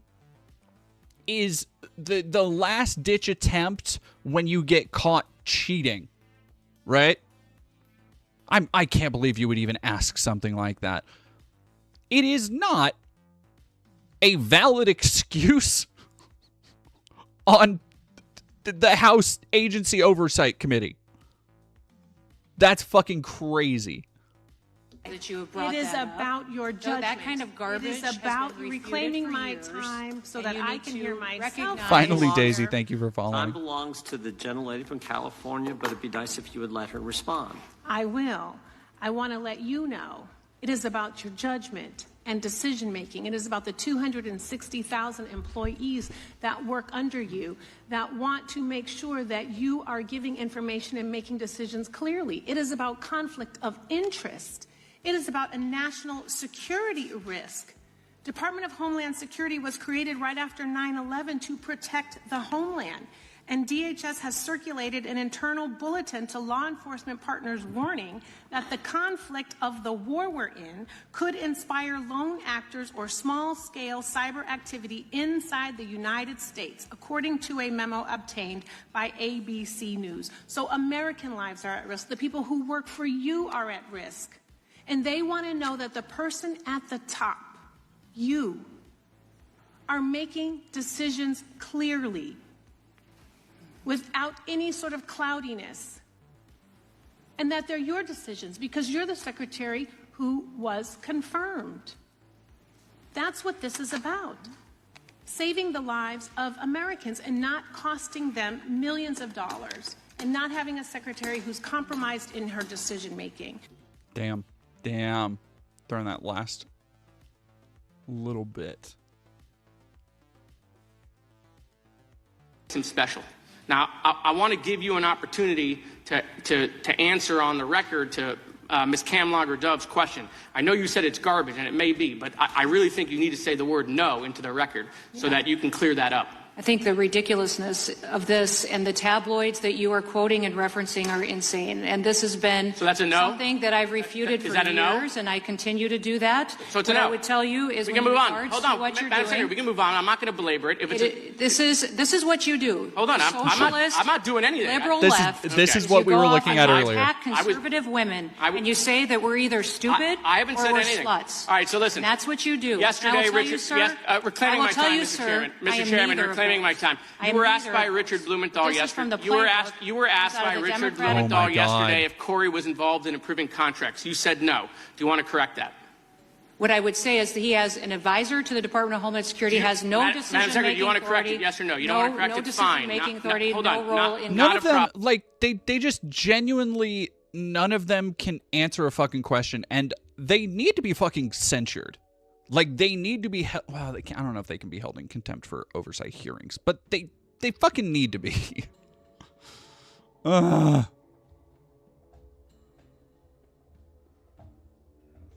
All right, so here are the only limits we have on the new war, apparently. With the Daily Caller. You touched on this in your opening remarks, but I'm hoping you could expand on it a bit.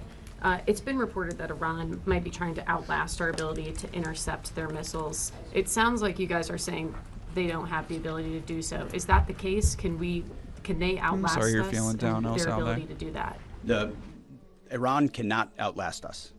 We're going to ensure through violence of action and our offensive capabilities and our defensive capabilities, as I said, that we set the tone and the tempo of this fight. We are not setting the tone or the tempo right now. That's why stories and speculation about different things that try to make it look like we're limited in what we can do. The only limits we have in this is President Trump's desire to achieve specific effects on behalf of the American people.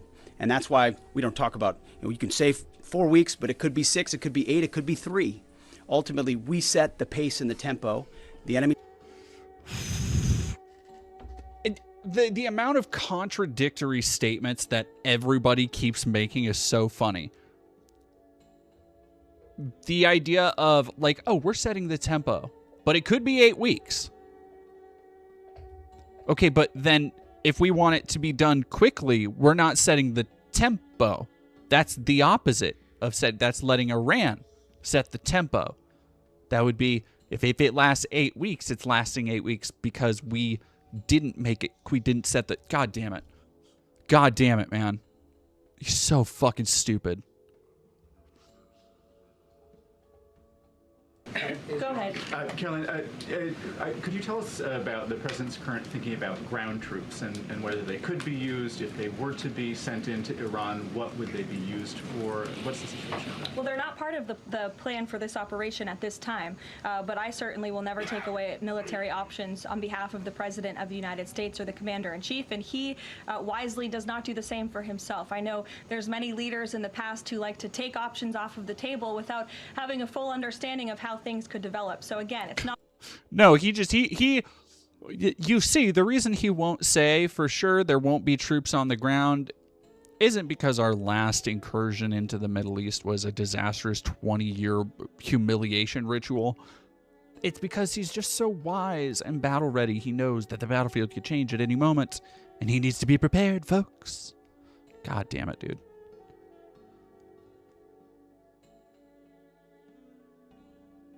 Oh, feeling based on fact is another one we got here. Operation Epic Fury.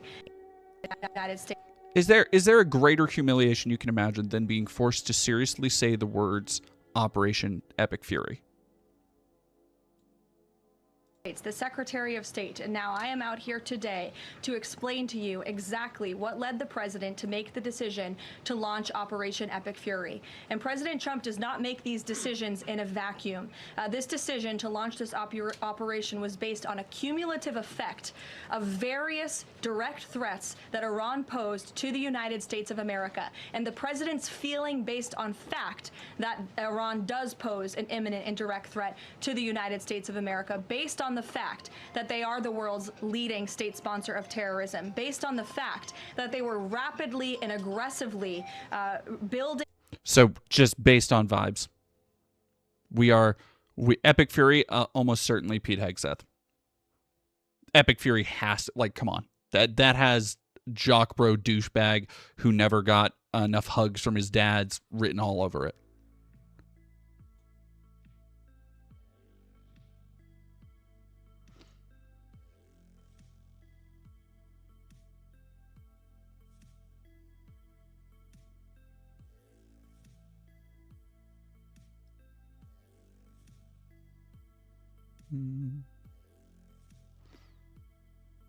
All right, let me watch this. $200 million. I want to discuss in greater detail cooked a little bit. The expansion of advertising in your department under your tenure, and I believe you testified regarding some of these matters yesterday in front of the United States Senate.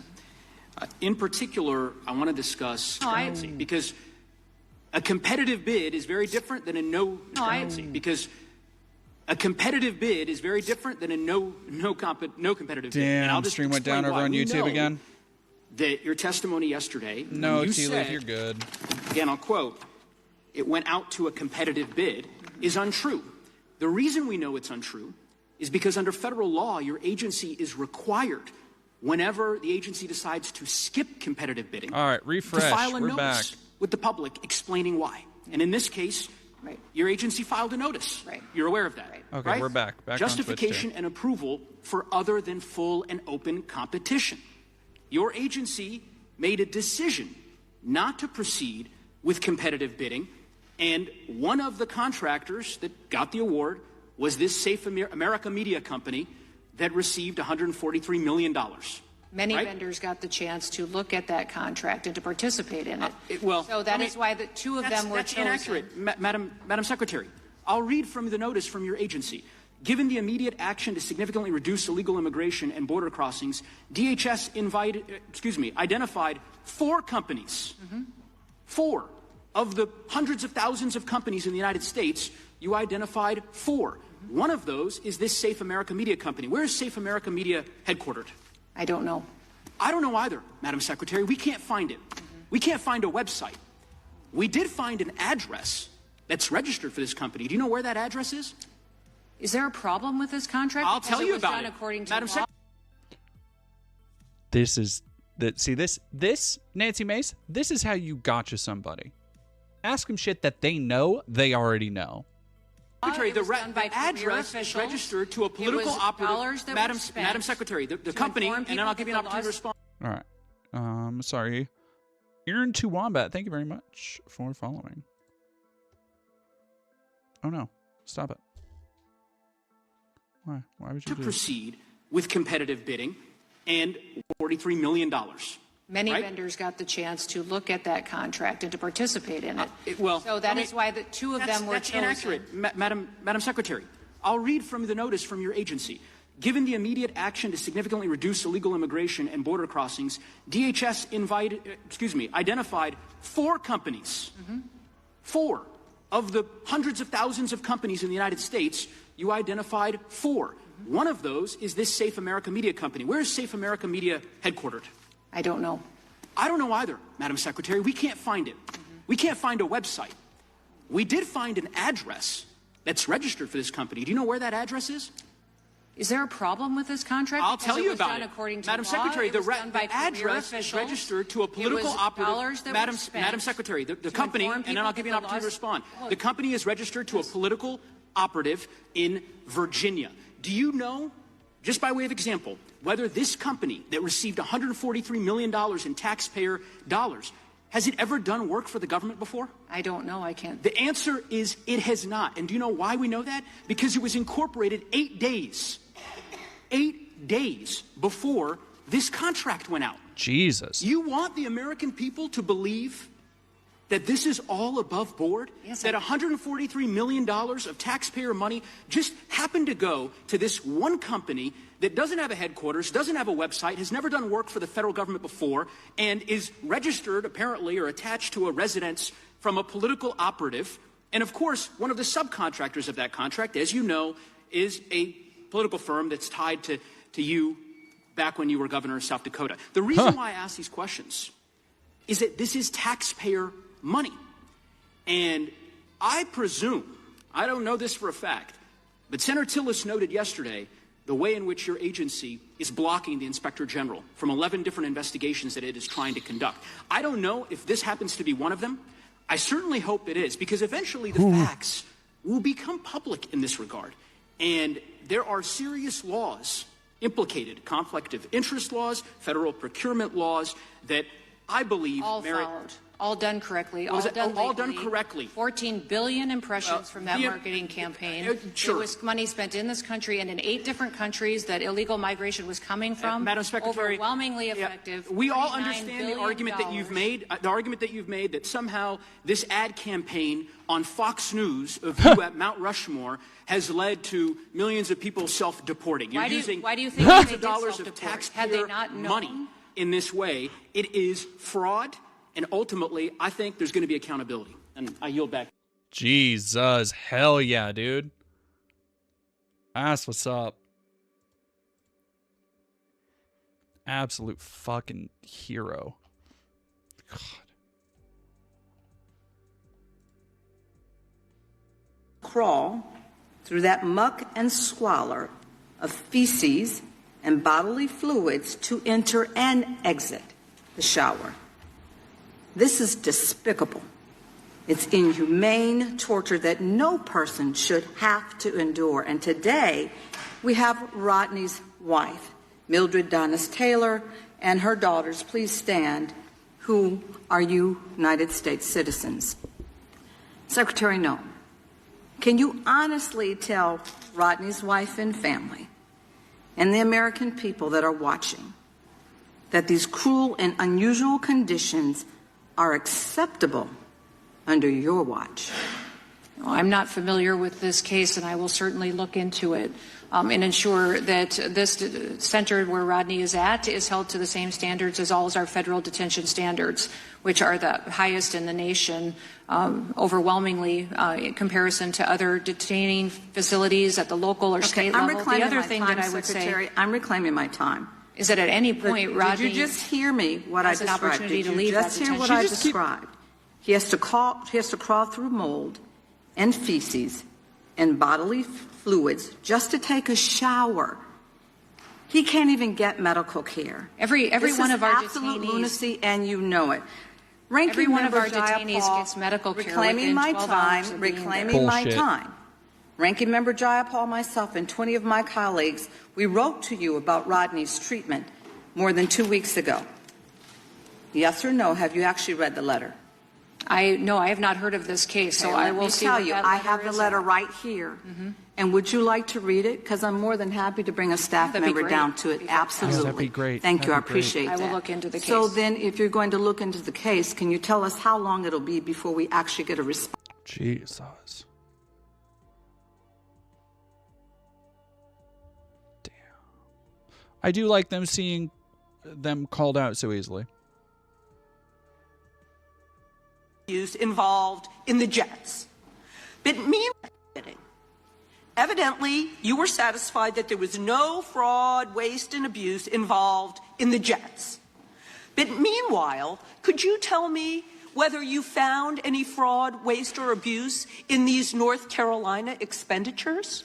Oh, shocking. I wonder. By the way, one of the big things, I don't want to be like, hey, I called it. But Kristi Noem was one of the favored speakers at CPAC when I went. And one of the things I noted was that she has a long history of shit that looks just like corruption. Like a lot of stuff. So go back, watch my CPAC videos. I didn't obviously call it to this extent, but I know it when I sees it. You know, Congresswoman, what I would tell you is that Joe Biden thank you for failed subscribing. North Carolina. Listen to me. I asked you a direct question. Joe Biden provided greater relief. Joe Biden showed up. Joe Biden didn't lie about what was going on the ground. I don't even want to get into what Donald Trump did during the campaign, the misinformation that was put out there. And you cannot find the time until my senator berates you in public to approve this money. Individual members of Congress should not have to come to you. Our counties, our struggling counties in the western part of the state, are some of the most rural counties.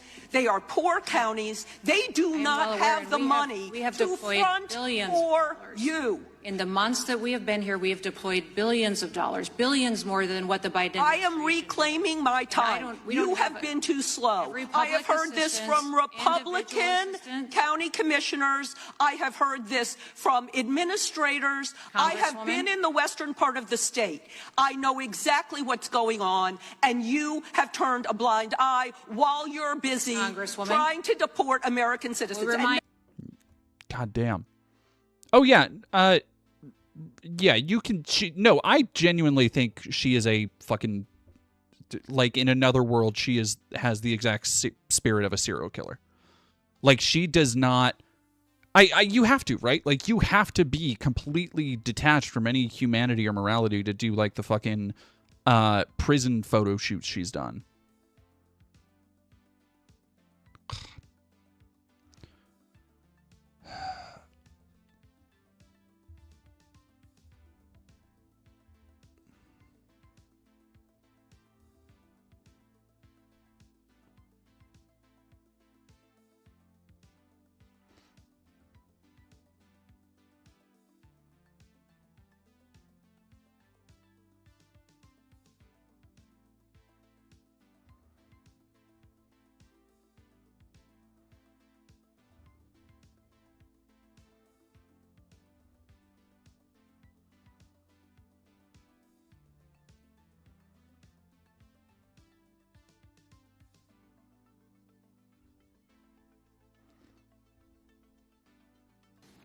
One of your ICE, let's turn to another one. Okay, databases. One of your ICE officers in Maine recently told an observer that they're creating a database. Are you creating a database, ma'am? No, we are not creating a database. Let's watch a video here. To record.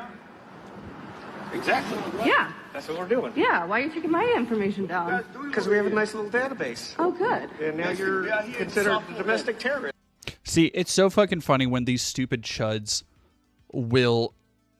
Because, again, these are all people who have no scruples. They have no, like, understanding of military tactics or agency or what their actual job is supposed to be outside of terrorizing fellow citizens. So it is so funny when you set loose these uncontrollable, rabid creatures and they act uncontrollably rabid, and then she has to answer for it. Perfect. You get, yeah, that's exactly what you fucking deserve. So, we're videotaping you? Are you crazy? Tom Homan, who works for you, on Fox News recently said he wanted to create a database of people arrested during protests at ICE operations. What are you going to do with that database? I don't know why he said that. We're not creating a database. But he did say it. Well, I don't know he why works he for said you. that. He's He not doesn't an work for agent, me. he's an employee. He works for the president. Who He can doesn't say? work for He also Who can works say, for you. chat? No, he doesn't. What do you want to do with that database? We are not This is creating a database of American citizens. Ma'am, I'm out of time, but what I'd like to do is send you a list of these questions that I've asked of you and have the opportunity to answer them. Absolutely. To be clear and to be on the record. Thank you. You bet. Madam Secretary, thank you for being here today. Alrighty, chat. I am getting tired. I am getting hungry. I've been streaming for 4.5 hours. I wanted to do an earlier stream today because I am going out on a date later. So we are going to hop on over to Necrosaurus, and don't worry if you didn't catch the musical segments earlier.